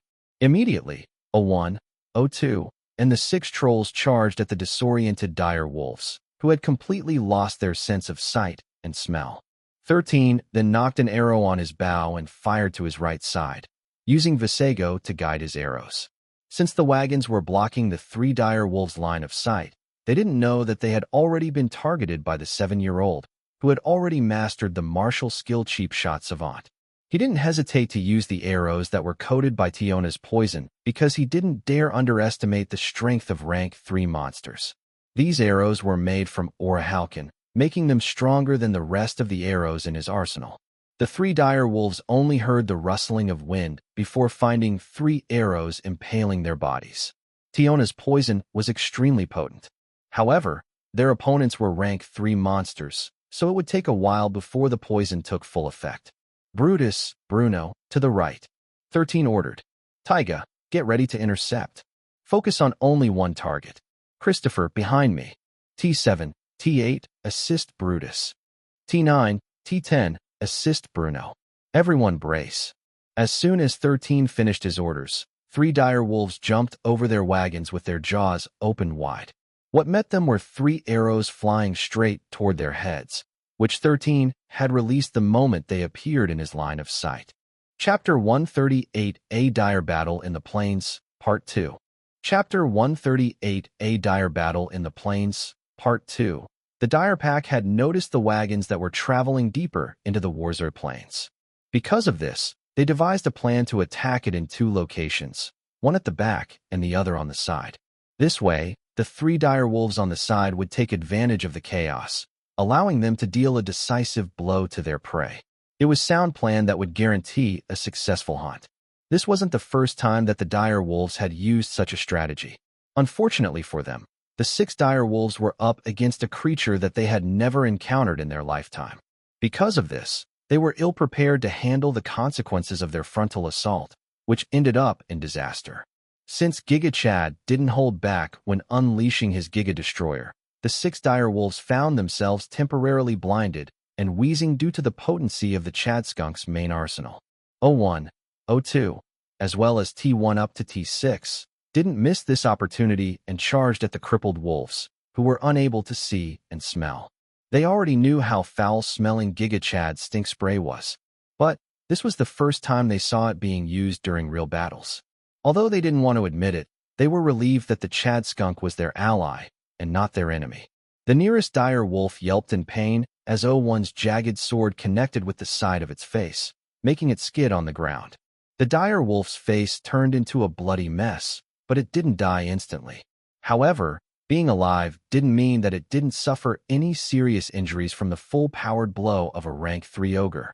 FRUAWebno L.com02, on the other hand, did as O1 did and smashed the second dire wolf on top of the head.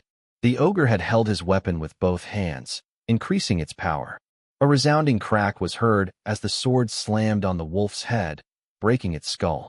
The dire wolf didn't even see it coming and only felt a hard impact on its head, making it stagger and collapse on the ground. Seeing that its target was still alive, albeit barely, O2 once again raised its jagged sword and swung it repeatedly. Blood dyed the ground red as the dire wolf was nearly beaten to death. However, before O2 could give the finishing blow, 13 ordered it to target the other wolves before they could escape. It was at this moment that the 3 dire wolves leaped over the wagons and met 13's 3 arrows that he had unleashed from several meters away. His arrows embedded themselves on the front legs of his targets. However, the 3 wolves seemed to be unaffected by 13's arrows. Even so, the young boy wasn't discouraged as he barked an order to Christopher. "Christopher, kill the dire wolf that O2 had left alone," 13 ordered as he knocked a single arrow into his bow. "Jasmine, Ariel, protect him. Now go." 13's shout brought Christopher out of his daze. The chubby boy hurriedly charged toward the fallen wolf and raised the steel spear that the younger boy had made for him. This spear was coated with the poison of the yellow-striped dusk brute, containing a powerful poison. The 7-year-old had instructed everyone that no matter what happened, they were not allowed to deal the final blow to the monster. The one who would kill them was Christopher. O2 had momentarily forgotten this when he was fighting against his opponent. So this time, instead of targeting the dire wolf's head, it slashed downwards, targeting its leg to cripple it. Then T1, who was leading the other trolls, had long used this strategy. Each troll targeted a dire wolf's leg, crippling them. They moved fast as a single unit, and the moment the wolf had collapsed on the ground, they would move to the next one. While the ogres and the 6 trolls were busy dealing with the vanguard of the pack, 13, Brutus, Bruno, Percival, and their teammates were busy dealing with the 3 dire wolves that had tried to sneak attack them from the side. Bruno had met the charge of one of the wolves, specifically the one who had 2 arrows sticking out of its body. In terms of raw power, the ogre was slightly stronger than the dire wolf, so the moment the 2 clashed, the one who got pushed back was the wolf. Brutus, on the other hand, raised his steel shield and slammed it into the second wolf's face. The sound of metal and razor-sharp teeth rang out in the surroundings. Although the dire wolf was mostly unhurt, this clash stopped the dire wolf's momentum, allowing Brutus and the 2 trolls, who had come to assist him, to use their swords and round shields to keep the monster at bay. All 3 of them were rank 2 monsters, so even if the dire wolf was a rank 3 monster, they would be safe as long as they fought it defensively. Their goal wasn't to kill it, but to stall for time until their comrades were done dispatching the 6 other dire wolves behind them. As long as they endured, they believed that they would be able to overcome their current predicament when their reinforcements arrived. Percival gritted his teeth as he and the 5 other Tigerkins engaged the 3rd dire wolf. Among the forces under 13's command, they were the ones who were in a bad position. 2 of the Tigerkins were rank 2, while the rest were rank 1. One of the girls was sent flying when the dire wolf swiped her away with its paws. Fortunately, she was able to raise her shield on time, which minimized the damage that she received. Even so, she now lay on the ground, with blood seeping out from the corner of her lips. However, her sacrifice wasn't in vain. Just as the dire wolf had sent her flying, 13's arrow flew toward the wolf's eye, drawing blood. A howl filled with pain and anger reverberated in the surroundings as the wolf's gaze locked on the small boy in the distance, who had already knocked another arrow on his bow, ready to fire at the next opportunity. Perhaps, knowing that 13's threat was greater than the rest, the dire wolf jumped over Percival and his teammates with the intention of charging in the boy's direction. Adira, who had already disembarked on her carriage to watch the battle, took a step forward. Her purpose for accompanying Xylen on his hunt was to ensure that he was safe from harm. Seeing that the dire wolf had now shifted into targeting him, the drow had finally decided to make her move. But just as she decided to intervene, something black and furry stood between the boy and the dire wolf. Giga Chad screeched as it raised its paws to fend off the dire wolf's attack. Although it was a herbivore, it didn't mean that it didn't have the means of defending itself aside from its stink spray. The sound of rustling wind also reached the drow's ears, as the Poco in the sky made a nosedive, ready to use its claws to scratch the wolf's face in order to protect his master, whom he vowed to serve for the next 3 years of his life. Chapter 139, A Dire Battle in the Plains, Part 3. Chapter 139, A Dire Battle in the Plains, Part 3. The Chad skunk's sharp claws collided with the dire wolf's jaws, sending sparks flying at the point of impact. The herbivores in Solterra were often hunted by predators, but this didn't mean that they didn't have the means to protect themselves. Even a water buffalo could gouge a lion with its horns, if pushed into a corner, and the Chad skunk had evolved to the point where it could stand on its hind legs like a bear and fight at close combat if the predator was able to withstand its stink spray. Since his teammates were fighting in close quarters, Giga Chad was unable to unleash his stink spray at the 3 dire wolves that attacked them from the side.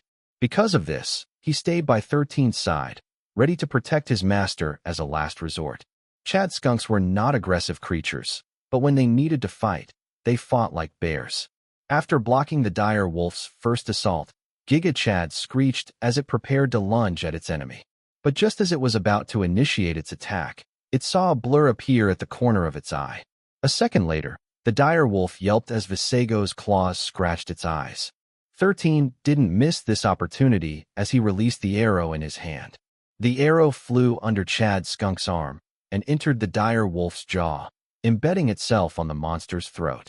FreeObNoll.com. Before the wolf could even howl in pain, the Chad skunk's claws descended, hitting the side of its face, making it stagger. Another arrow flew past the skunk's left shoulder, embedding itself once more in the monster's throat.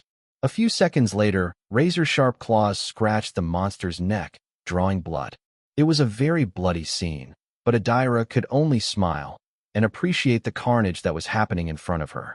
13 shifted his attention to the other wolves in the battlefield and sighed with relief when he saw that O1, O2, T1, up to T6 had already neutralized the 6 wolves, with 2 of them dying in Christopher's hands.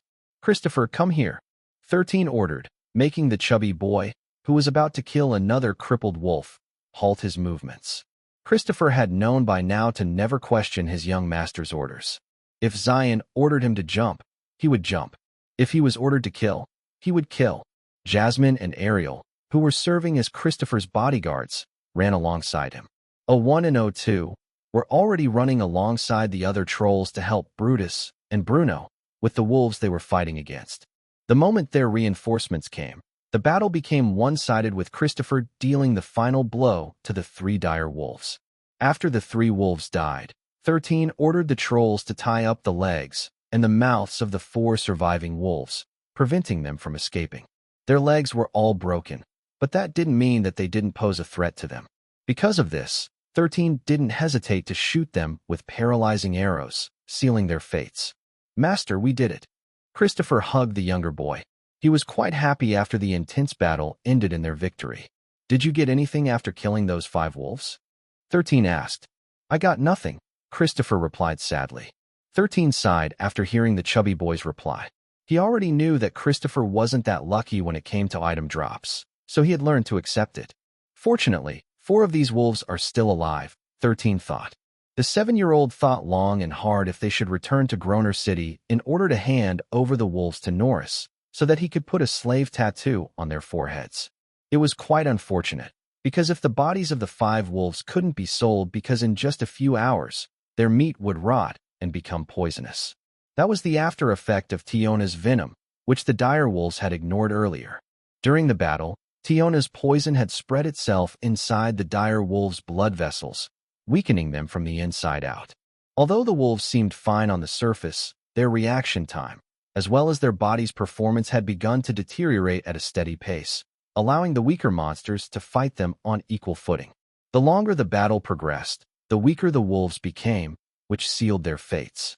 In the end, their first battle was a resounding success, but it would have ended terribly if everyone didn't play their part well. Giga Chad and Visago were the VIPs, and 13 was very satisfied with their performance. He already had his eye on the Chad skunk because he understood its potential in battle. The creatures of the Valbera archipelago still hadn't met this creature, so they were ill-prepared when it came to facing it for the first time. Visago, on the other hand, was a very valuable scout, keeping watch on their surroundings and warning his master about potential threats. If the Poco didn't tell them that there were 3 other wolves who were planning a sneak attack to their right side, they might have been taken by complete surprise and suffered some casualties. Just as 13 was thinking of whether they should return to the city or not, Adira appeared beside him and tapped his right shoulder. "Do you want me to store these dire wolves inside cages?" Adira asked. "I can ask my coachman to bring them back to Norris, so you don't have to return to Groner City." Adira knew that Xylen planned to head northwest in order to find the Warzer Black Hounds. Although the boy didn't say anything, the drow could tell that Xylen had set a time limit to their hunt, so returning to the city was not an ideal scenario for him. Because of this, she decided to offer her assistance because she was impressed by the boy's ability to command his people. "Thank you for your offer, Lady Adira," 13 replied. "I would like to ask for your assistance in this matter." "Good." Adira nodded before taking out 4 black cubes from her storage ring. She threw these cubes at the 4 dire wolves, imprisoning them in steel cages with wheels. The drow then attached the cages to each other, forming something similar to a train before latching it on the carriage that she used. This was how Norris transported his captured slaves in the barbarian cities, allowing them to hunt any beasts they came across in the wild. "Well then, please take care of me for the time being, Xylen," Adira said as soon as her carriage disappeared in the distance. "Since my ride is gone, I'll be traveling in your wagon for the time being." 13 already guessed that the drow's real intention was to observe him and his hunting party and see how they would perform during battles. Since she didn't plan on getting in the way, he decided that it wouldn't hurt having her around. Also, he had a feeling that bringing her along would be more beneficial to their group in the long run, so he agreed to her request without much resistance. "All of you performed well," 13 said as he faced his people. "But this battle has proven that our teamwork still has flaws. This is perfectly understandable because this is the first time that we are fighting together. However, remember this: if you all don't want to die, don't let these small victories go to your head. All it takes is one mistake for all of you to lose your lives, so never lower your guard. The place where we will go is a very dangerous place, so I want everyone to obey my commands without question. A second of hesitation might cost you your lives, so remember to follow my orders accordingly, especially during battles." The boy then glanced at the corpses of the monsters on the ground and gave another order. "All the brutes and all the other trolls, start to dismantle these corpses and take what is valuable. All the cores will be given to Christopher. Last, but not least, the meat is poisonous, so if you don't want to die, don't eat it. I'll give you an hour to finish this task." Visago, who was listening to 13's orders, flew up to the sky. He already knew the role he needed to play, so he didn't wait for the boy to order him to do anything. The 7-year-old then returned to the first wagon to rest, alongside Christopher, Adira, Jasmine, Ariel, and Giga Chad. This was their first battle in the Warzer Plains, and 13 knew that this was only the beginning. Chapter 140, Arriving at the Furvis Grasslands. Chapter 140, Arriving at the Furvis Grasslands. 3 days after the battle against the 9 dire wolves, the 7 wagons arrived at their destination. Christopher, who was seated at the coachman's seat, couldn't help but feel anxious as he stared at the vast expanse of land in front of him. The clouds in the sky cast a gray light on the surroundings, but even this light couldn't penetrate the darkness that extended for miles on end. Furvis Grasslands, 13 muttered as his eyes scanned the land, where everything that grew was darker than black. Tiona eyed the surroundings and liked what she saw.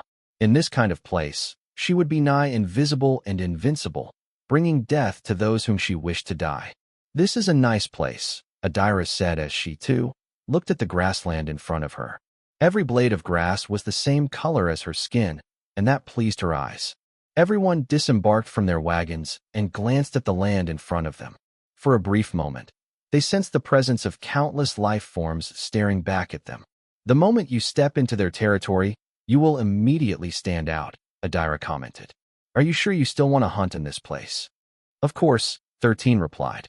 Us standing out is actually a good thing, don't you think?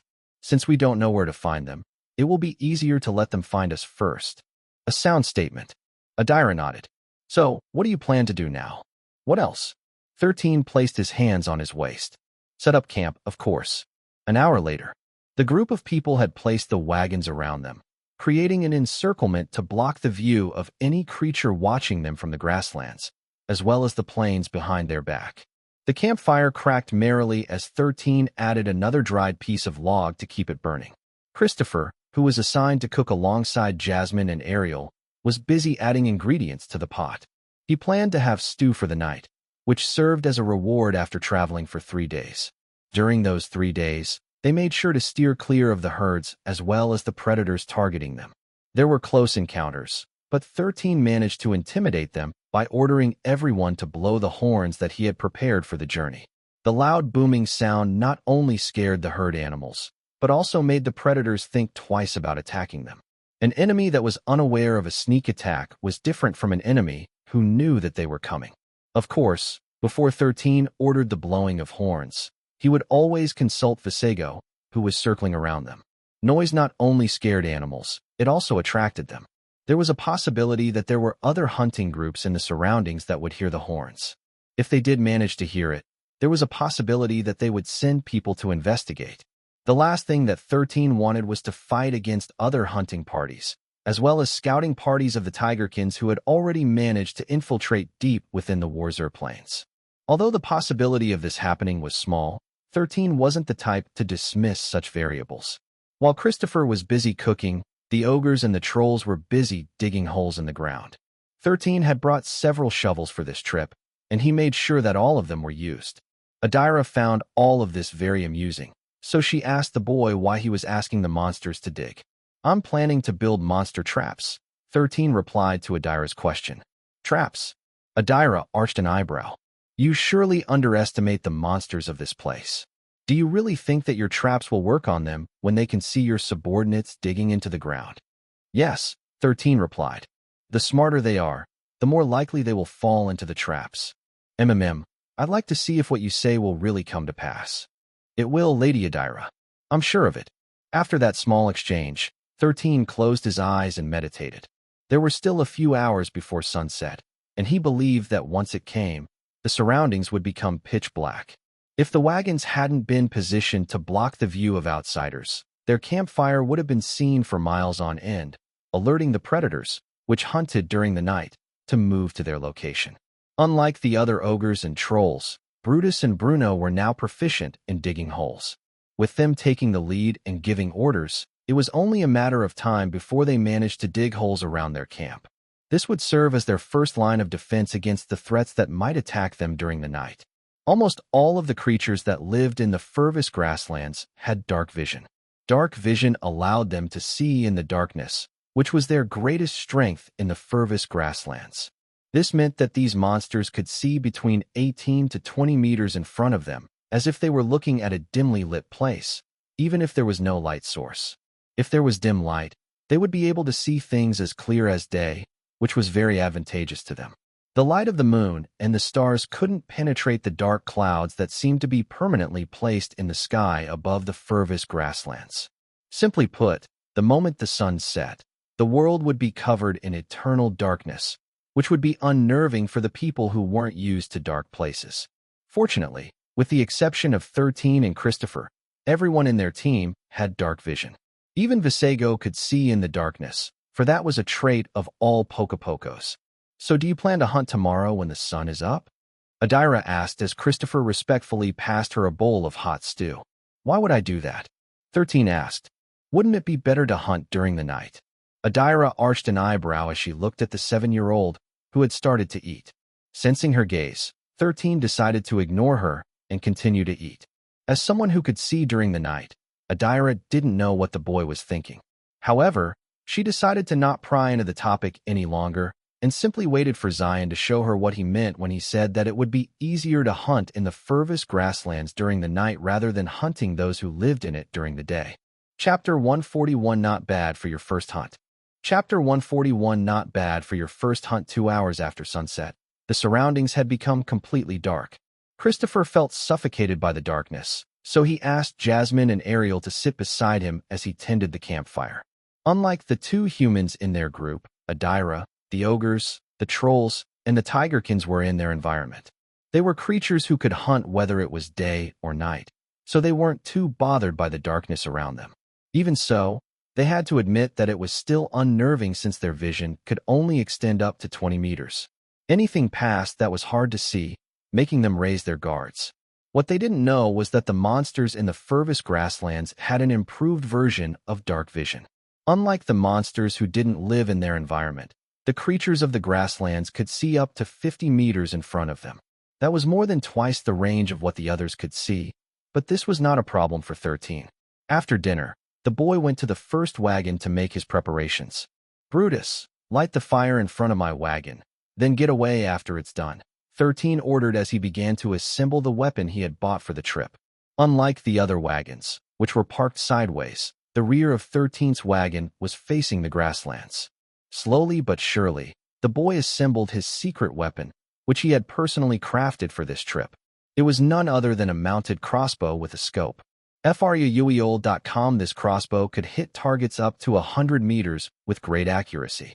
With this kind of weapon, 13 could hit his targets before they even knew what hit them. After mounting his crossbow properly, the boy put on a set of comfortable leather armor, which would help mitigate the crossbow's recoil. He then laid down in the wagon and adjusted the crude scope that he had made before they embarked on this trip. Visago, who already knew what to do, took off to the skies and circled around the camp. Giga Chad, who had accompanied the boy inside the wagon, laid beside 13 and kept the latter warm with his fur. The trolls, who were on guard duty, also knew what was happening. They remained in their position and kept an eye on their surroundings. Half an hour later, a whistling sound reached the boy's ears. "Right side," 13 mused as he moved his crossbow to the right and peered through its scope. As his eyes adjusted to the darkness, he saw an eye shine that belonged to a creature whose faintly glowing eyes allowed it to see in the darkness. 13 didn't know what kind of monster it was because the only thing he could see was the shine of its eyes. Even so, it was enough for him to lock on to its position.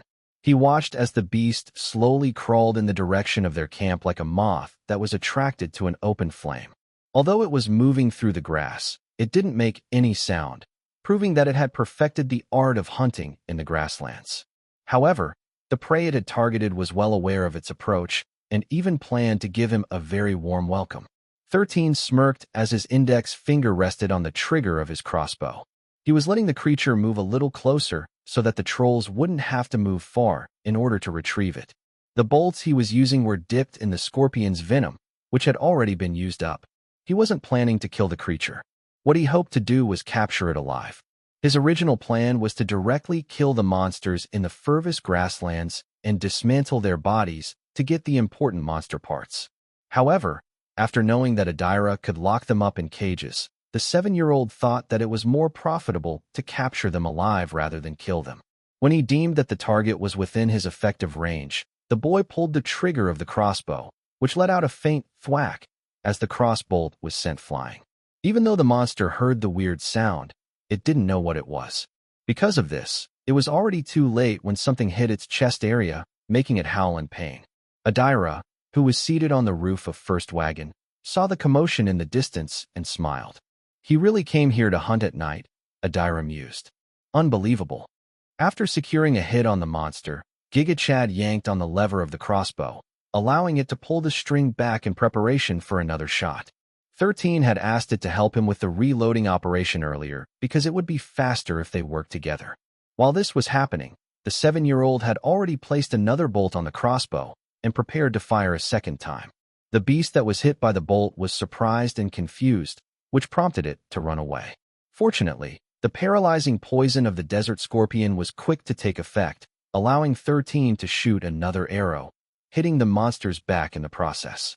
Since his target was still in his effective range, 13 didn't have a hard time landing his second shot.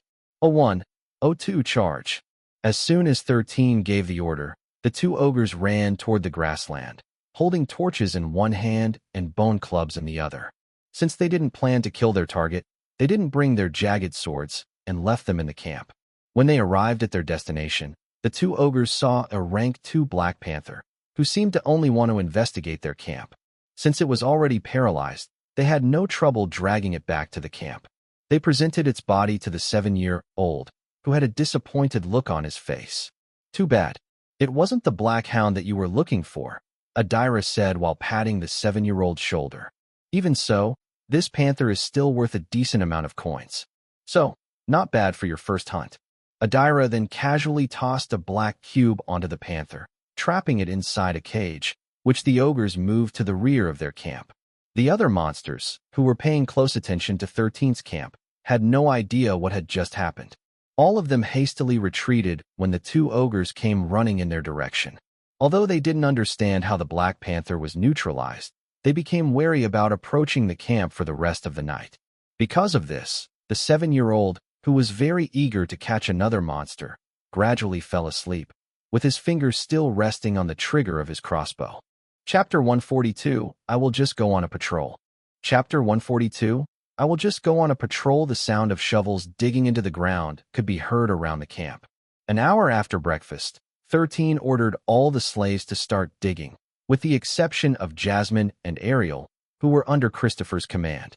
Adira watched all of this with amusement because she still thought that this was just a waste of time.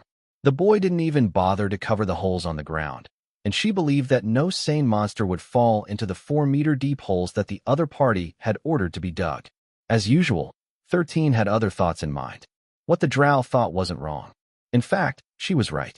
But she was only right when it came to individual hunting. The purpose of the holes wasn't just to trap animals, but to serve as their line of defense if things went terribly wrong.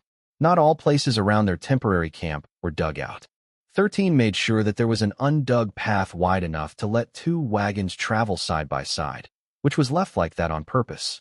Just in case something unexpected happened, this could be used to make their escape. According to Visago, he had spotted several golden-eyed hyenas 5 miles away from their location. These were the jinns whose territory bordered the furthest grasslands. 5 miles might seem like a great distance away, but when it came to monsters hunting in packs, this distance could be covered in just the span of a few hours. 13 didn't want to take any chances, so he was making a 100-meter defensive line, littered with 4-meter-deep holes. In normal circumstances, monsters wouldn't fall into these holes. But, in not-so-normal circumstances, these uncovered traps, which Adira believed to be just a waste of time, would help stall the monsters while they made their escape. It was perfectly normal for the drow to think that she could escape easily. After all, she was a champion. However, 13 and Christopher were wanderers who still hadn't attained the rookie rank. They were very vulnerable, especially when facing rank 2 monsters and above that often hunted in packs. If it was just one monster, 13 could still deal with it. But a hunting pack was another matter. Even with Giga Chad on their side, the 7-year-old treated his enemies as cunning individuals who couldn't be underestimated. "Young master, there are monsters over there." Christopher pointed in the distance where 3 black rhinoceros were gathered. "Should we hunt them?" 13 glanced in the direction where Christopher was pointing and rubbed his chin. The 2 adult rhinoceros were both rank 3 monsters, and the baby was a rank 1 monster. If my guess is right, these rhinoceros fall under the category of brute monsters, 13 mused. However, after seeing that they had a baby in their group, the boy decided to let them be. He had a soft spot for children, even if they were monster children. "Don't bother targeting them," 13 stated. According to Lady Adira, she only has 6 more cages left. "We should focus on hunting the Warzer Blackhounds instead." Christopher nodded in understanding. Since his young master said that they shouldn't hunt the rhinos, then he would do as he says. Half a minute later, Visago landed on top of the first wagon and started to speak a bunch of nonsense. Everyone who heard it thought that the dumb bird had finally gone crazy, but 13 was deciphering what the Poco Poco was trying to say. "Rhino, jaguar, hounds 3, 7, 2, 8, none 1. Child, old, adults, fight, eat, sleep. Danger, stranger, safe. North, south, northeast, southwest. Many, none, few. Taiga red but baboon. Shut up, you dumb bird. Percival shouted angrily before throwing a stone at the Poco, who managed to evade it in time. Ack! Murder! Murder! Help! Vasego shouted before circling high in the sky, out of reach of Percival's stone throws. 13 pondered a bit after hearing Vasego's report. They had agreed that if there were many people around them, they would speak in codes. To not make things difficult, they decided to make every 3 words the real message that the Poco needed to convey. In short, what Vasego's message was: hounds, 2. 1. Adults, sleep, safe, northeast, few. This meant that there was one black hound, who was sleeping 2 miles away in the northeast direction, and it was safe to go because there were few monsters in the area. The Taiga red but baboon part was just a smokescreen, and Vasego's way of messing with the tigerkin, who was no challenge to anger. The reason why 13 was here in the furthest grasslands was to capture a Warzer black hound, which was a rank 3 monster. He knew that these monsters were very smart and would run away as soon as they perceived a serious threat to their lives. Because of this, bringing a large group in order to hunt them was a very bad idea. The moment the black hound saw a group of monsters or people coming in its direction, it would immediately run away without a second thought. It only fought battles that it had a high chance of winning, so capturing them was extremely hard and frustrating. Giga, come with me, 13 ordered. The rest of you, continue digging and protect the camp while I am away. I will just go on a patrol to make sure that the area is safe. Adira watched the 7-year-old climb on the back of the Chad skunk before leaving their camp to head northeast. After pondering for a bit, a smile appeared on the drow's face as she sneakily followed the 7-year-old, who mentioned that he was only going out on patrol. The drow had already labeled Xylen as a very mysterious boy who was full of surprises. She believed that there was a deeper meaning behind him going on patrol.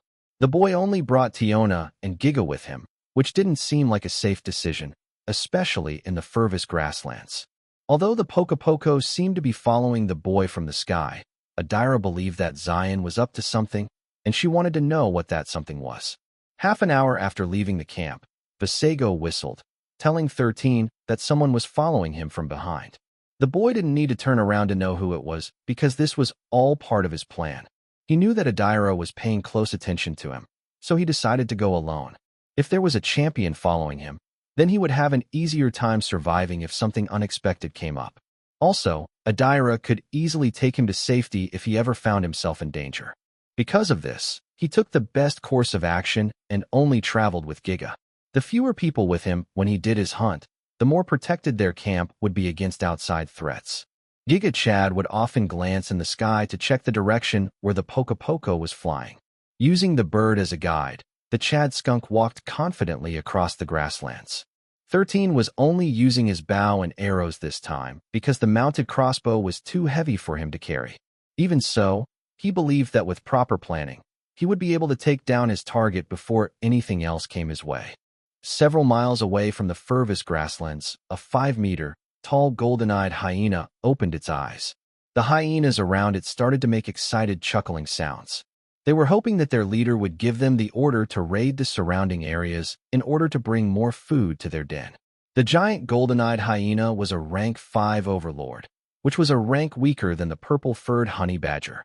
Even so, it was still a very terrifying monster and was as strong as a champion. The overlord of the jinns cackled, sending the other hyenas into a frenzy. It then stared towards the east and narrowed its eyes. It had sensed a powerful presence wandering along the borders of its domain. There was only one creature in the entirety of the Warzer Plains who could move unhindered wherever it wanted. Although the purple-furred honey badger was stronger, the golden-eyed hyena wasn't afraid.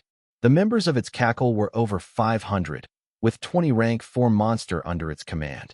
There were also dozens of rank 3 monsters and hundreds of rank 2 monsters. With a small army at its beck and call, the overlord of the hyenas had nothing to fear. The purple-furred honey badger, on the other hand, didn't seem to care about the disparity in numbers. It went wherever it wanted to go, and those who blocked its way either became its food or food for the group of scavenging vultures that was following it in the sky, ready to get a free meal. without having to dirty their beaks and claws in the process. Chapter 143, I won't steal your master from you. At least, not yet. Chapter 143, I won't steal your master from you. At least, not yet. Giga Chad crouched low on the ground, using the tall blades of grass as cover. 13, who was mounted on his back, used his scope to take a closer look at the sleeping Warzer Blackhound in the distance. This monster had very strong detection ability. Similar to a dolphin, it only slept with half of its brain, leaving the other half alert, ready to wake the monster up in a hurry. Vasego, who had taken a good look at the surroundings, landed beside 13 and nudged his cheek. This was his way of saying that aside from the drow, who was hiding a distance away from them, there were no other threats nearby. I guess it's time to use our secret weapon, 13 muttered as he took out a water skin that was packed to the brim, not with water, but with Giga Chad's stink spray in liquid form. Giga Chad's spray wasn't really gaseous in nature. It was more of a liquid spray that disoriented any creature it hit, leaving them reeling in pain due to the irritants contained in the Chad skunk's foul-smelling weapon. Drop it from a height of 100 meters, 13 ordered. Make sure to target its head or its upper body. I'll handle the rest. Vasego nodded and held the water skin firmly in its clawed feet. 13 then took out his bow and arrow, ready to start their operation. He pulled the string as far as he could and focused on the task at hand. The Poco, who had also calculated the speed and location of where it would drop its payload, circled twice in the air to gather momentum. Upon seeing that the 7-year-old was ready, it released the water skin from its claws, making it descend at a rapid pace, heading straight towards the sleeping Blackhound. 13's gaze locked onto the falling water skin with a calm expression on his face. When he deemed that the time was right, he let go of the arrow in his hand, making it fly straight and true. The Blackhound was sensitive to anything that had locked onto it with killing intent.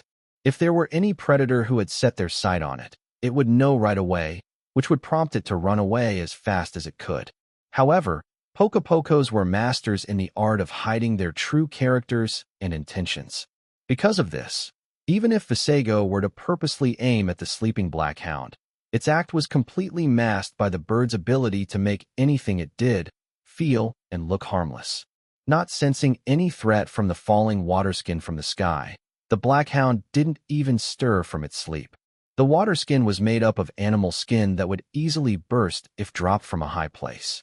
As long as the Poco's aim was true, it would explode at the moment of impact.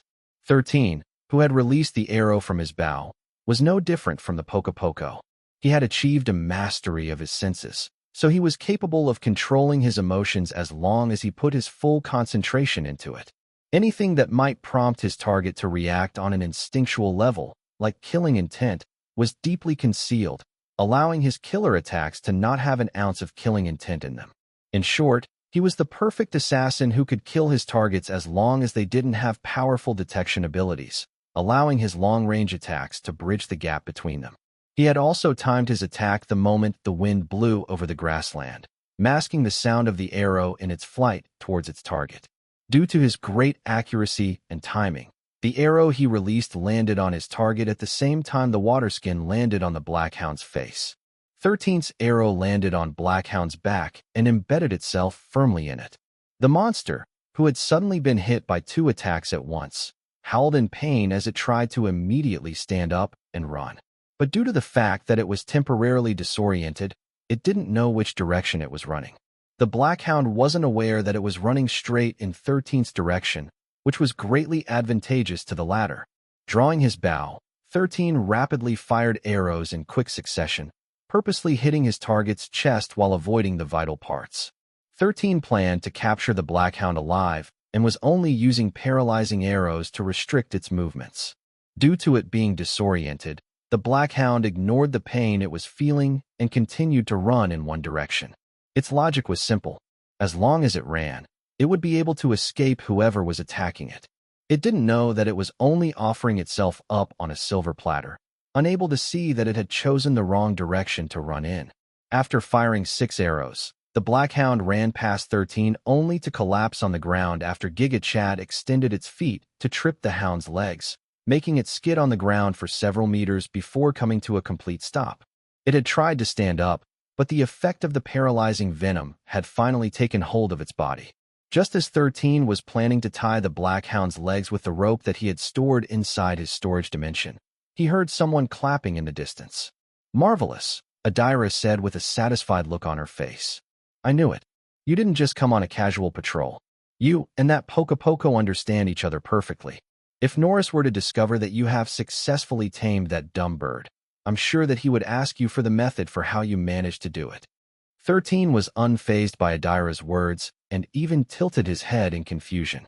"What are you talking about, Lady Adira?" 13 asked in confusion. "Ha ha. Very well. I will keep your secret for you." Adira brushed off the boy's attempt to make himself look innocent. But these kinds of tricks wouldn't work on her. "So, do you want me to help you?" Adira asked. "Yes, please," 13 replied in a heartbeat. The drow nodded and casually threw a black cube at the fallen monster, which immediately transformed into a steel cage with wheels. 13 then tied the cage to Giga Chad's body, allowing the Chad skunk to pull their quarry back to their camp. Adira also mounted Giga Chad's back and even hugged 13 from behind, prompting Tiona to hiss at her. "Calm down, Tiona," Adira said. "I won't steal your master from you. At least, not yet." 13, who understood that Adira was a reliable ally, told Tiona not to bite the drow, and also added the phrase "at least not yet" in the end, which made the drow giggle.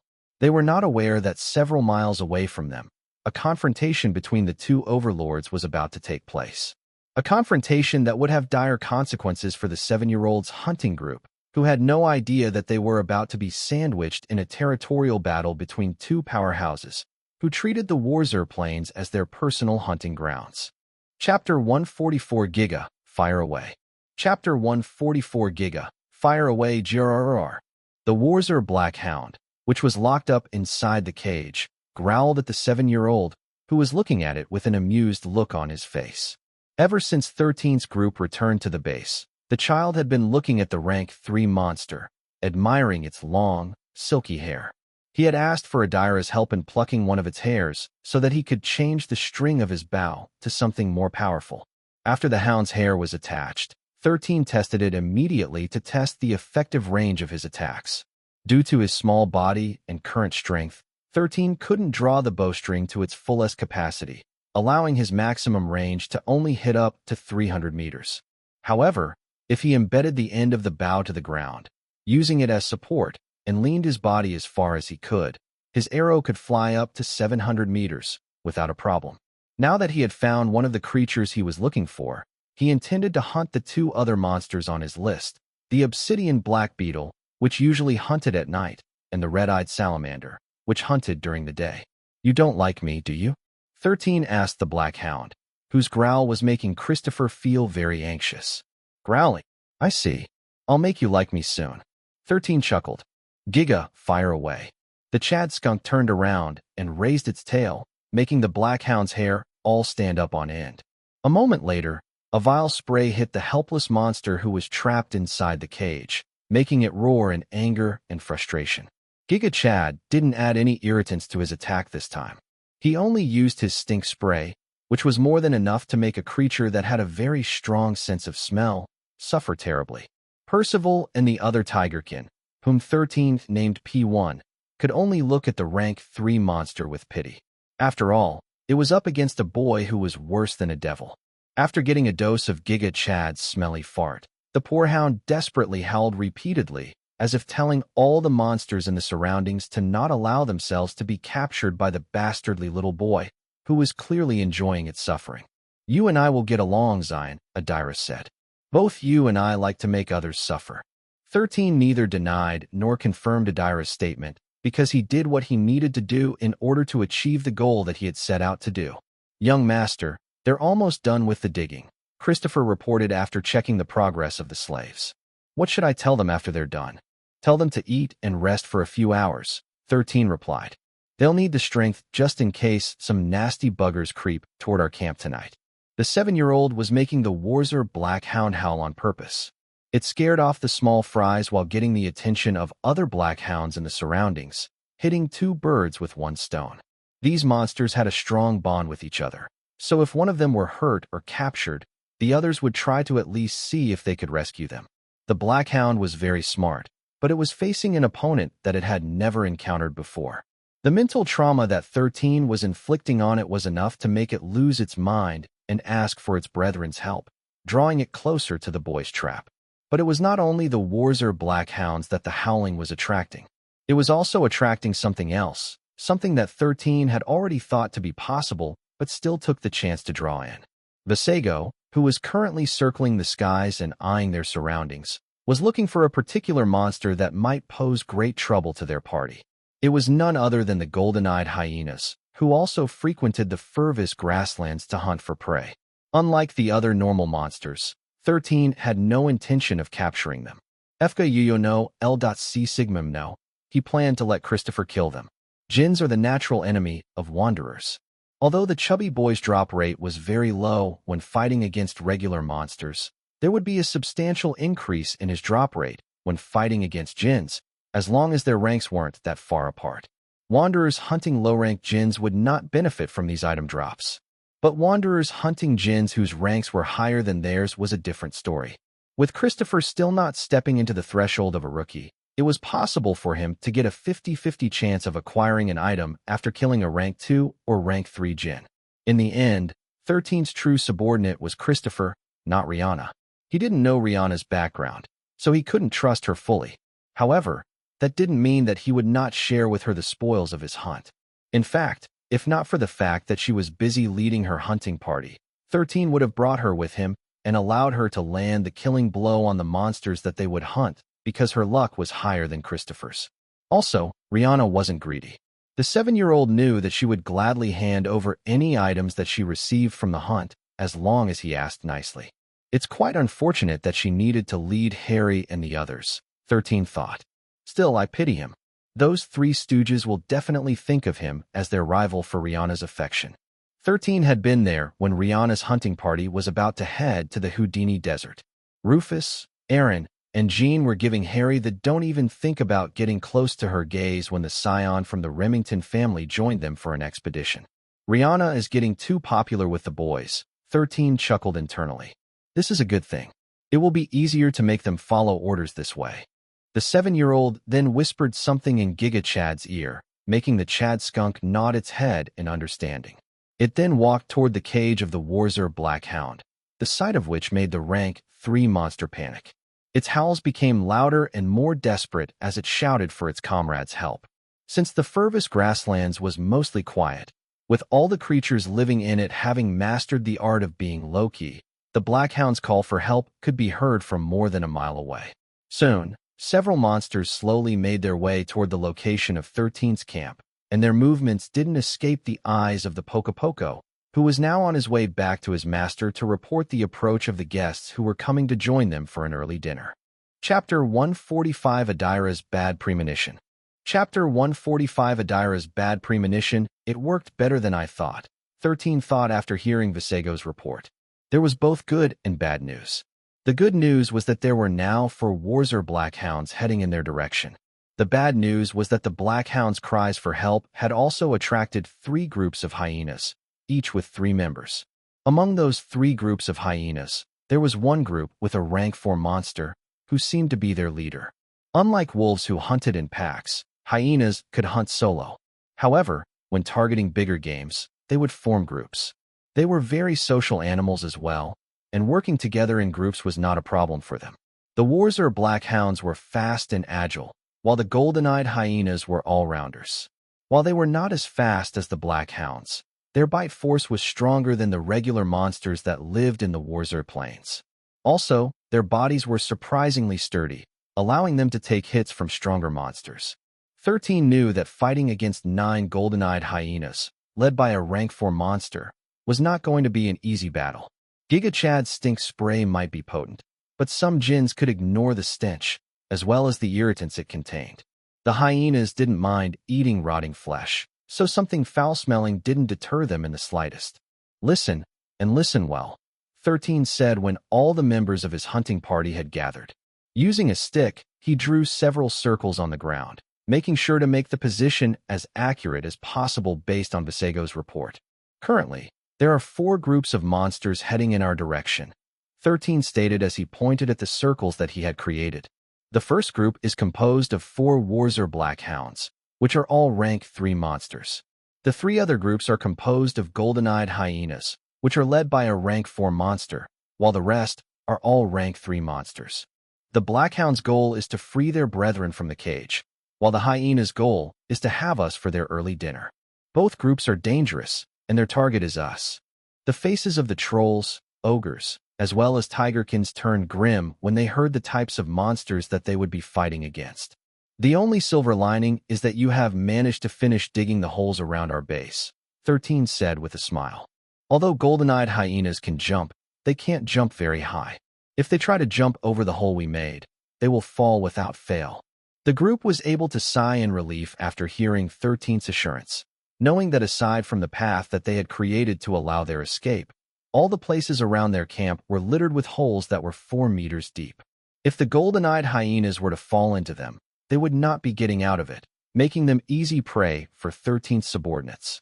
Move the wagons to block the path that we have made, 13 ordered.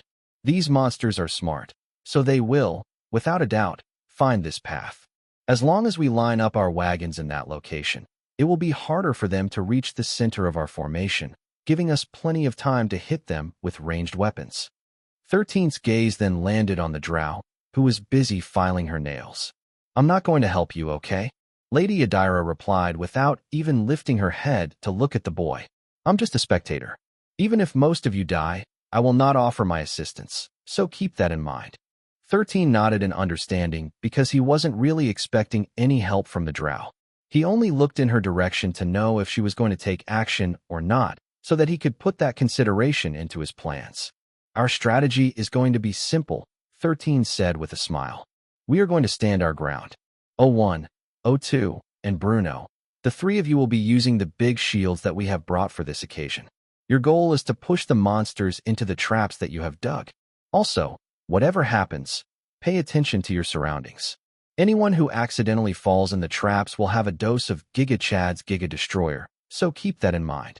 Everyone's body shuddered after hearing the 7-year-old's threat. Giga Chad's stink spray was so strong that the stench would only go away after 3 days. Taiga and the tigerkin, P1, were forced to sleep outside of the warehouse because both of them smelled so bad that 13 didn't hesitate to kick them out. This threat was so effective that even the dumb ogres took 13's words seriously. Taiga, Jasmine, Ariel, P4, and P5. The 5 of you will use bows and focus your attention on the Warzer Blackhounds if they attack us before the hyenas arrive, 13 ordered. T6, T7, T8, T9, and T10. The 5 of you will focus on targeting the hyenas with bows once they come within your strike range. 13 then shifted his attention to Christopher, who was looking at his young master with a solemn expression on his face. Christopher, you will be using the mounted crossbow. Only fire when I tell you to do it. Yes, young master. Since he had planned to let Christopher take the last hit for the monsters, he had also taught him how to use the mounted crossbow. Unlike bows and arrows that were hard for amateurs to use, the mounted crossbow was quite straightforward and more stable. The chubby boy had an easier time learning how to use it compared to using the bow. Now move the wagons, 13 commanded. We need to block the pathway before our guests arrive. After giving his order, everyone went to perform the tasks that were assigned to them. They had unloaded their weapons and placed them in the center of their camp, allowing them easy access to their supplies. Adira watched the hustle and bustle without saying anything. But she couldn't shake off the uneasy feeling that she was having. As a champion who had fought many life and death battles, her sixth sense would usually warn her if something big was about to happen. Although it was faint, her instincts were warning her that something dangerous was going to happen soon. She was currently debating whether she should tell the 7-year-old, who was the leader of the group, about her bad feelings. However, thinking that Xylen would just think that she was overthinking things, she decided to keep her silence and make her own preparations just in case her bad premonition became a reality. Chapter 146 The Heart is Strong, but the Body is Weak, Part 1. Chapter 146 The Heart is Strong, but the Body is Weak, Part 1. 13 ordered everyone to have a light dinner early because they might not have any time to eat later once their guests arrived. When they were done, They quickly got into position and kept their eyes peeled, looking at the darkness around them, hoping to catch a glimpse of the monsters that were hiding in the dark. Half an hour later, their guests finally made their presence known. 13 and his subordinates didn't see them. Instead, they heard them. The creepy laughter of the hyenas reverberated in the dark night, making almost everyone, with the exception of 13 and Adira, feel their hearts shudder. There was an eerie, disturbing air about the laughter of the golden-eyed hyenas, which made even the fearsome ogres hold the shields in their hands more tightly. These hyenas were no ordinary monsters. They were jinns, and the reason for their laughter was likely the presence of their most favorite prey. Humans, and not just any ordinary humans, but wanderers. Jinns loved to eat humans. It was for this reason that they would often attack cities. Through it, they would have their fill of human flesh. Whenever they sensed a hunting party composed of barbarians, they would make a beeline in their direction, with the intention of feasting on their flesh and satisfying their bestial instincts. "Calm down, Christopher," 13 said as he patted the shoulder of the chubby boy, who seemed to be hyperventilating due to anxiety and fear. "I'm here. I won't let them kill you." "Thank you, young master," Christopher replied as he forcefully tried to calm himself down. The chubby boy had faced monsters before, so he didn't understand why he was having a panic attack. 13 knew the reason, but he kept his silence. Christopher's uncontrollable discomfort was a wanderer's natural reaction when facing a jinn for the first time. It was part of the law of wanderers that the One had created for those who would travel to Solterra for the first time, allowing them to know who their mortal enemies were and the foes they needed to overcome. Half a minute later, the hooting of an owl reached everyone's ears. There were no owls in the grasslands, but there was a Poco who could imitate any sound and voice as long as he heard it at least once. This hooting was part of the coded message that Visago and 13 had agreed upon, which informed the young boy that the monsters had started to encircle their camp. The hyena's laughter earlier had scared away most of the monsters near 13's camp, with the exception of the Warzer Black Hounds. The 3 Black Hounds, who also had arrived near 13's camp, were paying close attention to the situation, which they would use to their advantage to free their brethren. Of course, they made sure to distance themselves from the golden-eyed hyenas, for they knew how dangerous those monsters were. Although they were fast and could run away before the hyenas could get to them, they were still hesitant to come too close to these creepy monsters because the jinns were stronger than them. "They have started to spread out," 13 said before ordering Bruno to start throwing the torches that they had prepared outside of the 100-meter protective perimeter that was littered with holes. The light from the fire would allow them to faintly catch a glimpse of their opponents, who were shrouded in darkness. Although the fur of the golden-eyed hyena wasn't pitch black like the other monsters in the Furvis grasslands, the surroundings were still way too dark for them to pinpoint their location. The only way to know where they were was through the eye shine, which caused their eyes to glow in the dark.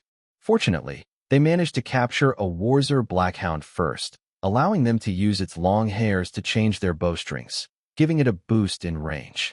The mounted crossbow that Christopher was going to use could now reach a target of up to 200 meters, which doubled its original range.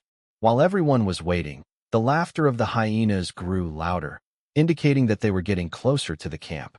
In time, 13 and the rest were able to see small golden glowing orbs in the distance, which were the eyes of the golden-eyed hyenas.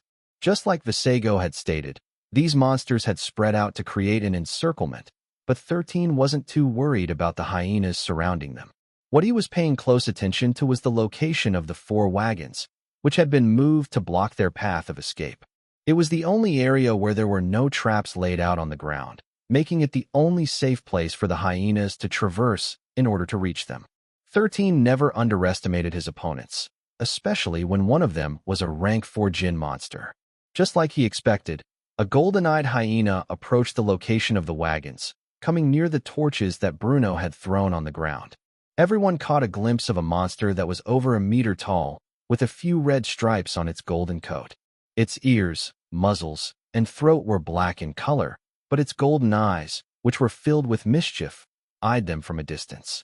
A moment later, laughter escaped its mouth, making all the other hyenas laugh with it. Without a doubt, this was the leader of the golden-eyed hyenas, who had come to feast on them. Giga Chad, who was right beside 13, became tense as the eyes of the rank 4 monster had locked onto his body while laughing creepily. "Don't worry, Giga." 13 patted the Chad skunk's neck, reassuring it that everything was going to be fine. "We'll kill it before it kills you." The Chad skunk whimpered, but it held its ground. Giga Chad was only a rank 2 monster, so feeling afraid of a stronger monster was only natural. 13 eyed the monster in the distance before lightly rubbing Tiona's neck. "Tiona, I'll leave that one to you," 13 said softly. "Be careful." The black snake nodded her head before crawling down from 13's body. It was time for her to help her master fight, which made Adira, who was watching nearby, look at the black snake in excitement. The Domini Mortis was the most poisonous snake in the world. Similar to her master, it was perpetually fated to remain a rank 1 monster throughout its lifetime. The reason why this happened was not because the gods, who once ruled Solterra, hated the Domini Mortis. No, in fact, they feared and respected it. There was even a saying in the ancient text of the scholars that if the Domini Mortis were allowed to raise their ranks, they would become the strongest monster in Solterra, without any other monster being their match. Tiona slithered silently into the night, disappearing into the darkness. If Adira were to offer her assistance, this battle would have been far easier. But since the drow had clearly stated that she would only observe them, 13 decided to let Tiona join the battle. The hyenas, who had also appeared outside the 100-meter defensive line, became confused because there were holes all over the place that they were unable to traverse. One of them even tried to jump over the hole, but since hyenas weren't really that good at jumping, it fell on the trap and was unable to extricate itself from it. 13 didn't place any spears to kill the monsters that would fall into the trap because there was no need for it. Tiona slithered in the direction of the fallen hyena in order to neutralize it. Although her poison wouldn't kill it instantly, repeated bites would make the monster weaker and weaker, disabling it from joining the battle. Although the Domini Mortis was only a rank 1 monster, and its foe was a rank 3 monster, which was stronger and bigger than her, the black snake wasn't worried. Just like the Chad skunk, Tiona had one other ability, and that was to unleash a poison spray at its target. The only con was that its range was very short and only reached up to a meter. However, that was enough to target the fallen hyena, who could do nothing but accept Tiona's one-sided attack, rendering it incapable of joining the battle ever again. When the black snake reached her destination, she saw the hyena trying to jump out of the hole, which was impossible for it to achieve. Since that was the case, Tiona didn't hesitate to open her jaws wide and unleash an inky and poisonous spray that hit the hyena's face dead center, causing it to howl in pain. After accomplishing her goal, she slithered away in order to approach the other hyenas. Using the darkness as her cover, she planned to wait for the perfect opportunity to strike. Chapter 147 The Heart is Strong, but the Body is Weak. Part 2. Chapter 147 The Heart is Strong, but the Body is Weak. Part 2. 13 allowed Tiona to join the battle because he needed all the help he could get. So when one of the 9 hyenas fell into the hole, the black snake decided to deal with it first, knowing that her master couldn't leave his spot since he was the commander of their unit. Right now, the greatest threat was the rank 4 hyena, who had realized that their encirclement was useless since they couldn't jump over the holes that littered the surrounding areas. Because of this, it made a whooping sound, calling all the other hyenas to gather at its location. The moment the hyenas gathered and blocked their only path of escape, the members of 13's hunting party turned tense. If the smallest thing went wrong, they would have no place to run. Even the Warzer black hound that was locked inside the cage could only whimper at the sight of the hyenas, who once again started to laugh as if telling the humans that they had seen through their little trick. 13, however, remained calm. How could he possibly not consider his opponent's obvious move of targeting the only place that would allow them to reach their prey? The rank 4 hyena wasn't in a hurry to attack. When its subordinates had gathered, it ordered them to attack the wagons that were blocking their way. At that exact moment, 13 dipped the arrow in his hand, which was wrapped in a cloth soaked in oil, into the campfire, igniting it. "Go, Giga," 13 ordered. Immediately, the Chad skunk turned around and unleashed its full-powered stink spray that could reach up to 30 meters. Giga Chad couldn't always unleash a spray with this range because it needed a lot of preparation. At most, he could only unleash one of them every 15 minutes as he built up pressure inside his body, allowing his stink spray to reach farther. Everyone close your eyes and don't open them until I tell you so, 13 ordered. 13 only waited those few seconds before he calmly released the flaming arrow in his hands before he, too, closed his eyes. Christopher, who no longer questioned his master's orders, did as he was told and closed his eyes firmly. Percival also acted quickly and closed his eyes. The trolls and ogres did the same. Even Adira, who was the strongest among them, obediently closed her eyes because she took Xylen's words very seriously. The only ones who didn't follow 13's order right away were the Tigerkins whom he had just bought as slaves not long ago. But 13 had no time to care whether they closed their eyes or not. He had shot his arrow at the exact moment when the last of the spray spilled from Giga Chad's butt. The younger boy didn't even need to look at the outcome of his action because he had already calculated things perfectly. The moment the flame arrow made contact with the stink spray, which had just reached the hyenas, it immediately combusted, creating a powerful explosion that engulfed the bodies of the hyenas in flames. For a brief moment, the darkness that surrounded them was pushed back by the blinding light, which also made the skin of the onlookers hurt due to how hot it was. Even the rank 4 monster was caught by the explosion, making it roar in pain as it temporarily lost its sight due to the brightness that appeared in front of it. The 5 Tigerkins grimaced in pain as they, too, were temporarily blinded by the explosion, making them regret not following the 7-year-old's order as soon as it was given. 8, 7, 6, 5, 4, 3, 2, 1. 13 counted inside his head before opening his eyes. Open your eyes and prepare to fight. When they heard 13's command, everyone, with the exception of the 5 Tigerkins who were still reeling in pain, opened their eyes and began to prepare for battle. Christopher, focus on the hyenas in front of you. 13 commanded. Don't target the rank 4 monster. Focus your attention on the weaker ones first. Yes. Christopher acknowledged his young master's command and aimed. The hyenas were in disarray, and some of them collapsed on the ground, moving erratically as if they were undergoing an epilepsy attack. 13 was already firing one arrow after the other, but he didn't aim for the rank 3 monsters. He aimed for the leader of the hyenas, who was also affected by the explosion and unable to see properly. The 7-year-old knew that this was the only time he could launch an attack on the rank 4 monster, who was unable to defend itself from the boy's accurate attacks. The only thing the rank 4 monster heard was the whistling of an arrow before it hit its eye, making it roar in pain. However, a few seconds later, another arrow hit its remaining eye, blinding it completely. From the moment that it was caught up in the explosion, its fate had already been sealed. 13 had not only mastered the divine skill, cheap shot savant, but he was also very good in calculations. He had already calculated how the rank 4 monster would react once one of its eyes was pierced by the arrow and aimed at that spot accordingly. 13 unleashed another arrow, and this time, he aimed it at the hyena's throat. However, unlike its eyes, the throat of the rank 4 monster was protected by a tough layer of skin, making the arrow he used only nick a part of its skin before bouncing off its body. Even so, 13 didn't falter and fired 2 more arrows at the same location where his arrow landed earlier, creating a small wound that was only a centimeter wide. But that was enough. As if waiting for that moment, a black snake leaped out from the darkness and sank her fangs into the small wound that her master had caused. Tiona injected as much poison as she could the moment her fangs pierced through the monster's body. With an angry roar, the hyena shook its head left and right in an attempt to dislodge whatever was biting its throat. Tiona released her bite and used that opportunity to be flung away from the rank 4 monster, whom she had successfully poisoned. The black snake hardened her body, turning into a black steel pike that pierced the ground where she landed.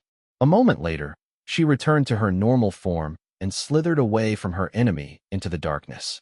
13 breathed a sigh of relief after seeing that Tiona was safe. However, his world momentarily spun, making him almost stagger. He could feel something warm on his face, but he had no time to check his condition. The battle was still going on, so he needed to endure the dizziness that assaulted him. Embedding his bow on the ground, he used it as support to lean on. He closed his eyes for a few seconds before opening them again to look at the state of the other hyenas, who had several arrows and crossbow bolts sticking out of their body. Due to them being disoriented and blinded, some of them fell into the pitfall traps around them. Out of the 8 hyenas who had tried to attack their wagons, only 5 remained, including the rank 4 monster that had suffered from 13th's and Tiona's combination attack. Giga Chad, who had regained his composure, moved closer to the battlefield and once again unleashed a stink spray, covering the surviving hyenas in a blazing inferno. The battle raged on for a few minutes, as everyone attacked the hyenas who were no longer laughing and were instead howling in pain.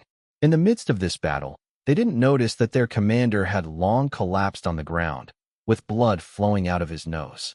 13 had used all of his willpower to calculate the trajectory of his arrows, making them hit where he wanted.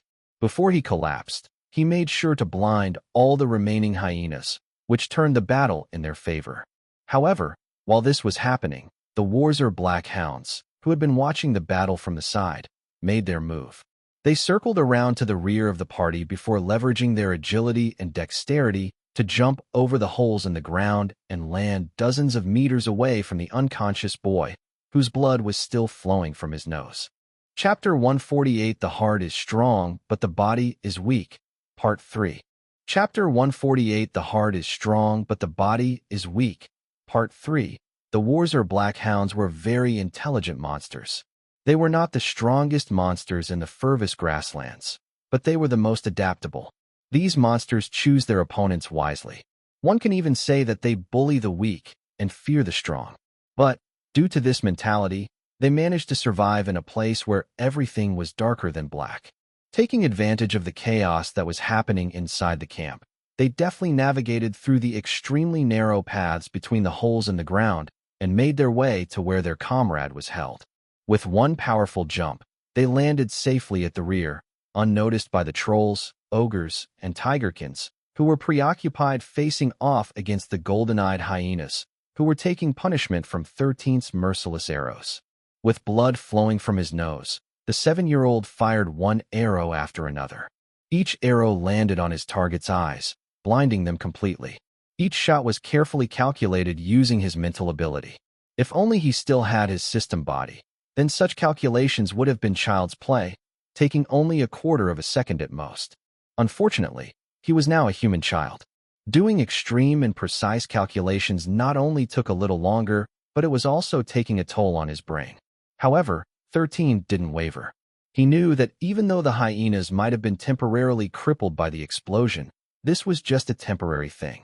If given enough time, the Jinns would be able to regain their sense of sight, and when that happened, things would truly become dangerous.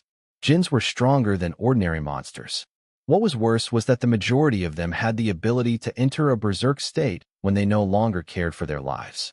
This last resort would increase their strength by more than half, which could easily turn the tide of battle.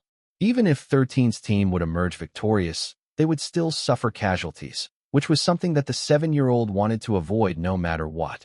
Because of this, despite the dizziness he was feeling, he gritted his teeth and kept his hands steady. He pushed his mental strength to the limit, giving him several seconds of clarity, allowing him to shoot his arrow with perfect accuracy. When the last remaining golden-eyed hyena was blinded by his arrow, he finally collapsed on the ground, his brain and body shutting down completely. This was also the time when the Warzer Black Hounds landed at the rear of their camp. 2 of the Black Hounds ran toward the steel cage, while the third one decided to take revenge on the person who had made its comrade suffer. When the caged hound was howling from pain, it repeatedly cursed the 7-year-old boy, which was heard by his comrades. The Warzer Black Hound repeatedly called 13 a little black-haired devil in their language, which was why the Black Hounds paid extra attention to the boy. Seeing that he was passed out, the third Black Hound didn't hesitate to charge in the fallen boy's direction, while his 2 other comrades rescued their caged brethren. It wanted to eliminate the boy as a form of revenge before leaving the camp with the rest of its comrades. However, that was its greatest mistake. If only you had freed your brethren and left quietly, then I would have turned a blind eye to your actions. Adira's cold voice reached the Black Hound's ears. Targeting Xylen while he is unconscious was a very bad move on your part.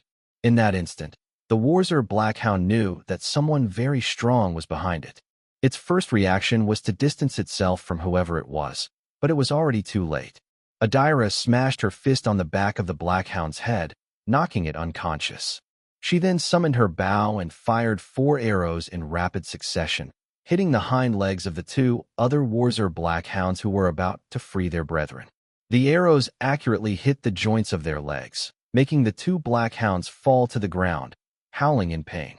Adira coldly looked at these monsters without a shred of mercy. "If the 2 of you move, the next arrows will hit your heads," Adira said with a voice filled with killing intent. "Do not test my patience." The drow had briefly unleashed the power of her rank, making the 2 Blackhounds whimper. Clearly, they realized that the drow, who had only been spectating the battle earlier, was actually a champion. After the 3 monsters had been dealt with, the drow supported the boy's body and made him sit leaning forward. She then lightly pinched his nose for a minute to put pressure on the blood vessels to stop the blood flow. Adira didn't dare to pinch 13's nose for more than a minute because the boy was unconscious. Fortunately, his body subconsciously reacted, and he started breathing through his mouth. Adira glanced at the ongoing battle from time to time. She had no intention of helping the others, with the exception of Christopher, because she knew that 13 treasured the chubby boy as his loyal subordinate. As for the others, they were just slaves in her eyes. They could die for all she cared. As long as Xylen and Christopher were alive, none of the others mattered. Suddenly, Adira's right hand reached out to something in the darkness, which made her sigh. "Calm down, Tiona," Adira said as she looked at the black snake, whose head was firmly held by her fingers. "Don't kill this hound. Your master would prefer it alive than dead." The snake's body coiled around the drow's arm, as she struggled to break free. When she saw that the black hound was about to attack her master, she immediately stopped biting the rank 4 hyena and rushed to his rescue. However, she was simply too far. Fortunately, Adira had made her move and neutralized the threat before it could harm 13. Even so, Tiona was still very angry because the black hound dared to attack her master. Because of this, she planned to bite the dog to oblivion until it drew its last breath. Unfortunately, her plan couldn't even be put into action because as soon as she propelled herself to shoot toward the black hound, with her fangs spread wide, the drow easily caught her midair, preventing her from taking her revenge. "I said stop it, Tiona," Adira ordered because the Domini Mortis in her grip was still raring to bite the black hound that Adira knocked unconscious. "If you really want revenge, I'll tie this dog to you. You can let Giga torture him until you're satisfied. Wouldn't that be a more fitting punishment rather than killing it?" After hearing Adira's proposal, Tiona finally calmed down. It then raised the tip of its tail to lightly tap on Adira's arm, telling the drow that she understood. "Are you sure that you won't attack after I let you go?" Adira questioned. Tiona made her tail move up and down as if nodding to the drow's question. Adira chuckled before loosening the grip of his fingers on the black snake's head, allowing it to move freely. Tiona glared at the black hound's face, which was only a meter away from her master. She then angrily used her tail to slap its face twice before crawling toward 13's body to check on his condition. The black snake flicked her tongue on the blood that was still flowing out of 13's nose as if attempting to wipe it away. Seeing this action, Adira took a piece of cloth from her storage ring and started to wipe 13's nose and lips, making him look less injured than he originally was. Half an hour later, the battle finally ended. It was only then that everyone realized that their leader had fallen unconscious due to the backlash of having pushed his mental power to the limit. Vasego, who was circling in the sky, suddenly felt something from the northeast direction. After a few seconds of hesitation, he glanced at his master, who was being cared for by Adira, and Christopher before flying towards the northeast direction where it sensed a battle between 2 powerful monsters was taking place. Vasego wanted to know if this battle would affect their camp from far away. If it would, he would return in a hurry and tell everyone to leave as fast as they could before it was too late. Chapter 149 Monster Stampede, Part 1. Chapter 149 Monster Stampede, Part 1. After Adira dealt with the Warzer Black Hounds, Christopher fired one cross bolt after the other. Standing behind him was Brutus, who handled the reload of his weapon, allowing the chubby boy to put all his focus into shooting the ammunition. His bolts were dipped in the poison of the yellow-striped dusk brute, so it had a corrosion effect that harmed the hyenas from the inside out. However, their bodies were very sturdy, so even when their bodies were riddled with arrows and cross bolts, they didn't die right away. They only died after O1 and O2 discarded their shields and pulled back the wagons, allowing the ogres to pass through the blockage and engage their blinded enemies in close combat. Bruno kept his shield up and used it to bash the rank 4 monster, pushing it into one of the holes in the ground. It might already be blinded, but there was still the possibility of it escaping. Bruno knew that he mustn't let the leader of the hyenas escape no matter what, so he put all of his attention on the strongest threat on the battlefield. Christopher's bolts only bounced off the body of the rank 4 monster, so he no longer attacked it and focused on the other hyenas, whose bodies weren't able to resist his attacks. After making sure that he had hit every last one of them, the trolls and the ogres teamed up to attack the blinded monsters, aiming for their heads with their swords. The battle was very bloody, and despite their lack of sight, the hyenas fought with everything they had, relying on their bestial instincts to swipe, bite, and charge at the opponents that were attacking them at close range. However, since they couldn't see their opponents properly, most of their attacks missed. Some of them had also fallen into the holes in the ground when they tried to tackle their opponents. Brutus and Bruno, who understood the importance of landing the killing blow to their enemies, told everyone to back away as they dealt the killing blow to the monsters, who were on their last legs. Brutus used a bow and arrow to attack the hyenas that had fallen in the hole, while Bruno took one of the jagged swords and handled the rest. Simply put, the hyenas suffered a one-sided beating, but this beating still took a lot of time due to their strong bodies. 3 hours later, Christopher sat beside 13, who was now sleeping on a bedroll. The younger boy still hadn't regained consciousness, so Christopher decided to stay by his side to keep watch on his condition.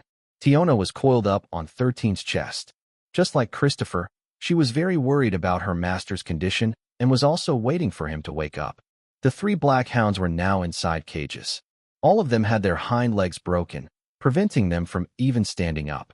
Adira made sure that none of them would be able to run away so that she could give them to 13 as a gift in order to make the boy owe her a debt of gratitude. While everyone in the camp was still awake and keeping watch of their surroundings, Vasego descended from the sky and landed beside 13's sleeping body. Seeing that his master was in no condition to give orders, the Poco started to make noise. "Run, run, run," Vasego shouted. "Danger, danger, danger. Leave this place now." The Poco was imitating 13's voice in order to give out orders. "A monster stampede is coming. Run, run, run." Before they had begun their trip, 13 told Christopher that Vasego could be trusted and that his words should be taken seriously. Although the 7-year-old didn't say anything else at that time, the chubby boy had seen that the Poco and his master communicated a lot, with the dumb-looking birds scouting their surroundings on a regular basis. Seeing the bird shouting orders using his young master's voice, Christopher knew that Vasego wasn't just making it up. And even if the bird was just spouting nonsense, he would still believe him since he could let his young master punish it at a later time. "Everyone, prepare to leave," Christopher shouted.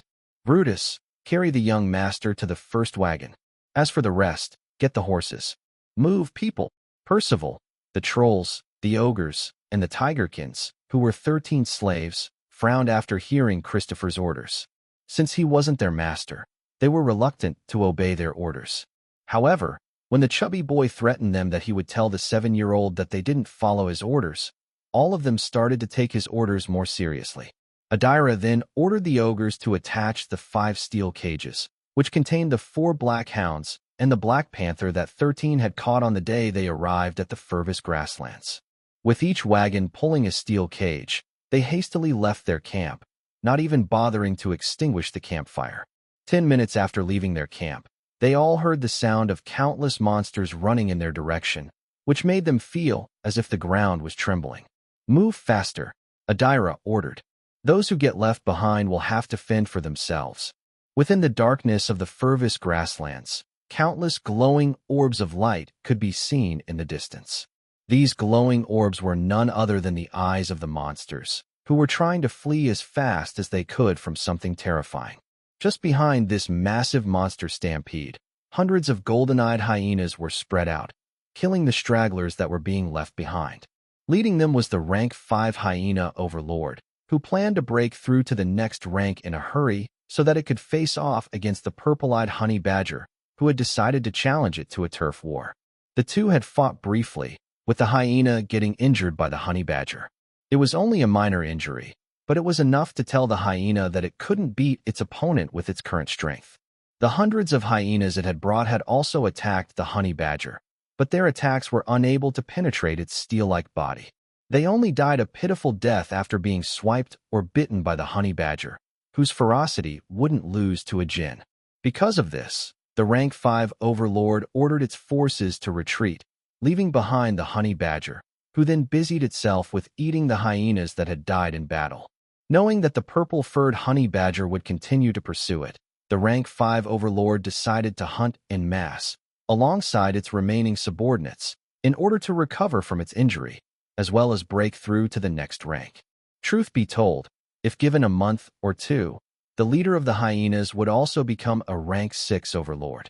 Perhaps, knowing that this was going to happen, the purple-furred honey badger decided to kill it before it could become stronger. It naturally had no plans of letting its rival grow in strength, and killing it would end all of its worries. Unfortunately, the purple-furred honey badger wasn't really a long-distance fast runner. It could run in quick bursts, but it was not capable of running for long distances nonstop. Using this to its advantage, the hyenas decided to distance themselves from it and hunt the monsters they encountered along the way as they headed toward the furthest grasslands. Because of this, a monster stampede was created with both the herbivores and the carnivores of the grasslands running for their lives. Those who couldn't run fast enough were devoured by the rank 5 overlord, allowing it to take another step closer to its evolution. Chapter 150 Monster Stampede, Part 2. Chapter 150 Monster Stampede, Part 2. The wagons rattled as the horses ran at their full speed, hoping to distance themselves from the horde of monsters that were running in their direction. They were at least a mile away from their location, but they could hear the sounds of countless animals moving in their direction in order to flee the horrors that were hunting them from behind. Adira, who had taken the reins that controlled the horses of the first wagon, was pushing the horses to their limits. If it was only her, she could probably escape without a problem. However, she couldn't leave Xylen and Christopher behind, which forced her to take command of the party since the 7-year-old was unconscious. If not for Visego's warning, the monster stampeded might have already overtaken them. Fortunately, Christopher had trusted the Pocopoco's words and commanded everyone to evacuate as fast as they could. While everyone was doing their best to hold onto the shaking wagons, the 7-year-old stirred in his sleep but didn't open his eyes. "What's happening, Christopher?" 13 asked as he propped himself in a seating position. His eyes were closed, as if he was unable to open them temporarily. "Young master, there is currently a monster stampede behind us," Christopher replied.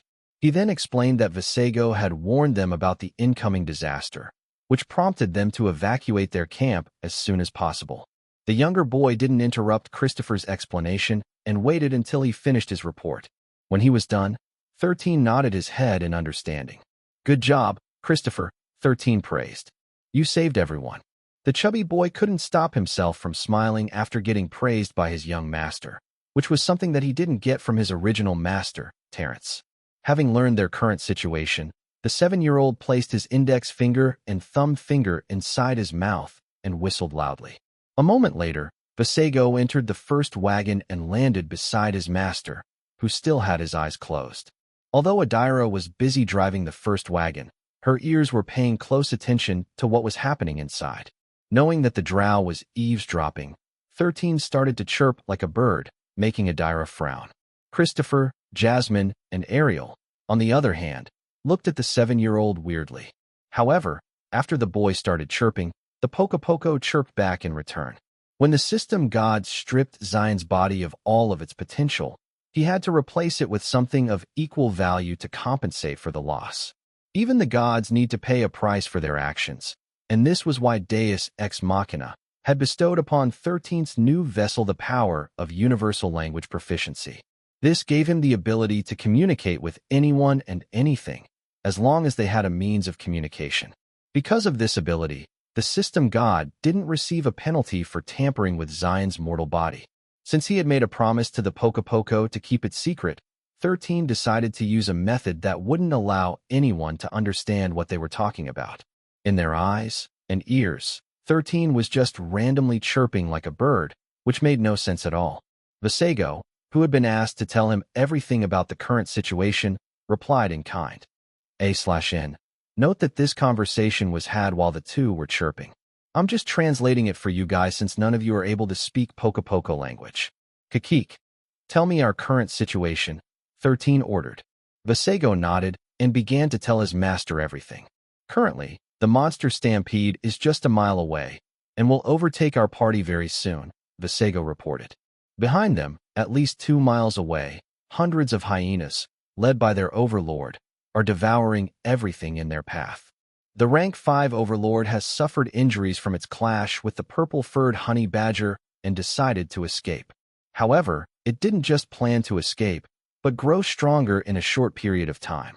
Because of this, his subordinates spread out as they started to sweep over the Warzor plains, forcing the other monsters to flee in this direction. The honey badger is in hot pursuit, but since it's not built for long-distance running, it is still 4 miles away from the golden-eyed hyenas.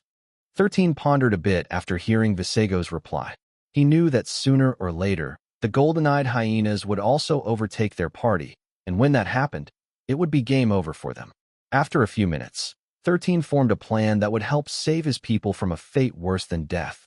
Lady Adira, please lead the others back to Groner City, 13 said as he crawled towards the rear of the wagon where the steel cage of the Warzor black hound that he had captured was tied up. What are you planning, Xylen? Adira asked, feeling that the boy was going to do something reckless. Young master. Christopher looked at the younger boy with an anxious look on his face. What are you going to do? Bargain. Huh. I'm going to bargain.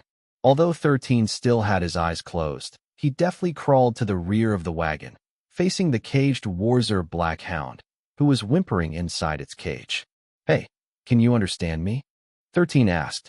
The black hound shifted its attention to the 7-year-old who had made it suffer a lot. I know that you hate me, but I have a proposal to make, 13 stated. Because of you, your comrades have been captured and injured. In short, they are currently suffering because of you. The black hound momentarily forgot its fear as it growled at the 7-year-old in anger. 13 ignored the dog's growl and continued what he was going to say. I have a proposal to make, 13 stated. If you promise to help me, I will not only set them free, but I will have their injuries healed as well. Of course, if you don't want to agree, that's fine as well. I'll just use them as bait for the golden-eyed hyenas that are right behind us. The Warzor black hound glanced at its comrades, who were inside the steel cages with their hind legs broken. It knew that if the monsters overtook them, none of its brethren would be able to get away. The black hound then barked at 13, asking the boy what he wanted. Cooperate with me to divert the attention of the golden-eyed hyenas, 13 stated. If you do that, your brethren will live, and their injuries will be healed. What do you say? Master, are you mad? Christopher, who had been listening to what 13 was saying, interjected. This is a monster. How can you possibly trust it? What if it breaks its word? Right now, we are on the same boat, 13 replied calmly. If he doesn't agree to my proposal, then he and his brethren will become food for the hyenas. I'm just offering it a chance to live. That's what I'm saying. Christopher clenched his fists. What if it doesn't keep its promise? It won't. What makes you so sure that it won't? 13 smiled faintly.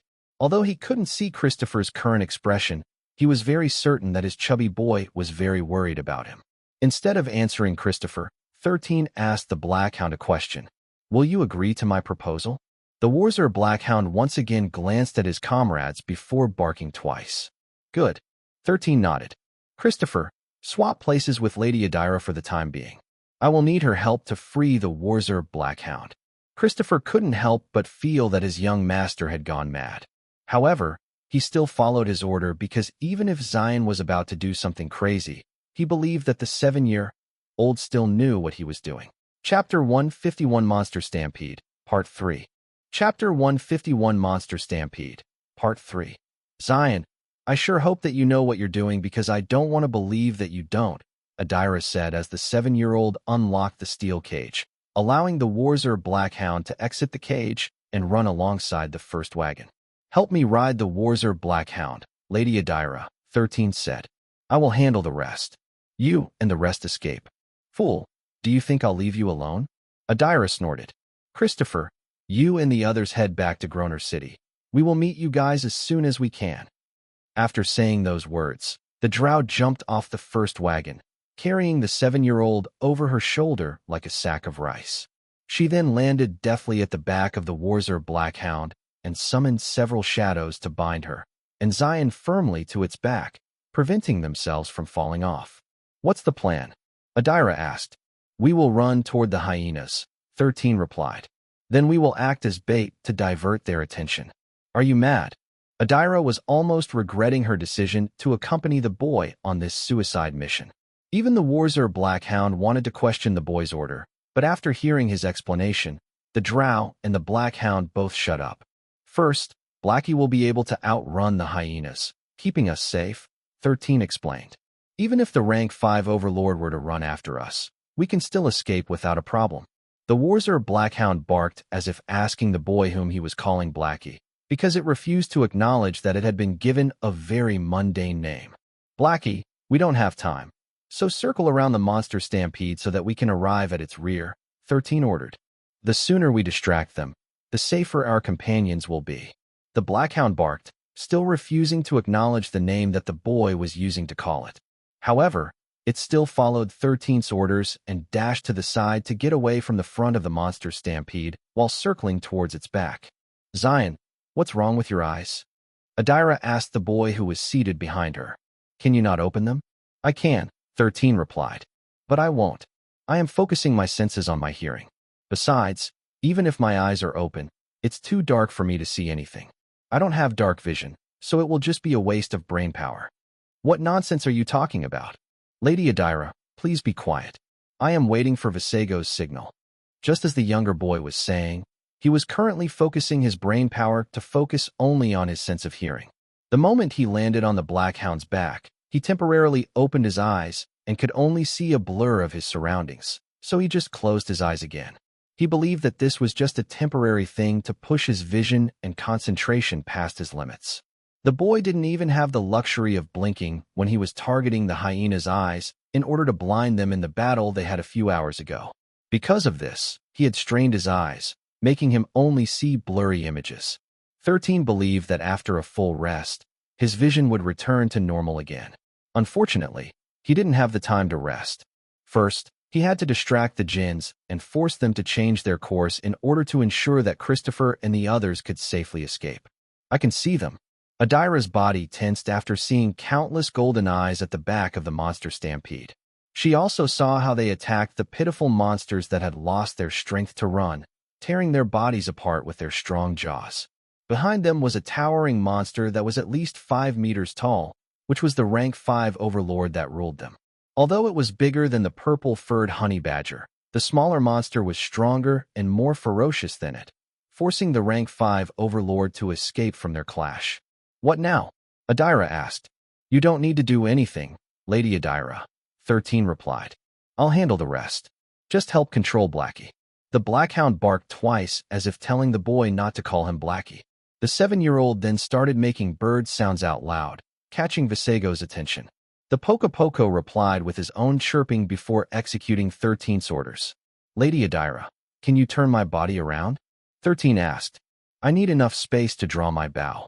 Currently, 13's head was pressed on Adira's back because he was bound by a black shadow, holding him in place so that he wouldn't fall off as the Blackhound ran at full speed.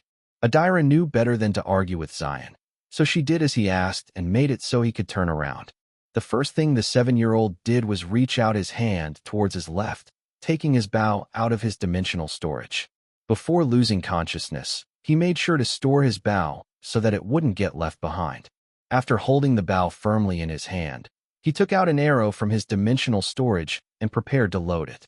Suddenly, he heard Visego's whistle, letting him know the location of the rank 5 overlord. After knocking his arrow on the bow, 13 took aim with his eyes still closed. Visego's whistle once again reached his ears, making him adjust the position of his bow. The 7-year-old then calmly waited for the third whistle to sound. That would be the last-minute adjustment that he needed for his arrow to find his mark. He didn't have to wait for long because, a few seconds later, Visego's whistle reached his ears, prompting him to fire in that direction. The sound of metal hitting metal faintly echoed in the darkness as 13th's arrow bounced off the rank 5 overlord's body. However, he had already anticipated this to happen. If his arrow couldn't penetrate the body of a rank 4 hyenas, then there was no way it could pierce through the coat of the rank 5 overlord, who was several times stronger than the hyena he had fought earlier. But 13 didn't plan on fighting the leader of the hyenas. He just wanted to catch his attention. Knocking another arrow on his bow, the boy waited for Visego's signal before firing another one. This time, his arrow flew toward the hyena's face, bouncing off of its snout. The rank 5 overlord growled as it shifted its attention toward the boy who was riding on the back of a Warzer black hound. It didn't notice 13 earlier because the latter was too small and too insignificant to notice. However, after the golden-eyed hyena's gaze landed on his body, it instantly recognized the boy as a human, not just any ordinary human, but a wanderer. The jinns loved to feast on wanderers on a bestial level because they knew that they were their natural enemies. Jinns already liked to eat humans, to begin with, and wanderers were like a super delicious delicacy for them. Seeing him for what he truly was, the rank 5 overlord roared, ordering its subordinates to capture the boy so that he could feast on his flesh. "Run, Forest, run!" Visego's cry reached 13th's ears, informing him that he had accomplished his mission. "Blackie, run away to the west," 13 ordered. The black hound no longer bothered to bark at the annoying boy and just did what it was told. Just like 13 had predicted, the golden-eyed hyenas all ran after him, desperate to take a bite out of his body. The drow, whose brows were furrowed, glanced behind her and asked 13 a question. "Why west?" Adira asked. "Because the hyena's worst enemy is in that direction," 13 answered. "We are simply making it so the two of them meet again." After giving his reply, the boy shot another arrow, which once again bounced off the rank 5 overlord's face, infuriating it further. Adira, who had no idea that they were running in the direction of the purple-furred honey badger, no longer talked and focused on the path in front of her. The blackhound's tongue was already lolling from the side of its mouth as it decreased its speed to save its strength. Similar to the drow, it didn't know what the 7-year-old was thinking. Efka Yuyo no L.C. Sigmum, however, it remained vigilant as it ran at a steady pace. It didn't leave the hyenas in the dust, but maintained a safe distance from them, giving these terrifying monsters hope that the black hound would soon get tired. And once they caught up, they could finally sink their teeth into the flesh of the delicious human boy who had released another arrow flying toward their leader's nose. Chapter 152, He's All Yours. Chapter 152, He's All Yours, Xylen. Even when you're temporarily blind, you sure still know how to piss monsters off, Adira said with a bitter smile on her face as the rank 5 overlord increased its speed out of annoyance after the boy's arrow once again bounced off its nose. "Pissing people and monsters off is one of my strong points, Lady Adira," 13 replied. "So if you don't want to get pissed off, you better stay away from me." "Has such a cheeky brat." Adira was smiling, but deep inside, she was feeling terrified. Originally, she thought that she would be able to fight the rank 5 overlord on her own, but she underestimated just how numerous and powerful its subordinates were. This was why she was praying to the deity of silence, Duma, to make sure that the black hound that they were riding on wouldn't trip, or else it would be all over for them. Suddenly, a hooting sound reverberated in the surroundings, making 13's body stiffen. Visego had informed him that the purple-furred honey badger was less than a mile away from them, and if they continued to travel on their path, they would meet up with that monster in less than a minute. "Lady Adira, can you see ahead of us?" 13 asked. "Yes, why?" Adira replied. "Do you see any monster in front of us?" freewebnovel.com. "No. I only see a few small hills." 13 remained silent for a few seconds before making a hooting sound of his own. Visego hooted back, as it acknowledged his master's order. "Were you perhaps a Poco in your past life?" Adira asked in a teasing tone. "Why can you mimic animal sounds?" "Well, I used to have a close relationship with a phoenix in my past life," 13 replied. "She taught me how to talk to birds." "Yeah, sure. Whatever you say, Xylen. Adira only meant her question as a joke, but she didn't expect that Xylen would be quick on the uptake and answered her joke with another joke. However, little did she know that Xylen wasn't joking at all. Another hoot reverberated in the surroundings, which made 13 understand that he would have to take a gamble in order to survive. Blackie, if you hear a loud screech, run as fast as you can without holding back, 13 ordered. It doesn't matter if you get exhausted. Just do as I say if you want to live. The Blackhound was fed up with the boy calling it Blackie, so it planned to disobey the boy's order. But when it heard a loud screech that came from Visago, the Blackhound's body subconsciously shuddered as it ran past one of the hills in front of it. Time seemed to move in super slow motion as the Blackhound and the Drow looked to their left side and saw a 2-meter-tall honey badger hiding behind the hill, with its purple glowing eyes looking in their direction. Only a few seconds had passed, but for Adira and Blackie, they felt as if they were staring at the face of death, who could reap their lives in the fraction of a second. 13, who was riding behind Adira, smiled faintly because he had felt the Drow's body stiffen after hearing the loud screech. Unlike the two who seemed to have been stuck in time, the 7-year-old didn't feel a single thing. After what felt like an eternity, time moved normally, which prompted the Blackhound to follow 13's earlier order. It ran like a mad lad, no longer caring about the aftermath that would follow after running at its full speed. The purple-furred honey badger had completely erased its presence, making it so no one was able to detect that it was hiding behind the hill. It didn't move and allowed the panicked Blackhound to run past it, but its gaze lingered on the boy, who had momentarily opened his eyes to look in its direction. Xylen's gaze was still blurry, but he saw 2 purple glowing orbs in his line of sight. He knew that these were the purple-furred honey badger's eyes, which made him raise his hand to salute the monster and say a few words in its direction. He's all yours. A few seconds later, the purple honey badger leaped forward, just in time to clash against the rank 5 overlord's body, who had no idea that its mortal enemy was lying in wait to ambush it. Since the golden-eyed hyena's attention was locked on the annoying boy, it didn't notice his enemy, who had already entered its detection range.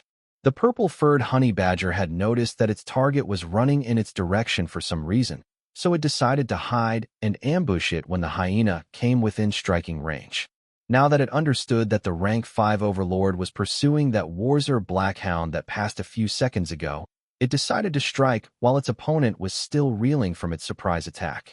Using its strong jaw to bite the hyena's foot, it succeeded in making the hyena lose its balance, causing it to fall to the ground beside it. The two rolled while biting each other, sending rocks and dirt flying in every direction. The other golden-eyed hyenas didn't know whether they should help their leader or not. All of them knew that if they joined the action, there was a chance that their bodies would be crushed by the 2 monsters, who were fighting like 2 tavern brawlers on the ground. Knowing that it was impossible for it to win alone, the rank 5 overlord howled, ordering its subordinates to attack. This prompted the hyenas to no longer hesitate and attack at full force, biting the honey badger, whose biting strength was high enough to crush their bones. Adira turned around to look at the chaotic battle and secretly thanked the deities that they were able to escape in one piece. The Blackhound didn't have the leisure to see who would win against the 2 monsters, and simply did its best to run like its life depended on it. 13, on the other hand, remained still while making hooting sounds. He ordered Visago to keep watch on the battle and tell him who emerged victorious among the 2 overlords. Meanwhile, they needed to find a safe place to hide so that Blackie could rest.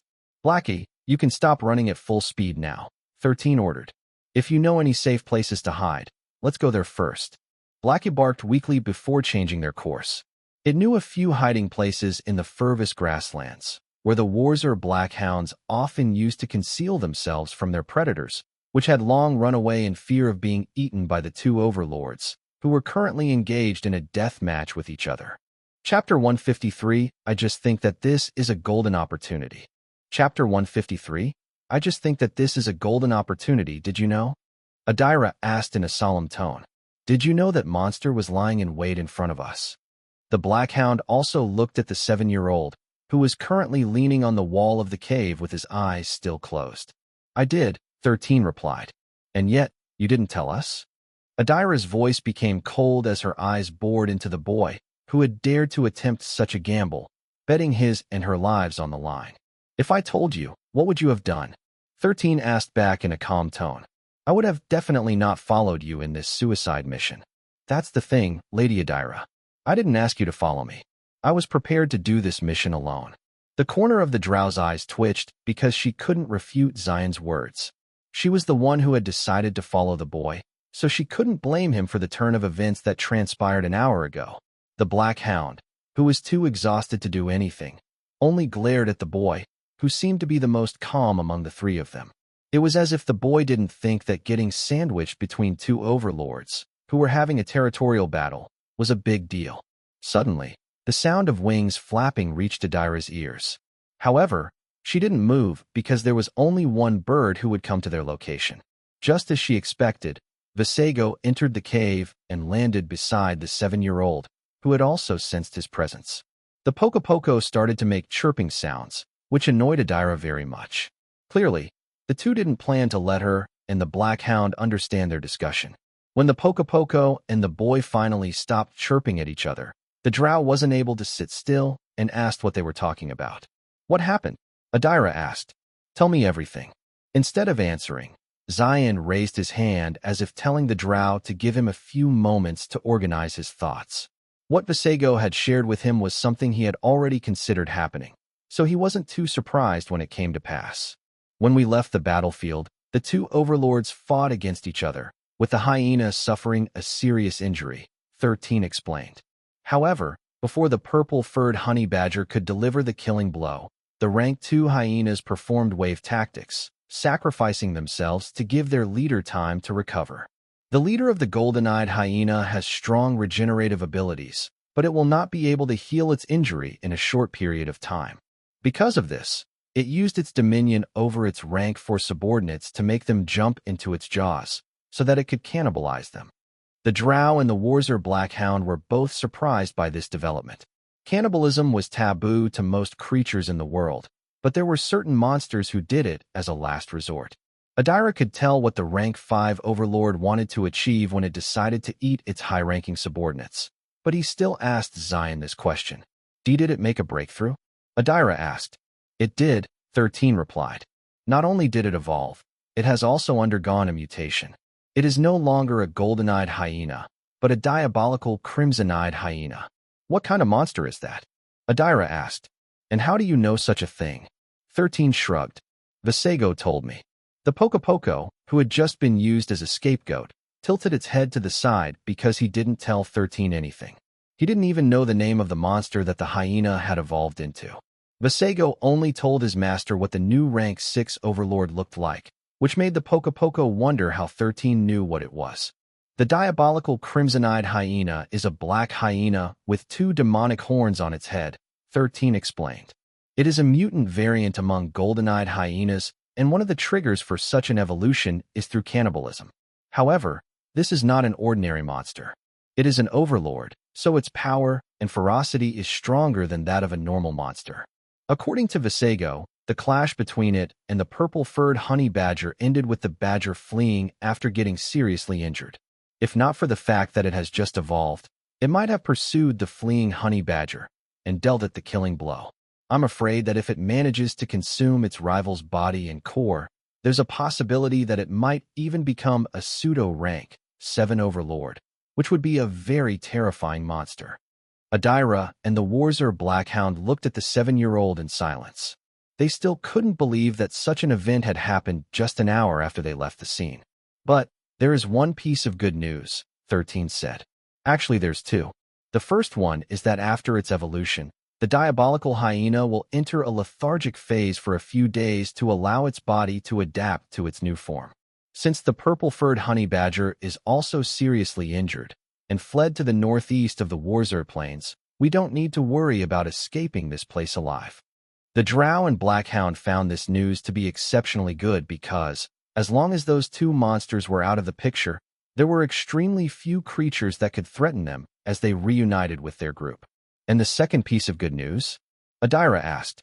"There is one seriously injured obsidian tiger beetle that is not far from here," 13 answered. "Lady Adira, Can you please follow Visago and help capture it? The corner of Adira's lips twitched before giving the 7-year-old a good smack on the head, making the boy cry out in pain. You bastard, why are you treating me like some kind of hired thug? Adira finally snapped after bottling up all the frustrations that she had suffered after joining Xylen in his suicide mission. Do you really think that I'm one of your subordinates that you can order around, huh? 13 rubbed his head in order to ease the pain of getting smacked by the drow, who made sure to restrain her strength so that she didn't accidentally kill him. I just think that this is a golden opportunity, 13 said in a voice filled with injustice. Since we have already suffered so much, we should not leave this place empty-handed, right? Adira snorted, but she also thought that the boy's words were reasonable.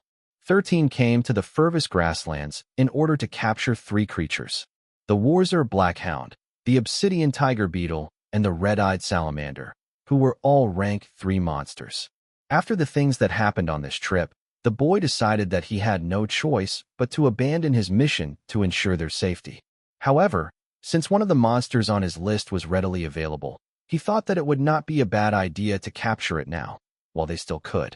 As for the Red-Eyed Salamander, the boy decided that it was not worth it to continue risking their lives to find the fire-breathing monster. Although it would have been an important asset for their forging needs, their lives were more valuable in his opinion. Fine. Adira clicked her tongue after much deliberation. Blackie, come with me. The Blackhound glared at the drow as if telling her, girl, stop calling me Blackie. But, since Adira was stronger than it, the Blackhound decided to just obey and get it over with, leaving Tiona and Visago to look after their master, who still hadn't recovered his vision. Chapter 154, I think your misfortune is rubbing on me. Chapter 154, I think your misfortune is rubbing on me. They're finally gone, Visago, 13 said as he lightly patted the Pocopoco's head. Thanks for the hard work. The Pocopoco hummed, not shying away from the boy's touch and praise. But, Xylen, when will you recover your vision? If I rest properly, it will return in 3 to 4 days, 13 replied. At least, that is my estimate. I pushed myself a bit too much during the battle. I see. Visago nodded. There is something else that I forgot to tell you earlier. Your hunch was right. They have managed to slip through the cracks. The boy frowned after hearing Visago's report. How many? 13 inquired. And how close are they to our location? 4. And they are at least 5 miles away, Visago replied. But since Tigerkins have superhuman senses and instincts, I'm sure they already sense that something might be happening here in the furthest grasslands. There's a high possibility that they will investigate. 13 sighed. Things are never easy. They certainly aren't, Vasco commented. Visago, let's form contingency plans, 13 stated. I don't want to leave any stones left unturned. Frio Bianui to calm the 7-year-old and the Pocopoco discussed many things, while Tiona rested her head on his shoulder and listened silently. Snakes didn't have ears and usually used their fork-shaped tongues to feel the vibrations in their surroundings. But the Domini Mortis was different. It was one of the handful of snakes in Solterra that possessed the natural blessings to hear and understand things perfectly. Since its potential to rank up was stripped away, the Domini Mortis was compensated with a few abilities to make up for it. It had other unique abilities. It could make its body as hard as steel, had a high level of stealth, could swim, and could dig underground. They also had high resistance to heat and cold. Domini Mortis could even swim on lava, unaffected by the heat. Of course, getting hit by a fireball spell was a different matter. Magic wasn't made from natural heat or flames, so if they weren't careful, they could get seriously injured or, worse, killed by it. Truth be told, the Domini Mortis were a blessed race. Unfortunately, they were simply too powerful. It was for this reason that they were not allowed to rank up. Their strength would break the balance of the world. In a way, Tiona was similar to 13. Fated to stay as a rank 1 monster from birth till death because otherwise, if no shackles were placed on them, they would simply be unstoppable. An hour later, Adira returned to the cave with Blackie, who was busy pulling the steel cage behind him. The Blackhound barked several times at the boy, complaining that he wasn't a horse to be used as a mount or to transport cargo.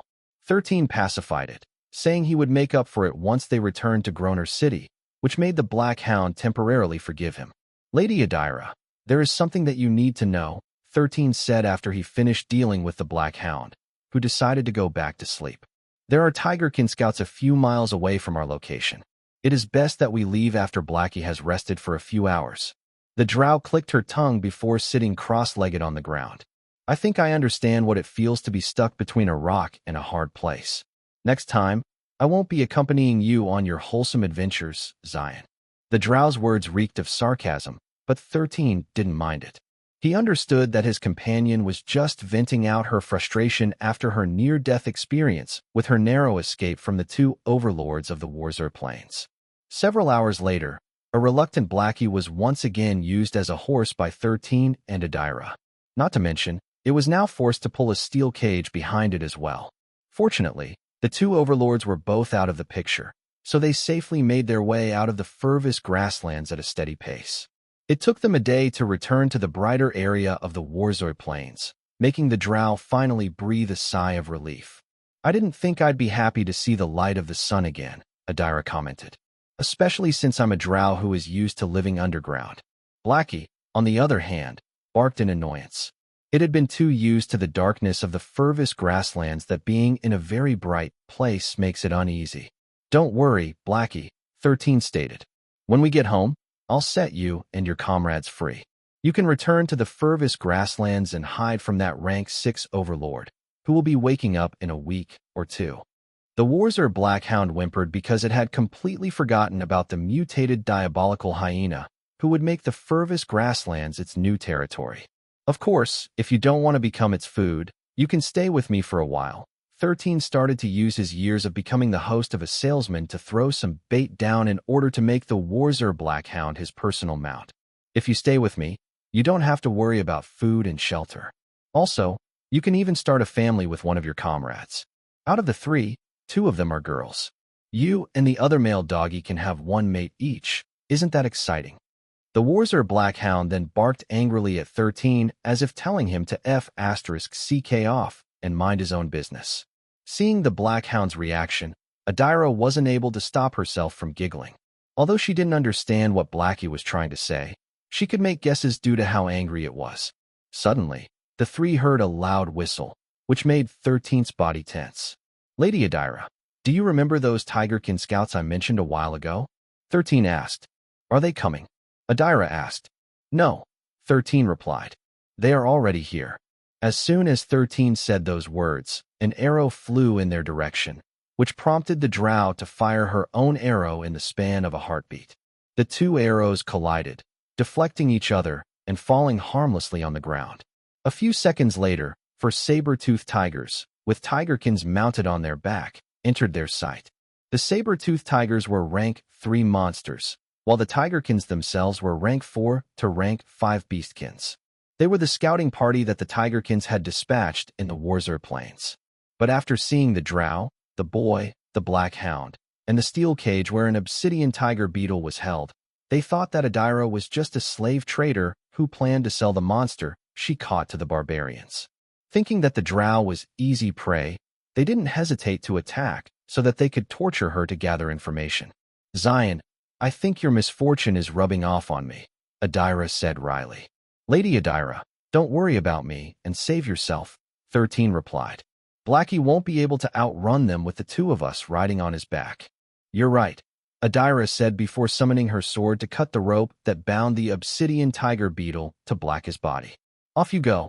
The drow slapped the black hound's backside, prompting Blackie to run away, with 13 hanging onto it for dear life. The saber-toothed tigers then separated into 2 groups with 3 of them pursuing 13 and Blackie, and the last one charging toward Adira, who had a sneer plastered on his face. Since you want to die, then I'll send you on your way, Adira said as she knocked an arrow to her bow and prepared to fight. Although she was worried about Xylen, she knew that she didn't have the luxury of helping him at this point in time. The tigerkin that had stayed behind was as strong as her, so she didn't have the leeway to focus her attention on other things. Just be safe, Xylen, Adira thought. I'll finish this quickly and come to find you. Chapter 155, Do I Look Like a Barbarian? Chapter 155, Do I Look Like a Barbarian? While Adira was having a face-off with the champion of the tigerkins and his mount, Blackie was running with 13 mounted on his back. The boy was still glued to the black hound's body due to the shadows that the drow had conjured, but the farther away they were from her, the weaker the ability became.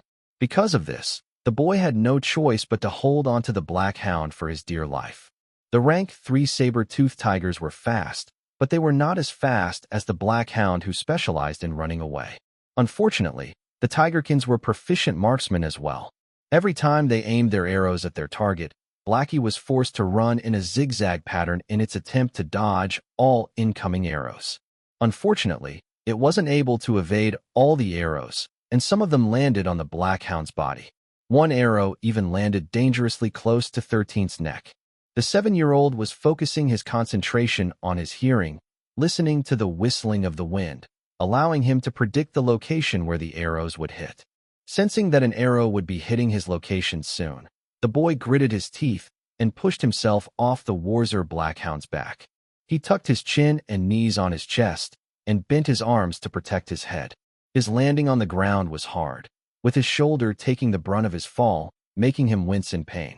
But he did what he needed to do and rolled to mitigate the impact of the fall until it was dispersed completely. Tiona, who was coiled on the boy's neck, made sure to protect his neck from injury and coiled around it like a protective vambrace. A few seconds later, the boy stopped rolling on the ground. The first thing he heard was the sound of the saber-toothed tiger's steps, which were fast approaching him. The second thing he heard was Tiona's angry hiss as the black snake positioned herself between the tigerkins and her master. "A lord of death," one of the tigerkins exclaimed as soon as they saw the black snake, who was ready to pounce at a moment's notice. It was very obvious in their eyes that the black snake was protecting the fallen boy, who laid completely still on the ground. Hisses.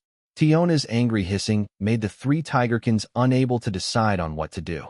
The Domini Mortis was a sacred beast that no beastkin dared to hurt or kill. Harming it in any way was taboo for the beastkins, for the Domini Mortis was the symbol of Apollyon, the deity who represented death and destruction. Because of this, no beastkin had the guts to even scratch it, for those who did would become Apollon's enemy for life. "What do we do?" one of the tigerkins asked their second-in-command. The vice-captain was also at a loss on what to do because they didn't think that a human boy would be in the possession of a Domini Mortis. While the 3 tigerkins were debating on what to do next, 13 finally stirred and slowly propped himself up from the ground. Tiona hurriedly crawled on his body, coiling herself on his neck, and hissed softly in his ears, asking if he was all right. "I'm fine, Tiona," 13 said. "I think I sprained my left shoulder, though." Tiona flicked her tongue as if licking the boy's cheek, making the tigerkins look at each other with uncertainty. Even the saber-toothed tigers, who were ferocious monsters, didn't dare to growl at the black snake's direction because they shared a strong bond with the tigerkin race. Their taboos were their taboos, so they remained silent and waited for their masters to handle the current situation. "Who are you, boy?" the vice-captain asked. "And why were you traveling with that drow earlier?" "She is a slave trader, and I am one of her slaves," 13 replied as he assessed the injury of his left shoulder by touching it with his right hand. "Are you a barbarian?" the vice-captain asked. "Do I look like a barbarian?" 13 asked back. "I'm the one asking the questions here, boy. So answer me." "I am not a barbarian." 13 knew that adult tigerkins, especially warrior tigerkins, have a code of honor to not hurt children, especially those who were below 10 years of age. So he was safe, at least for the time being. "You will allow us to capture you," the vice-captain stated. "Worry not, because we will not harm you. Also, we will give you medicine to tend to your injuries. We just need to take you back to our camp so we can ask you questions." "Okay," 13 replied. "Also, tell the Lord of Death to not bite us," the vice-captain said. "We mean it no harm." "Understood." 13 nodded. "Tiona, don't bite any of them, okay?" The black snake reluctantly nodded its head before giving a soft hiss to let her master know that she would obey his orders. "Maya, tend to his injuries," the vice-captain commanded. "We will be taking him back to our camp." "Understood," Maya replied. Fiwubnov.co, the lady tigerkin dismounted from her mount and anxiously approached the boy to examine his left arm. Tiona eyed the tigerkin with hostility, but she made no attempts to bite the latter. "You have sprained your shoulder," Maya said as she looked at the boy, who had his eyes closed. "But it's not that severe. It will naturally heal in 2 to 4 weeks." I have a potion here that acts as a painkiller. Do you want it? 13 nodded. I want it. Thank you. Here you go, Maya said as she took out a small bottle from his pouch. 13 reached out for it. But because he had his eyes closed, he just kept his right hand raised so that the tigerkin could give it to him. Are you blind? Maya asked with curiosity as she placed the pain-killing potion in 13's hand so he could grab hold of it. Temporarily blind, 13 answered. I strained my eyes a day ago. Oh, you poor child. Maya felt a little sorry for the boy, who not only sprained his shoulder, but had also temporarily lost his vision as well. When 13 finished drinking the painkiller potion, he felt a little better because it was very effective.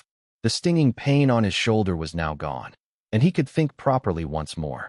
Come, we will take you to our camp, Maya said before holding Xylen's right hand and guiding him toward the saber-toothed tiger, who had crouched down so that the boy could properly mount its back. Maya sat behind 13, holding him securely in place. Tiona gave the tigerkin the "you better not do anything funny, or else I'll bite you" gaze, making Maya shudder. Let's regroup with our captain first, the vice-captain said. I'm sure he's done dealing with that drow by now.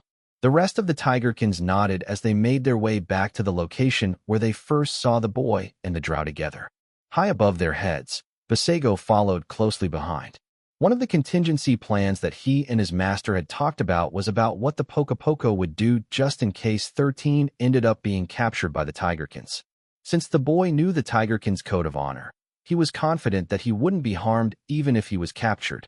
Because of this, Vasego wasn't too worried about his master's safety. However, he still followed behind to see if Adira, who had stayed behind to keep the tigerkin champion at bay, had managed to survive her clash with him.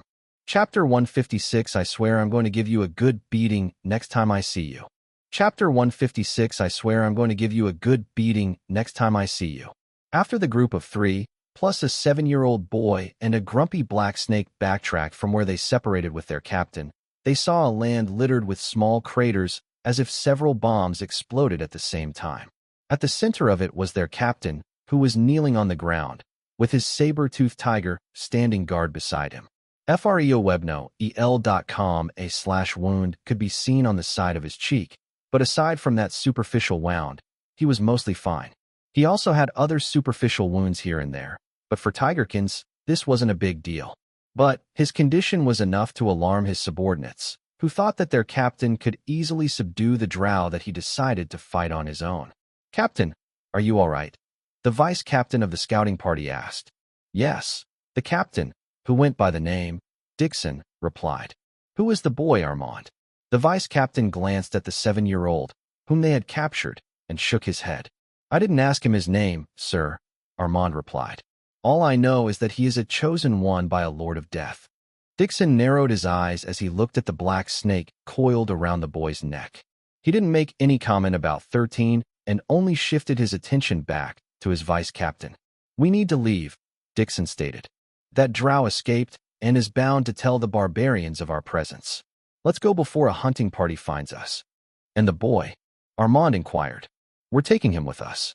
Understood, sir. But what about this monster in the cage? Is it already dead? Should we leave it here?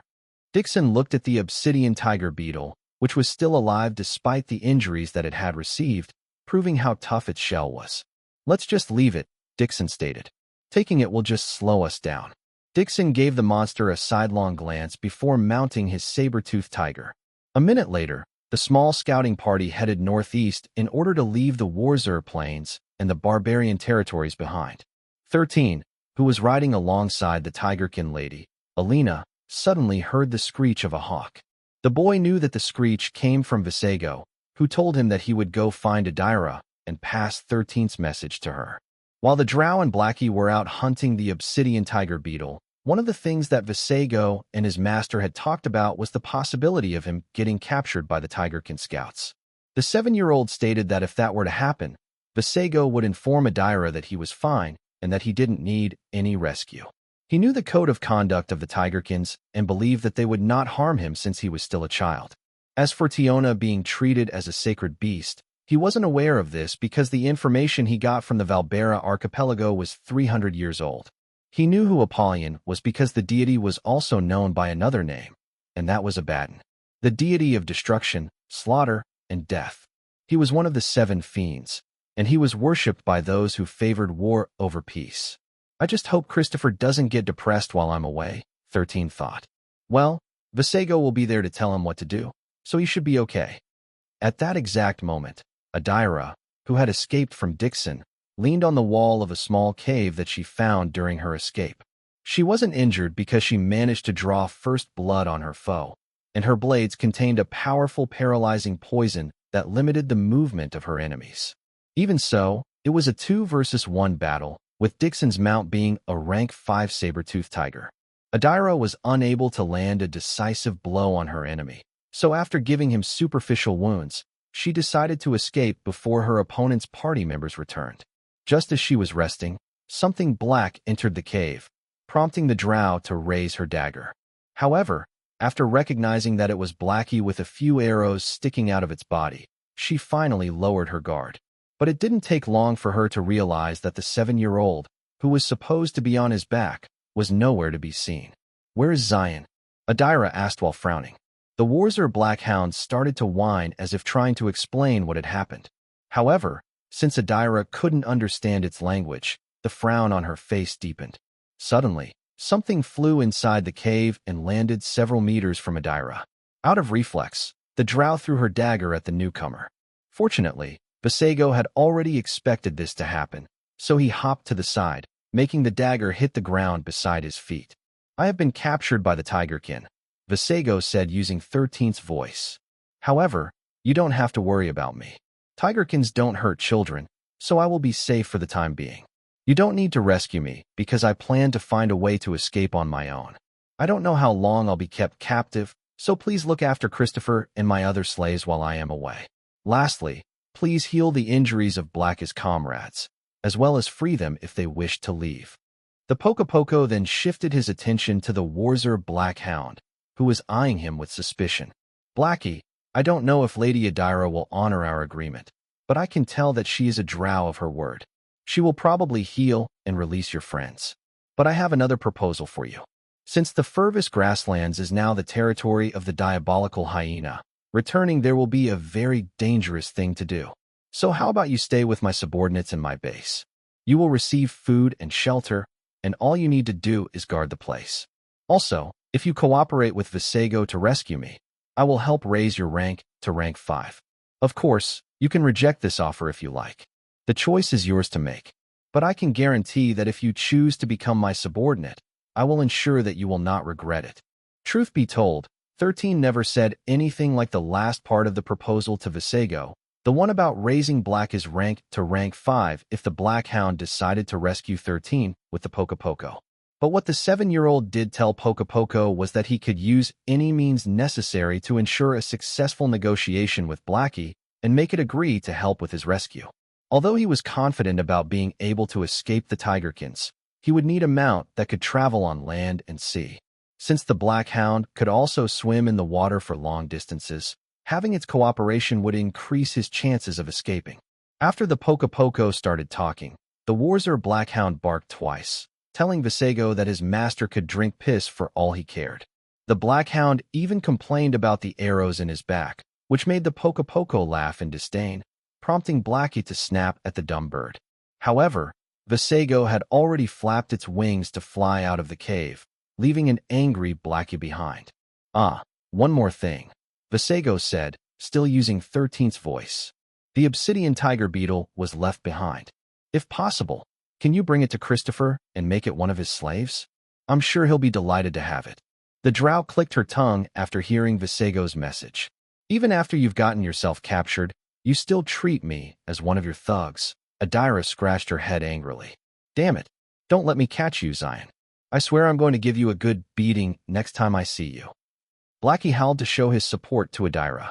The Blackhound also wanted to take a bite of the annoying 7-year-olds so that it could vent out its frustrations for all the suffering he had received after accepting the boy's proposal. In the end, Adira decided to backtrack and look for the steel cage, which contained the obsidian tiger beetle. She tied it to Black's back and went to look for Christopher and the others, who were waiting for their master to return. Chapter 157, I'll be back before you know it.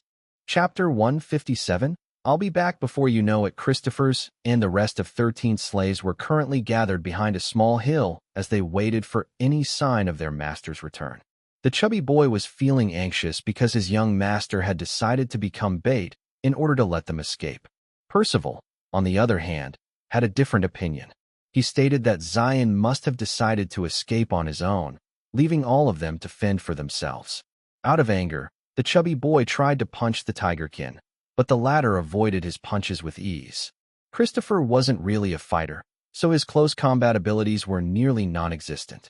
If not for the fact that all of 13 slaves were forbidden from harming Christopher, Percival might have already retaliated and put the chubby boy in his place. Also, the majority of the slaves were hoping that the 7-year-old would die so that their slave contract would become null and void, allowing them to regain their freedom. A few minutes later, Christopher panted for breath after numerous failed attempts to hit his target. He then glared at the tigerkin, who had a smug smile on his face as if taunting the human to give him his best shot. Truth be told, the chubby boy could hit Percival if he really wanted. All he needed to do was to order the tigerkin to not move and allow him to take his punches. 13 made sure that his slaves understood that Christopher was his second in command.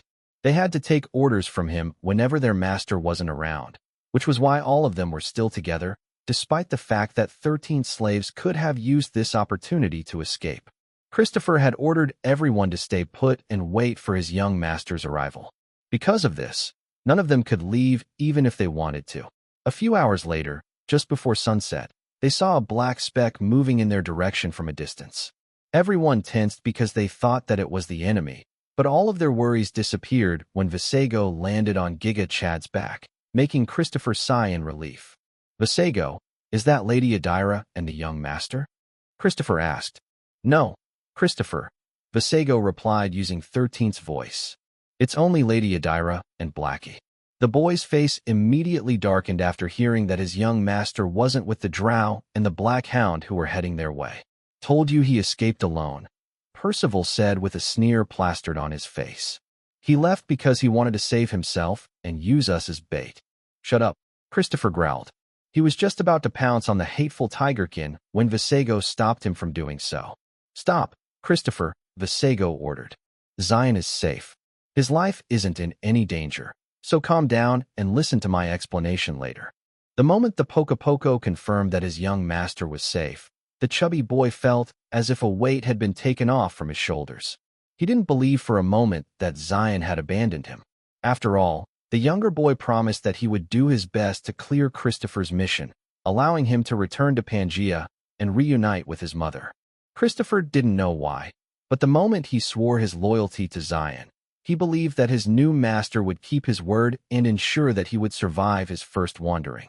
Several minutes later, the drow and the black hound finally arrived at the camp where everyone was gathered. The one who guided her there was none other than Visago, who had scouted ahead in order to find Christopher and the others. "Okay, since everyone is here, allow me to tell you everything that has happened ever since we parted ways with all of you," Visago said, still using 13's voice. The Poco liked using 13's voice because it held power over his slaves, making them take his words seriously. Also, it had a soothing effect on Christopher, who would soon have to man up and become the temporary leader of 13's hunting party.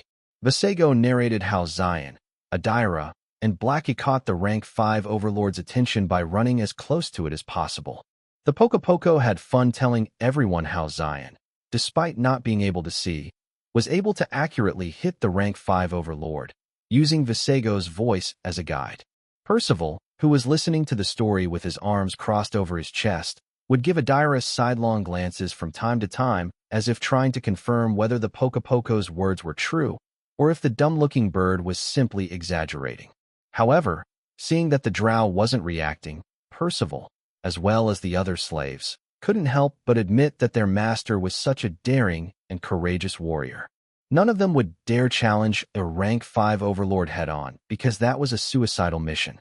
But Xylen, a 7-year-old, did, making all of them reluctantly acknowledge his extraordinary feat. However, when Visago told them about how 13 led the rank 5 overlord to where the purple-furred honey badger was hiding, all of them couldn't help but feel goosebumps. This was especially true for Christopher, Percival, Jasmine, and Ariel, who felt extremely lucky for surviving their close encounter with the rank 6 overlord. They would never forget the scene of how the honey badger easily killed the 2 rank 3 ogres, who were powerless against it. If possible, they didn't want to see it again. The Poco continued his tale and gave a blow-by-blow narration on how the battle between the 2 overlords transpired. When he came to the part about the hyena overlord cannibalizing its subordinates and breaking through to the next rank, all of them felt the hairs on the back of their necks stand on end. Even the obsidian tiger beetle, who was resting to recover from its injury, as well as the 3 Warzer black hounds, who were still locked inside their cages, couldn't help but shudder after hearing that their home was now the new territory of a rank 6 overlord. The Furvous grasslands might be a good place to hide because the entire area was pitch black. However, they still understood that playing hide-and-seek with the diabolical hyena wasn't going to be a fun experience.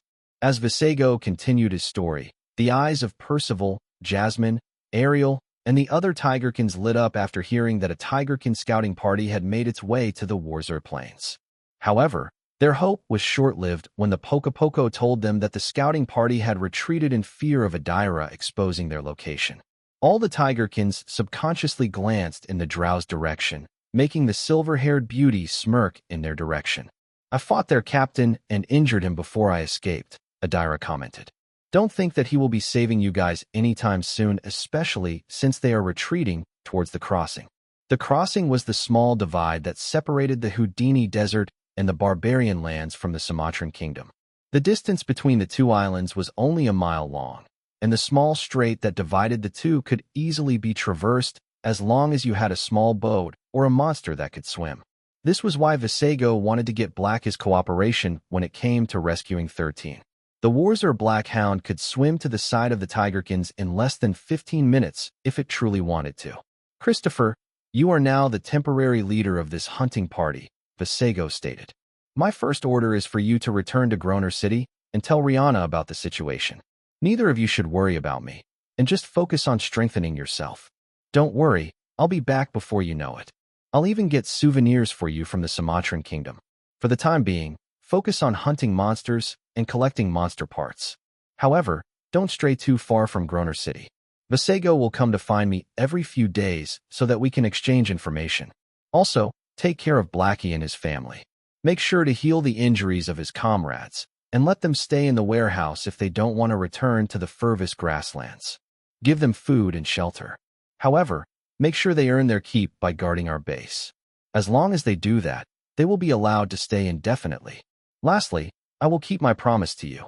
So make sure to not slack off and do your job properly. Your mother is waiting for you back home. I don't want to hear that you kicked the bucket just because I was not around. P.S.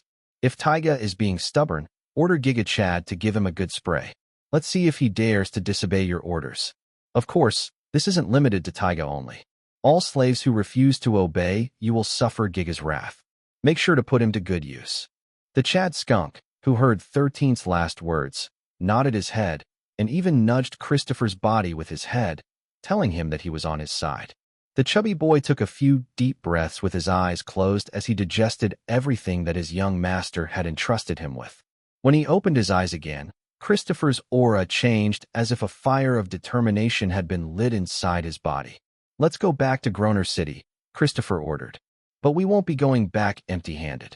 We'll keep hunting monsters along the way, and those who don't cooperate will have a mouthful of Giga's homemade brew." The slaves subconsciously shuddered after hearing their temporary master's threat. Even Adira couldn't help but smile after seeing the change that came over the chubby boy, whom 13 believed would grow to become a more capable individual during his absence. Chapter 158, A Third-Rate Villain and a Cannon Fodder Combined. Chapter 158, A Third-Rate Villain and a Cannon Fodder Combined. 13 didn't know where they were going because he had his eyes closed most of the time. But that wasn't his real concern.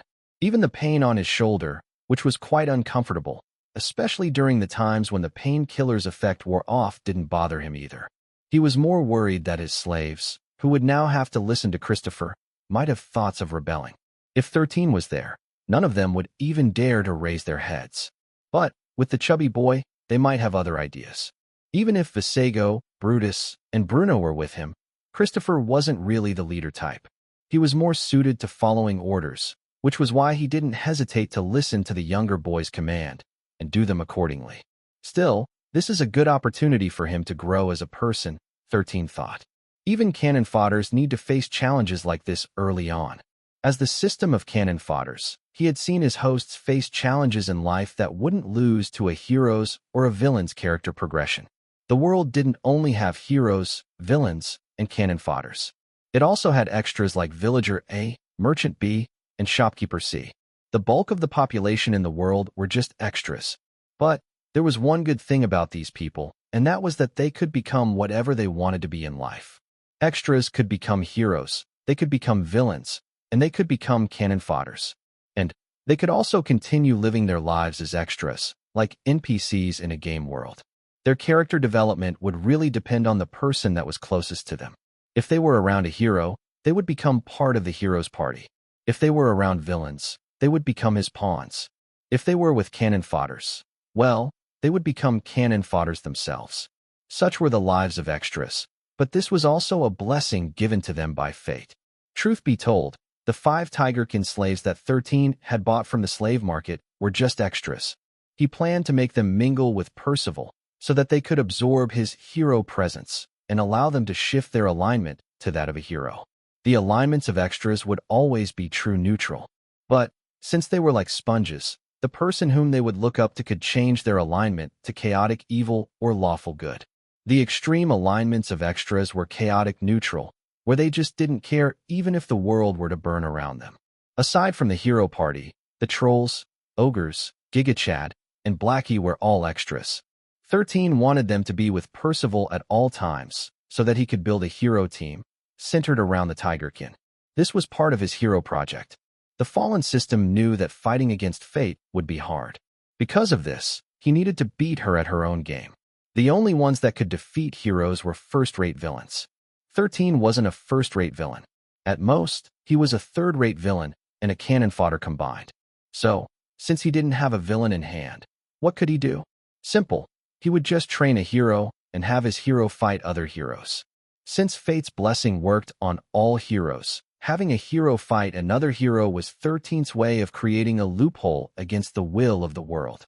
While he was deep in his thoughts, he heard the captain of the scouting party, Dixon, give his orders. "Alina, make sure the kid doesn't fall off," Dixon ordered. The rest prepare to swim. A moment later, 13 felt water rising up to his knees. "I see," 13 thought. "They're using the saber-toothed tigers as a mount for land and sea." Tigers were good swimmers, and since the distance between the Sumatran island and the biggest island in the Valbera archipelago were only a mile away from each other, it wouldn't take that long for them to reach the opposite shore. High above the clouds, Vasego followed the scouting party at a safe distance. He needed to know where 13 was being taken so that he could help devise a plan to let his master escape. Adira had already reunited with Christopher and the others, so the Poco Poco wasn't worried about them reaching Groner City safely. His priority was his master's safety, so until he knew where he would be taken, he would stay with him before he returned to Groner City and report the 7-year-old's current situation to the others. Less than 20 minutes later, the saber-toothed tigers finally reached the Sumatran island, making Alina, who was holding the 7-year-old tightly, sigh in relief. Being in close proximity with a Domini Mortis made her very anxious, which made 13 almost feel sorry for her. A moment later the boy heard a monkey's cry, which made him smile faintly. Vasego had also arrived at the Sumatran island, and had informed 13 that Adira had reunited with Christopher and the others. Knowing that his people were safe, he was finally able to breathe a little easier despite the pain in his left shoulder. But, before he could give a reply to Vasego, he heard other voices greeting the scouting party. "Dixon, why did you return so early?" a gruff voice asked. "You're supposed to stay in the Warzer Plains for 4 more days. Did something happen?" Dixon sighed before giving his reply. "I made a miscalculation. I tried to capture a drow, who was traveling with this boy over here in order to ask her for information. Unfortunately, she was hiding her true rank, which was a champion. The 2 of us fought, and after a few minutes she decided to escape before the others could regroup with me. Knowing that she will report our presence, I decided to prematurely cancel our scouting operation for our safety." The owner of the gruff voice grunted, but still said that Dixon made the right call.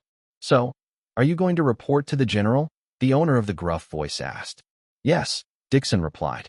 "I have important news to report to him. Also, tell the watchers over our shorelines that the barbarians are already preparing for war. It is highly possible that they might raid the villages with a small raiding party in order to divert our attention." "Understood. I'll make sure to double our patrols and guards along the shoreline." "Good. I'm off to see the general." After that exchange, the scouting party began moving deeper into the Sumatran jungle, where the rest of the Tigerkins lived. A/N, I have good news and bad news. The bad news is that you guys didn't manage to reach the milestone needed to get bonus chapters. However, since some of you participated, I decided to post one bonus chapter today for the sake of those who joined the mini-event. The good news is that I woke up today feeling happy because someone had given me a gift. Because of this, I decided to reciprocate and post another bonus chapter tomorrow as well. Thanks for everyone who joined the event and those who had given me gifts. I'll see you all in the next chapters. Chapter 159, An Unlucky Passerby. Chapter 159, An Unlucky Passerby. After 2 hours of travel, the scouting party arrived at their destination. It was the second largest city near the coast of the Sumatran Kingdom, and it was called Karabayar City. The size of the city was 2 square kilometers, and it had a population numbering around 15,000. A third of the population were all warriors, but not all of them were Tigerkins. In fact, a quarter of them were former inhabitants of the Valbera Kingdom, and they were all humans. After losing the war, the Tigerkins didn't commit mass murder and spared those who had surrendered to their rule. In fact, a third of the population of the entire Sumatran Kingdom was made up of humans who had learned to live alongside the Tigerkins and were treated with equal standing. It was for this reason that there had been no rebellion from the humans during the past few years of the Tigerkins' rule, and why both races lived in harmony despite their differences. Ironically, the Valbarians and the Barbarians were also enemies in the past. So when they heard that the Barbarians were planning to invade their cities, the humans living alongside the Tigerkins were willing to assist them in battle. "Welcome to Karabayar City, Xylen," Alina said. "It's too bad that you can't see it right now." "I'm sure I'll get to see it after a few days," Lady Alina, 13, replied. "Don't worry. Once we arrive at the general's residence, I'll have one of the shamans there take a good look at you." "That will be great. Thank you for your help." The vice-captain of their scouting party, Armand, glanced at the carefree boy and wondered if Xylen really understood his current circumstances. While they didn't harm him, he was, in fact, still their prisoner. But the boy was so indifferent about it, making him wonder if he was simply too innocent or completely ignorant. Since he couldn't see, 13 just allowed himself to be taken wherever the scouting party was going. Finally, after what seemed like forever, they finally arrived at their destination, which was the general's residence. "Dixon, why are you back so early?" the guard at the gate of the residence asked. "Do you want the long story or the short one?" Dixon replied in an amused tone. "The short one. We came, we saw, we returned here." The guard snorted before opening the gate. Clearly, this wasn't the kind of short story he wanted to hear, but since he had known Dixon long enough, he knew that the Tigerkin wouldn't say anything unless the general had allowed him to share the information he had obtained with the others. After entering the residence, he ordered Alina to take Xylen to the infirmary so that he could receive medical attention. He also didn't want the boy to be present as he talked about top-secret information regarding their expedition in the barbarian lands. Inside the infirmary, "Open your eyes," a middle-aged man, who served as the shaman in the infirmary, ordered. "Let me see what is wrong with your eyes." 13 obeyed and slowly opened his eyes. The first thing the 7-year-old saw was the blurry image of a man, but since he couldn't see properly, he was unable to determine the person's age and appearance. The shaman looked at the young man's eyes, which looked perfectly normal, and yet, he could tell that the boy was having a hard time seeing. "What happened?" the shaman asked. "Since when did you lose your vision?" "I lost it nearly 2 days ago," 13 replied. "I just strained my eyes. I just need a few days rest, and my vision will be back to normal." "You strained your eyes?" The shaman sounded amused by 13's reply. "And what makes you so sure that you will regain your vision after resting for a few days?" "Men's intuition." Uft. The shaman laughed out loud after hearing the young boy's words, who couldn't be considered a man. "I see. Men's intuition, huh?" The shaman smirked as he placed his hands over the boy's eyes. But I have a better solution. The shaman's hands glowed with power, and 13 felt a soothing feeling wash over his face. A moment later, the shaman pulled back his hands and looked at the boy, whose eyes had subconsciously closed after he activated his healing power on his eyes. "Open your eyes," the shaman ordered. Slowly, but surely, 13 opened his eyes, and just like he expected, he was finally able to see. The first person he saw was a middle-aged man wearing tribal clothes, with several bone necklaces hanging around his neck. "Well met, child," the shaman said. "I go by the name Rafiki. What is yours?" "Xylen," 13 replied. "Xylen Leventus." "Xylen, what an interesting name." Rafiki rubbed his chin. "So, tell me, Death's Chosen, what brings you here to Karabayr City?" 13 didn't reply right away. His first reaction was to glance at the tigerkin lady standing a meter away from him before shifting his attention back to the middle-aged man, who looked like a shaman of a tribe. "I was captured by them while traveling in the Warzer Plains," 13 replied. "Oh, I see." Rafiki nodded his head in understanding. "So you're just an unlucky passerby." "Something like that." 13 smiled faintly. Rafiki eyed the boy, who seemed to not have any problem with being captured by the tigerkins. "So, what are you going to do from now on?" "Eat some local delicacies, visit attractions, buy souvenirs, and go back home," 13 answered. Tiona, who was coiled on the boy's neck, nodded her head in agreement because she liked the idea of exploring the city with her master. The boy's answer made the shaman laugh for a second time. Even Alina, who was tasked to guard after 13, couldn't help but smile after hearing the 7-year-old's positive reply. After the shaman stopped laughing, he patted the boy's shoulder in a friendly manner. "Well, I'm sure that the Sumatrans will not mistreat you as long as you don't do anything that will hurt their people or hurt their interests. They may look fierce, but they are not as savage as their appearance." 13 didn't know how he should reply to Rafiki's statement because he planned to do many things while he was in the Tigerkin city. One of them was to better understand how they were preparing for the upcoming war, and the second one was to better understand the purpose of this war. Just as 13 was about to ask the shaman a question, a tigerkin lady entered the infirmary, making Rafiki and Alina bow their heads in respect. "You must be our guest," the beautiful tigerkin said with a smile.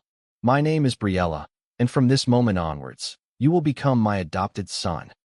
"Huh." 13 looked blankly at the tigerkin lady in front of him, while Rafiki's and Alina's jaws dropped in surprise.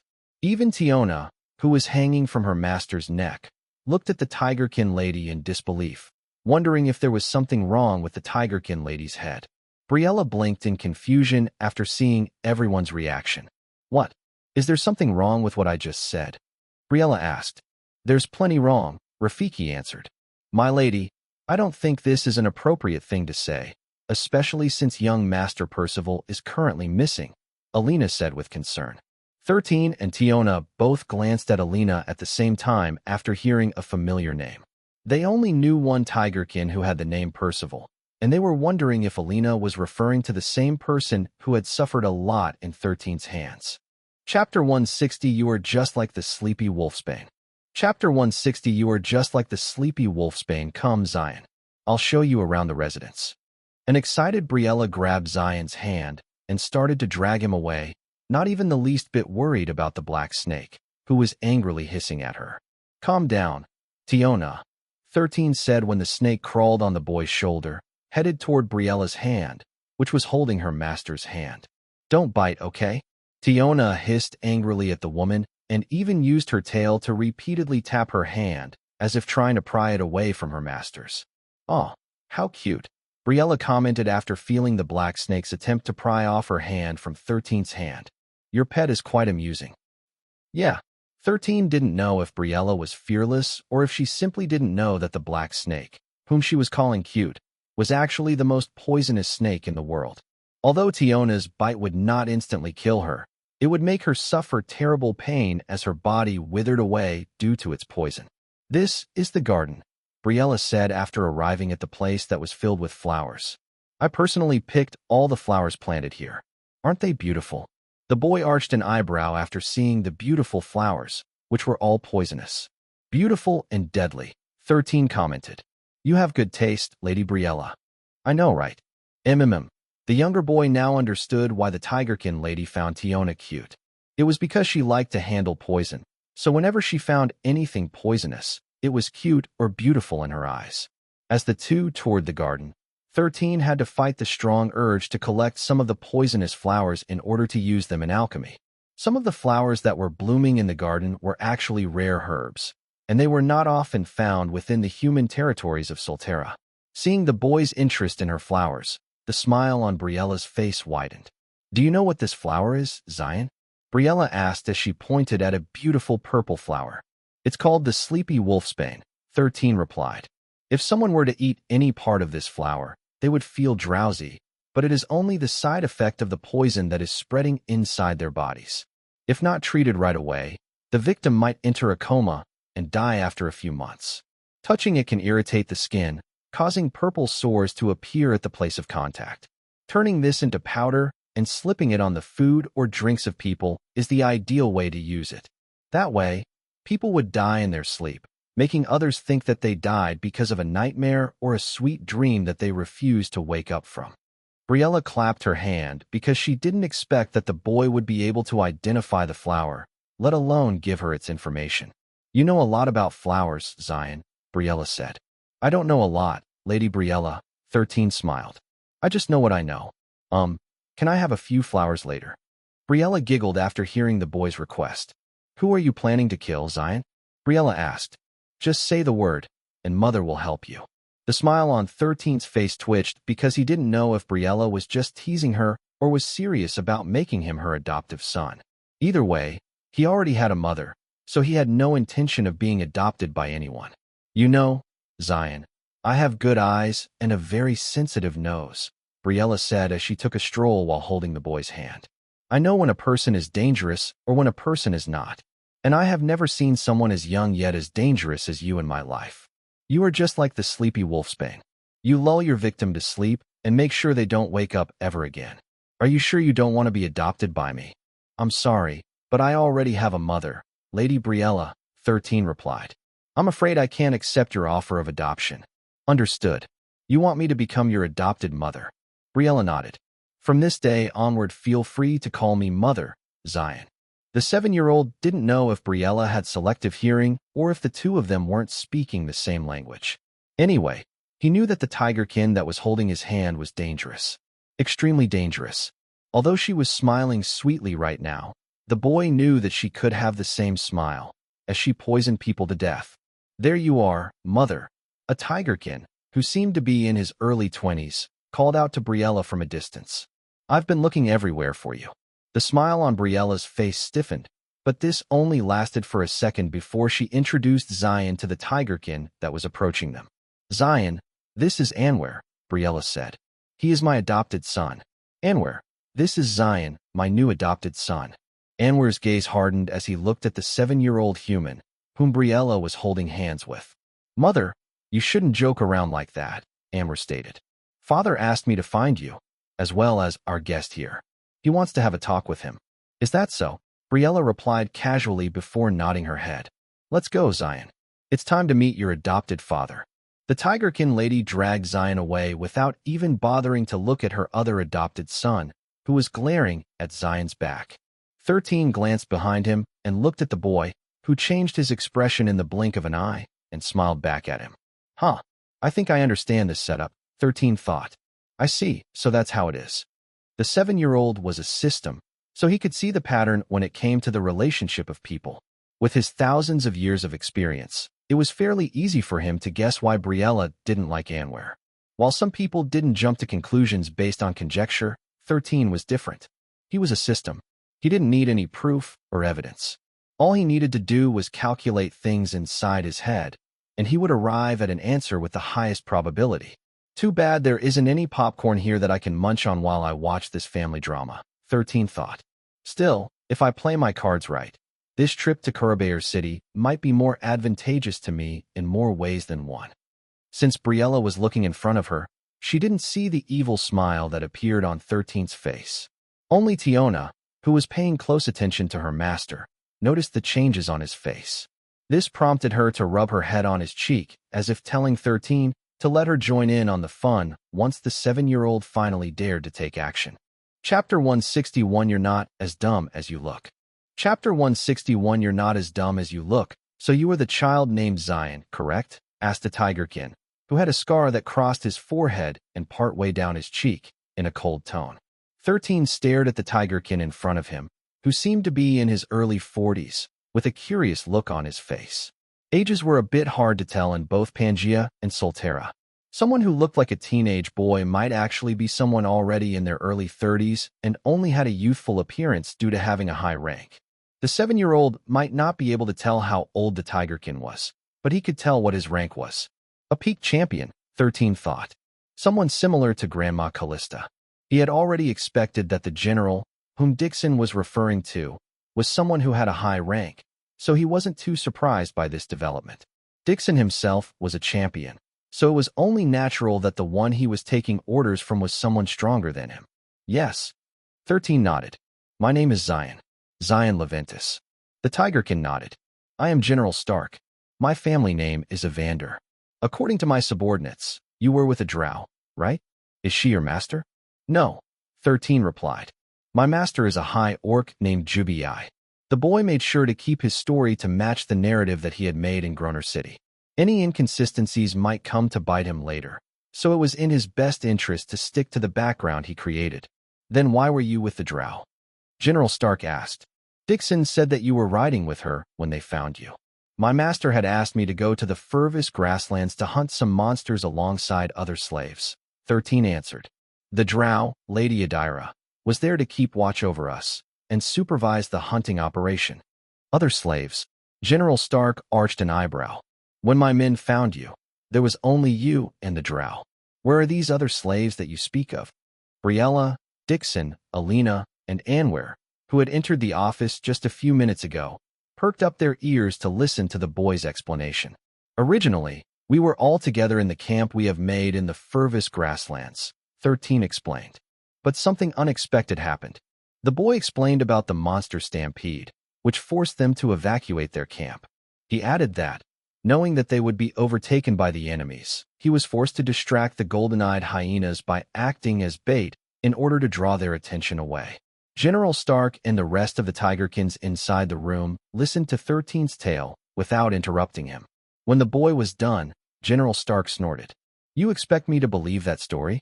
General Stark asked in a cold tone.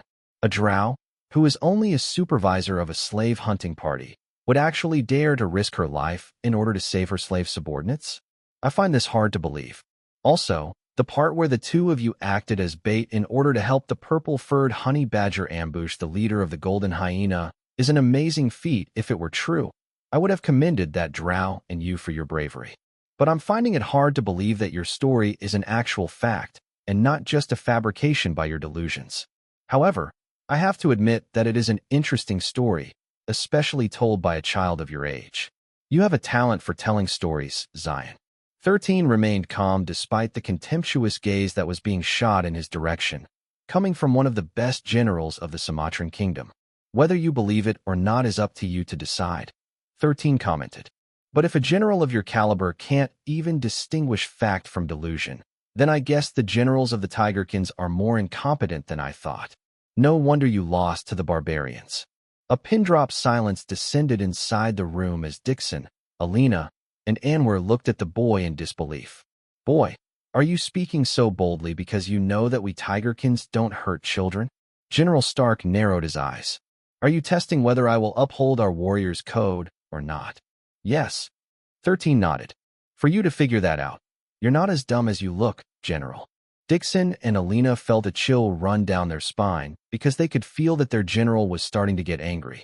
They couldn't understand why a human boy could act so brazen in front of a tigerkin who could easily twist his neck in a heartbeat. Anwer, who didn't like 13 from the start because Briella had introduced the boy to him as her adopted son, was laughing inside his heart. Fool. Anwer sneered. Out of all the people you dared to mock, you chose my adoptive father. Simply courting death. Just as everyone thought that the 7-year-old would get his just desserts, a giggle echoed inside the office as Briella, who was General Stark's wife, giggled. You're amazing, Xylen. Briella praised as she walked toward the younger boy and hugged him from behind. What do you think, Stark? Our adopted son is quite funny and brave, right? General Stark, who was very tempted to torture the boy, frowned after hearing his wife's words. What are you talking about? General Stark asked in disbelief. Briella, are you mad? I will adopt Xylen, Briella stated in a firm tone. Whether you like it or not. Briella's gaze was firm as she faced off against General Stark's own gaze, which was filled with disbelief and confusion. Do I have a say in this? 13, who was being hugged from behind by the Tigerkin lady, raised a hand. You don't. Briella patted the boy's head before glaring at her husband. From this day onward, Xylen is my adopted son. If you have a problem with my decision, make sure to find Percival first and bring him back to me. If you can't do that, then shut up and keep on looking for him. Let's go, Xylen. I'll get you something good to eat. Just like earlier, the 7-year-old had no choice but to get dragged away by the Tigerkin lady, whom even General Stark was unable to defy.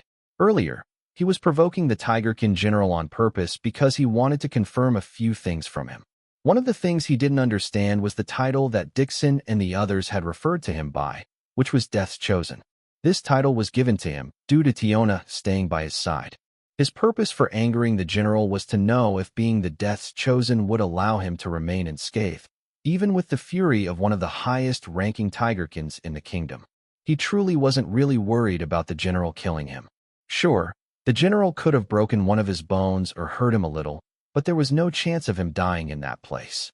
The worst that could happen to him was to be imprisoned, and it would end at that.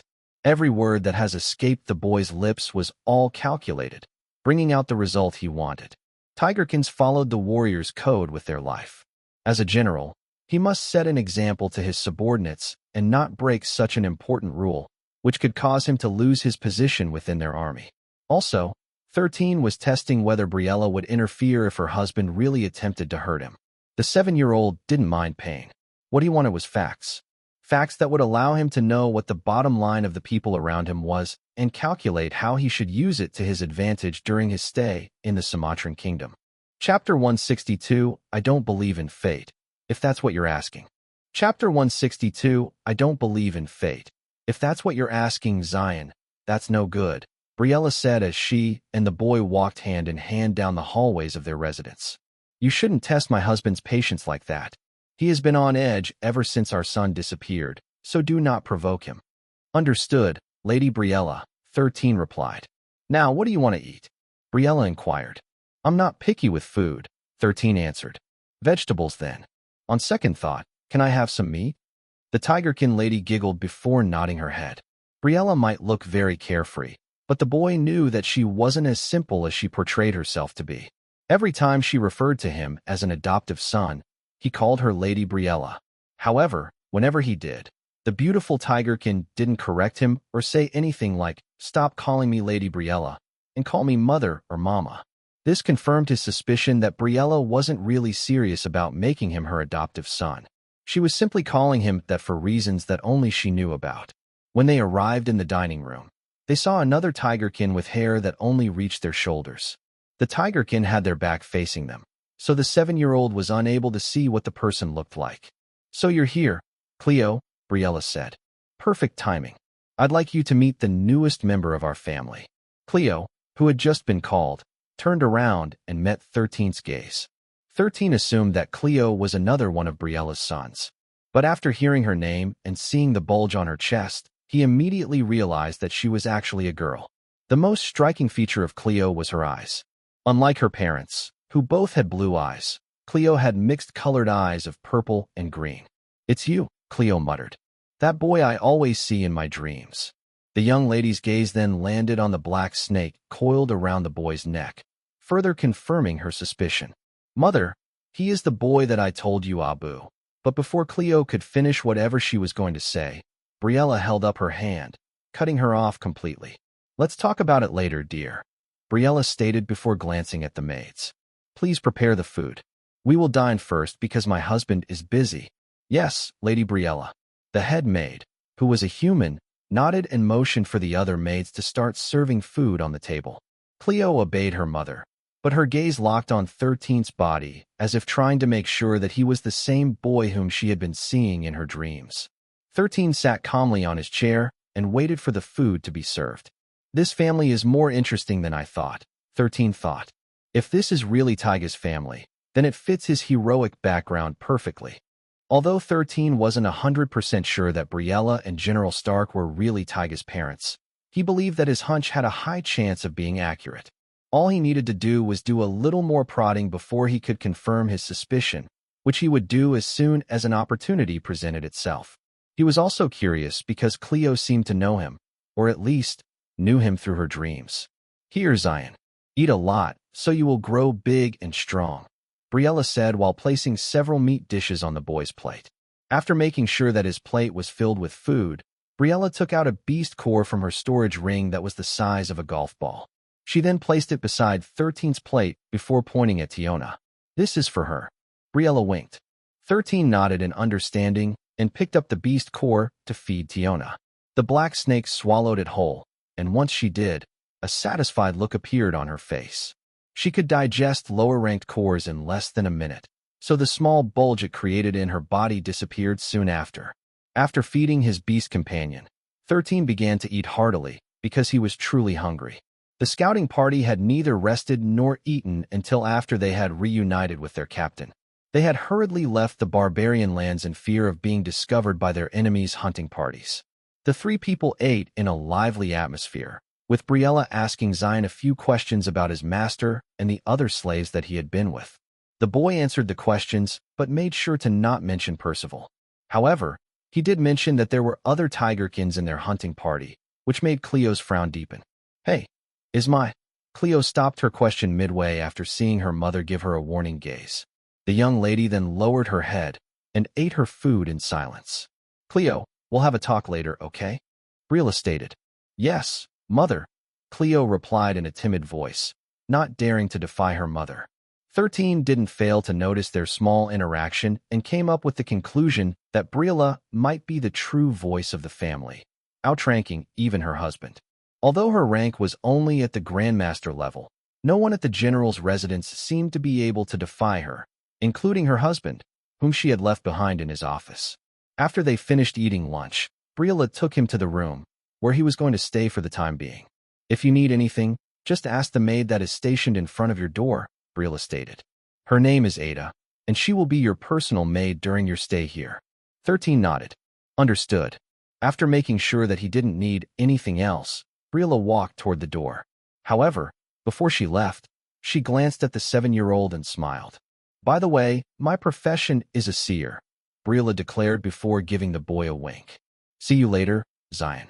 After saying those words, the Tigerkin lady finally left, leaving 13 scratching his head. It's all falling into place, 13 muttered before picking up a chair and placing it near the window of his room. Now I understand. So she is a seer. Briella had admitted her profession to Xylen on her own accord, making the boy understand why she was trying to get close to him.